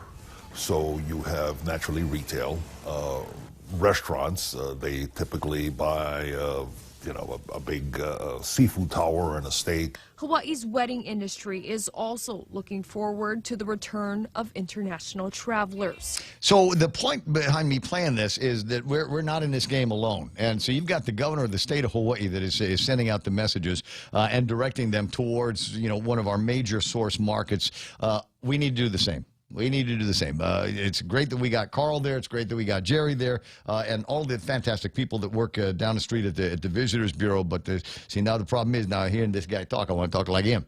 Now we've got to send a strong message. They're 3 hours away, and we've got to be able to invite them that way. Say, look, there's lots of places that you can go. You don't want to get too far away from home with this COVID-19 lurking. You don't want to go someplace that's not safe. Look, 90% of our eligible population are vaccinated here on Guam.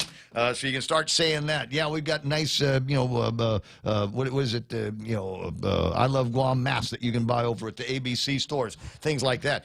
There's another video that I wanted to play out of Honolulu as well.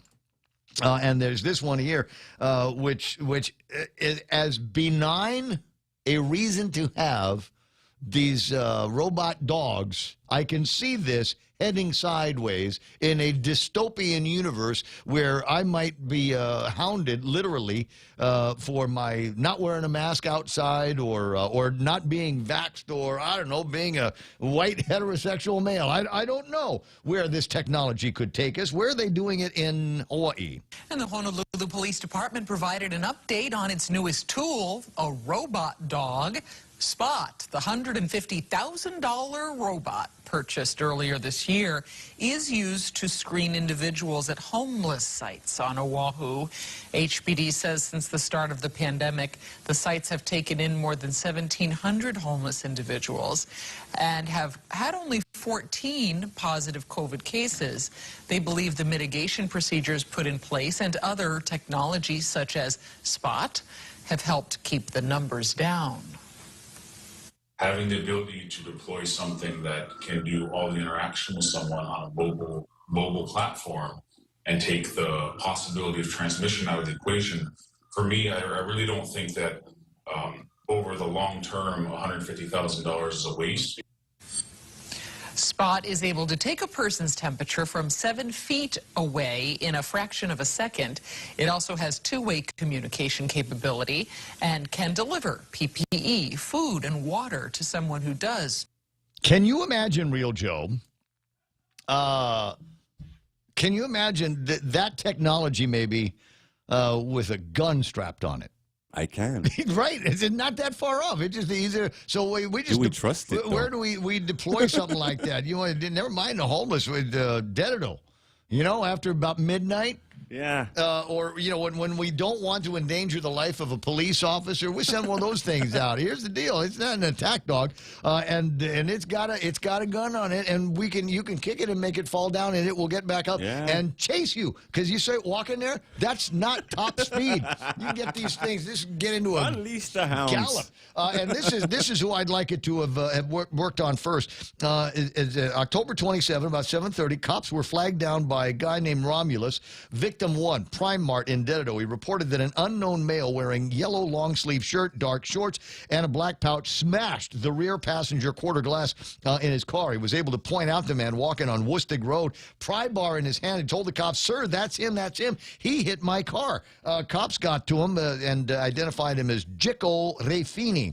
Officer Connor confiscated a pry bar about 3 feet in length from the defendant. He reported that he's mad and very angry, further describing being under stress and wanting to hurt someone. Just violent because he's in a bad mood. Somebody met me in his Rice Krispies, and he's got a pry bar. He's out breaking glass, hoping to get a rise out of somebody so he can get in a fight.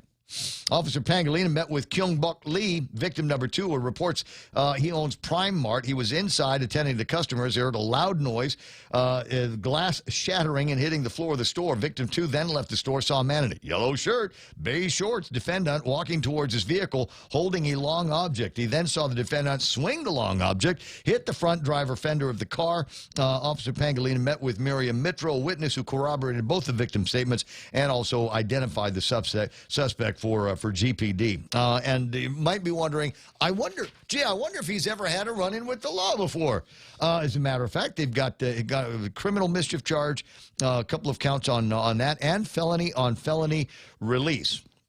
because it ain't the first time that he's caused some trouble over at Prime Mark. Nice. 9:59 and change. Man, I didn't even get a chance to do celebrity birthdays. I'm going to have to go fast. Richard Dreyfuss from Jaws is 74. Kate Jackson from Charlie's Angels, 73. Winona Ryder from Stranger Things is 50 years old today. Henry Winkler from Happy Days, 76. Dan Rather, 89 this weekend. Deidre Hall from Our Days of Our Lives, ooh, yummy, 74 years old. Vanilla Ice is 54. And Ivanka Trump over the weekend. Ivanka is 40. Never mind your Kardashians. You keep your Kardashians. Yeah. I got to go. For Real Joe, Montesilva Tyrant, Jerry Roberts, my name is Ray Gibson saying thanks so much for an incredible week. Sorry about the Facebook hassles. That's them, not me. Maybe next week, Mark and Meta will get their act together, and we won't have any of those issues. In the meantime, it's the weekend. Hope I see you out there. Happy Halloween, and hope you got a nice costume all lined up, and just be safe. As usual, if Halloween or not, the rule applies. If you see me out after midnight this weekend, send me home. Here's the news. Biden set to land in Rome this hour for the first part of his European trip, where he will meet with Pope Francis. It will be their fourth meeting, but this one is drawing a lot of attention. Biden is the second Catholic president in U.S. history. He is openly devoted and vocally pro-choice, and that has set off a firestorm with some U.S. bishops who can't reconcile this dichotomy. There's a group even calling for him to be denied communion. Pope Francis, for his part, has tried to put the brakes on this movement, saying pastors should be pastors and not politicians. Biden's position is that he can't dictate what his heart says to people who share different faiths or worldviews. Fox's Amy Kellogg. This weekend, the president will take part in the G20 summit. The president postponed his trip for a few hours this morning to head to Capitol Hill for a meeting with House Democrats on his slimmed-down social spending package. Details on it are still emerging, though Speaker Nancy Pelosi said it will include universal pre-K and expand health care. But the second part of the president's so-called Build Back Better plan, the infrastructure package, already passed in the Senate, will not get a House vote tonight. Facebook has a new corporate name, Meta. CEO Mark Zuckerberg unveiling the name during a live stream of the company's annual Connect event. Facebook says Meta brings together its apps and technologies under a new company brand. Our mission remains the same. It's still about bringing people together. The goal to accelerate the development of the fundamental technologies, social platforms, and creative tools to bring the metaverse to life. Its plan for a virtual world. Fox's Kristen Goodwin. Convicted murderer Robert Durst has been transferred to a state prison in California less than 2 weeks after being hospitalized with COVID-19. America is listening to Fox News.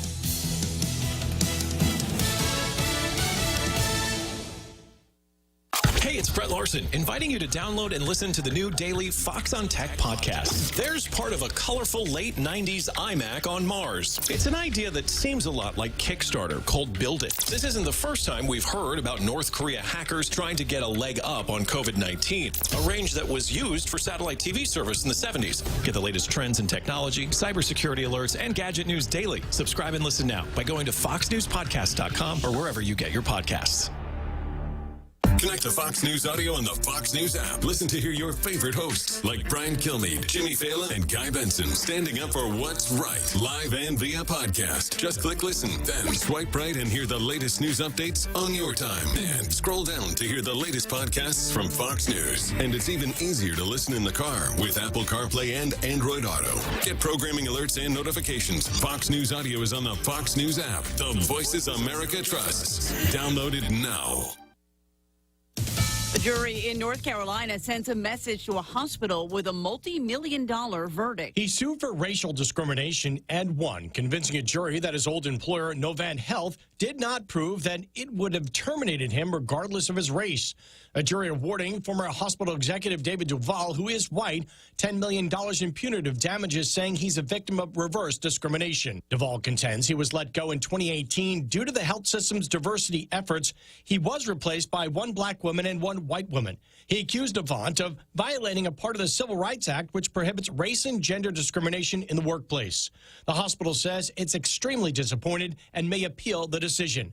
CJ Papa, Fox News. The Discount Airline has a new promotion with ultra-low fares. JetBlue has dropped some fares as low as $31. You need to buy your ticket online by Friday on the JetBlue website, and you can only travel before or after Thanksgiving. If you use the JetBlue Reservation Center, you'll be charged an extra $25 fee. JetBlue says the $31 fares are on 31 routes, for example, New York to Florida and Los Angeles to Las Vegas. The low fares can't be used for travel on Friday or Sunday, and the discounts end December 16th. Those low fares are for basic economy tickets, which carry more restrictions. Jenny Cosola, Fox News. Just in time for Halloween, props, costumes, and other items from the iconic TV series The Munsters is coming up for auction in Beverly Hills. The auction, titled Monsters and Friends, will also include items from the 1984 horror film Nightmare on Elm Street and a script from the original 1931 movie Frankenstein. It also includes items from Star Trek and Star Wars, all from the personal collection of producer Kevin Burns, who died last year. I'm Lee Silasera, and this is Fox News. Securing America. First Lady Jill Biden this week taking a trip to South Carolina's Joint Base Charleston.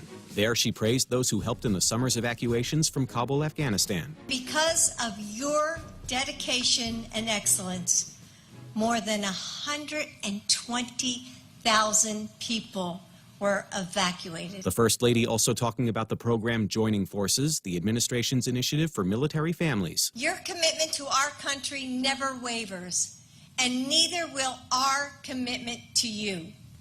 That's what our White House Joining Forces initiative is all about. We're working hard to create career and entrepreneurship opportunities for all the spouses. We're going to make sure that families can get quality child care when they need it. Steve Rappaport, Fox News.